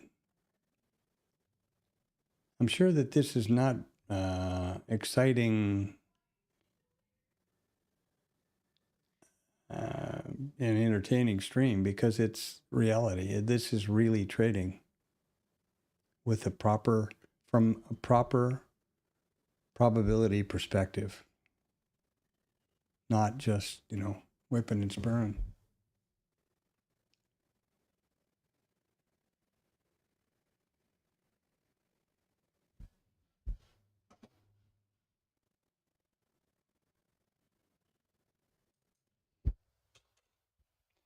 And there you are. That's what it is. So remember, it's my virtual trading journal, and I'm sharing it freely and openly in hopes that it could help or be entertaining or whatever.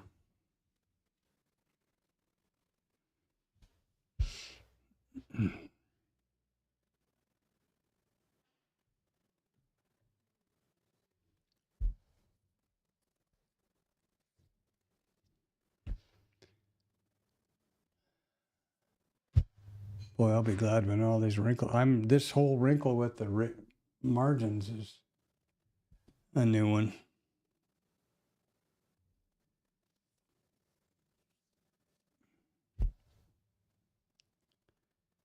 Especially when in view of the overnight. I could understand that you had to be flat,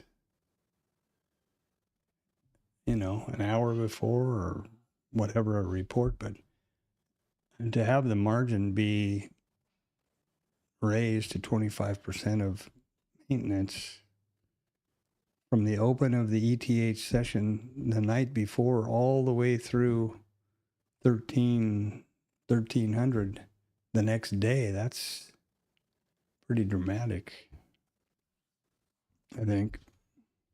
I didn't expect that. Previously in live accounts, that was not ever the case.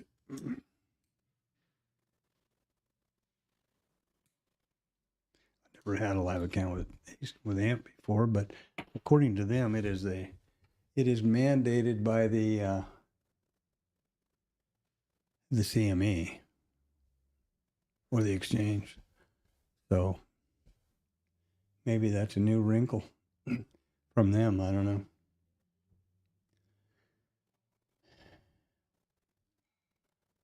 Well, welcome.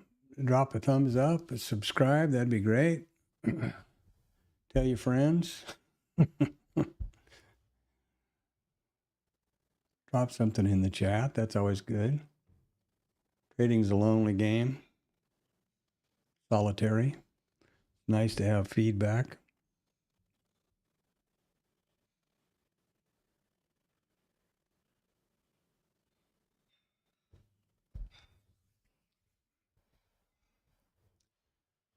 Mm-hmm.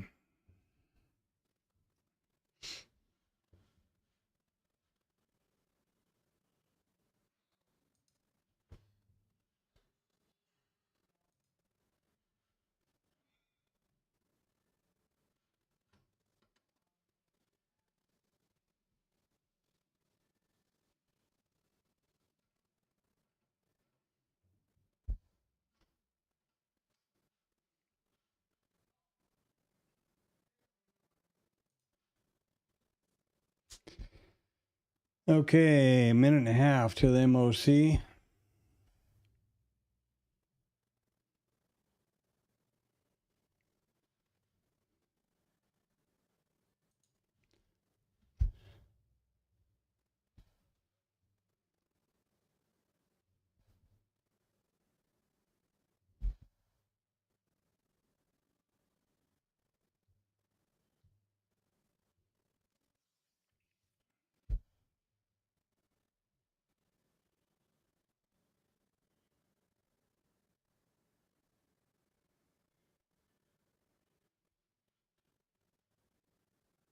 So here you go.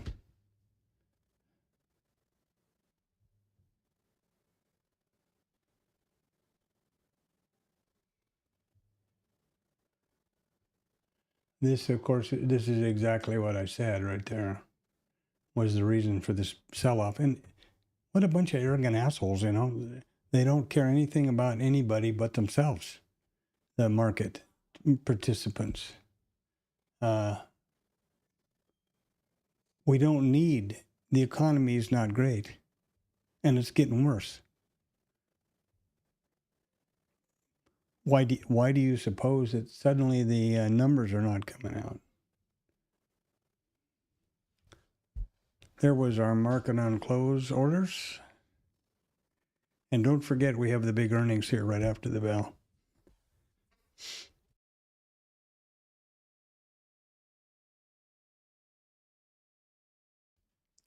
I'm as materialistic and, you know, capitalistic as the next guy, but I believe that everybody needs to be able to eat and have a job and stuff like that.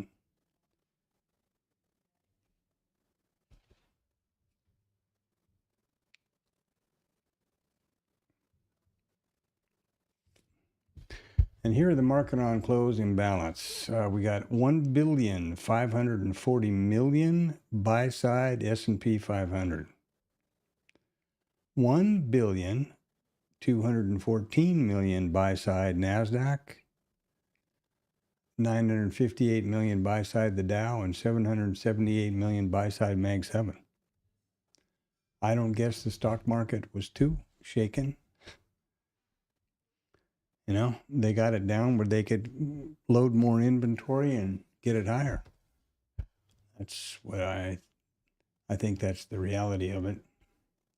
And as I said before, be real careful that we've got Microsoft, Meta, and the two alphabets, and Starbucks, by the way, and eBay. Oh, wow, look at this. All these today. Right after the bell. Right after this cash close, not the bell at 1600. So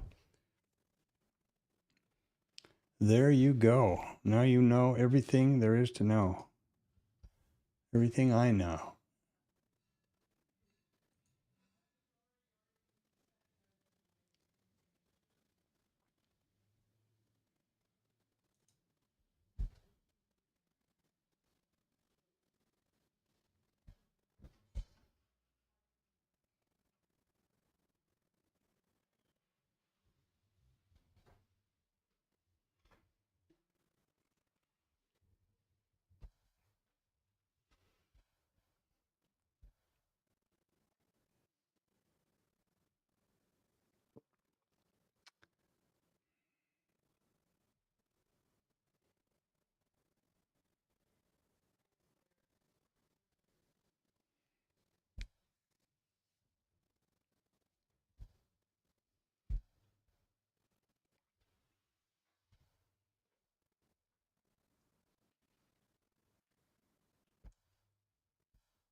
Big selling tail down there.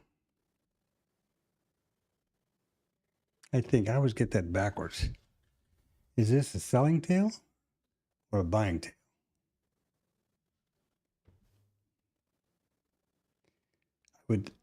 in my logic, it's a selling tail. We sold down there and couldn't get anywhere, and up they came. Couldn't maintain that level. And what is that? What does the profile suggest? Well, yeah. What does this look like? It looks like a P, right? Well, a P suggests short covering. I'm not sure how that could line up. Unless it's within the day, you know, they tried to short down here, selling tail, didn't work, they covered them. Beats me. I don't know. That's in market profile terms, a B-shaped profile like this is long liquidation, and a P-shaped profile is short covering. How that plays into all of these gap ups, I don't know, but I can promise you one thing. In the not too distant future, these gaps are going to close, just like it did right here and everywhere else, and here and here and there, right? So the market goes up to go down and goes down to go up. You need to remember that. It's a zero-sum game. Futures is. For every seller, there's a buyer. It's impossible to have more buyers than sellers or vice versa.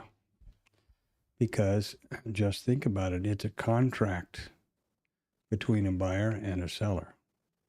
You can't have a contract with one person, one party. So every time somebody is selling something, somebody's on the other side of that buying it.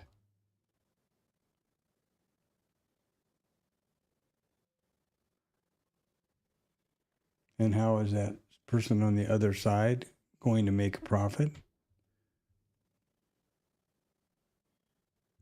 They're going to take the market the other way.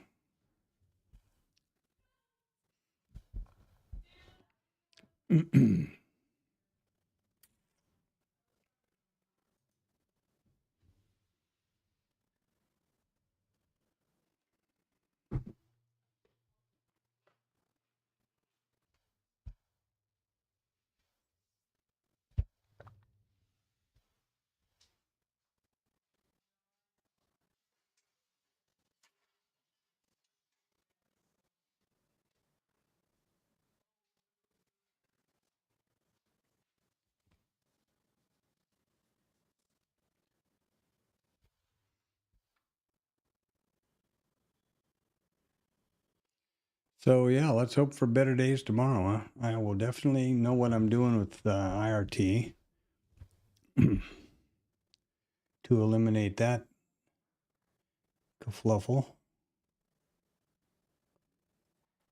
And I'm going to also Google Bill or send a ticket to Bill and say, how do I just shut the damn thing off completely?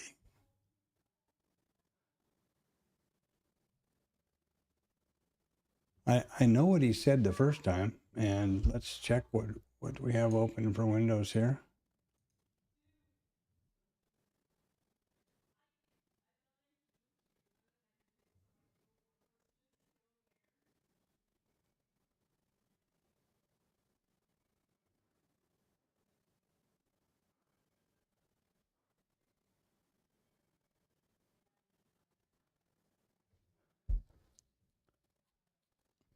Now, if I open the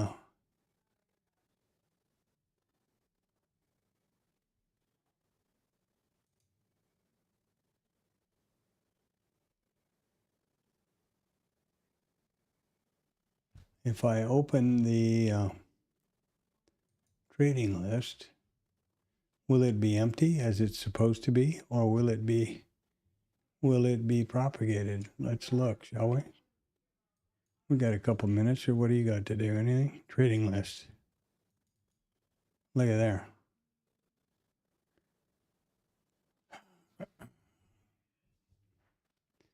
This is very definitely a problem.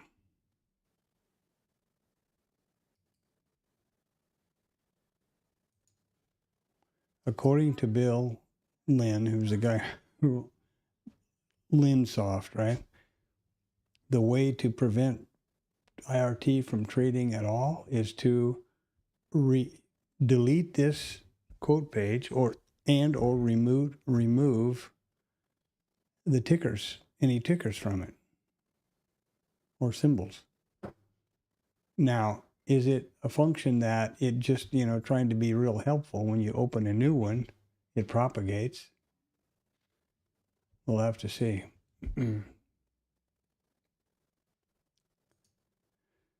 Shoof. Shoof, shoof, shoof.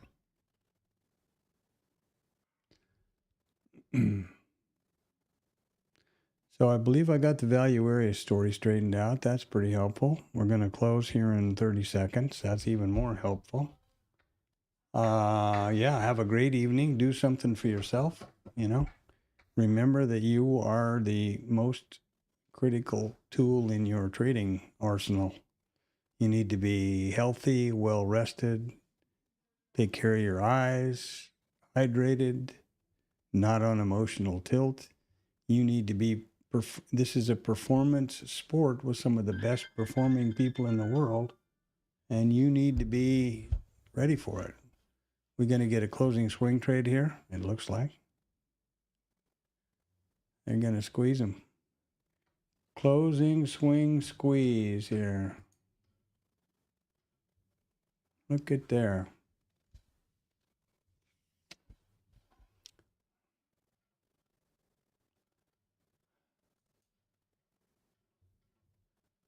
Look at there. Pretty big squeeze, huh? 17 to 35. 20 handles. Not done yet. Right back to, guess where? The scene of the crime.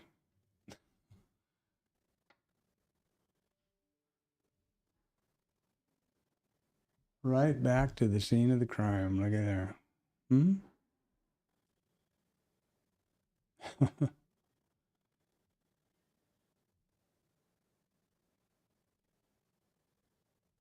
All right, have a great night.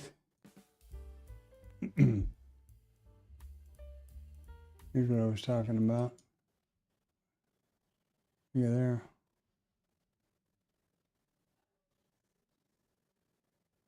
All of this shook out everybody, and what did they end up doing? Right back where they started. That's called speculation, boys and girls. Shake them out, get them nervous, get them scared, get them going, get them on their back foot, hammer them, get as much inventory as you can or liquidate as much as you need to, and then get right back where you started. Meant exactly nothing.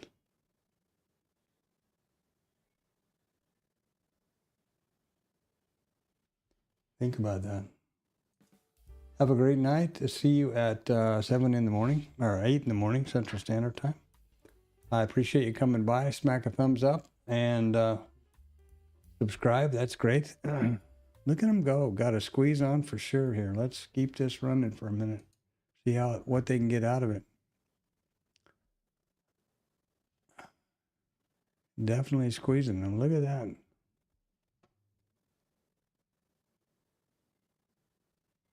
Look at that.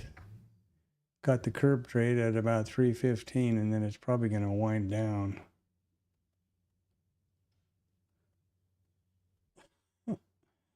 Gonna end up with a flipping doji over here. Look at that, huh? And down, remember that we were all the way down here. And now we're back up here.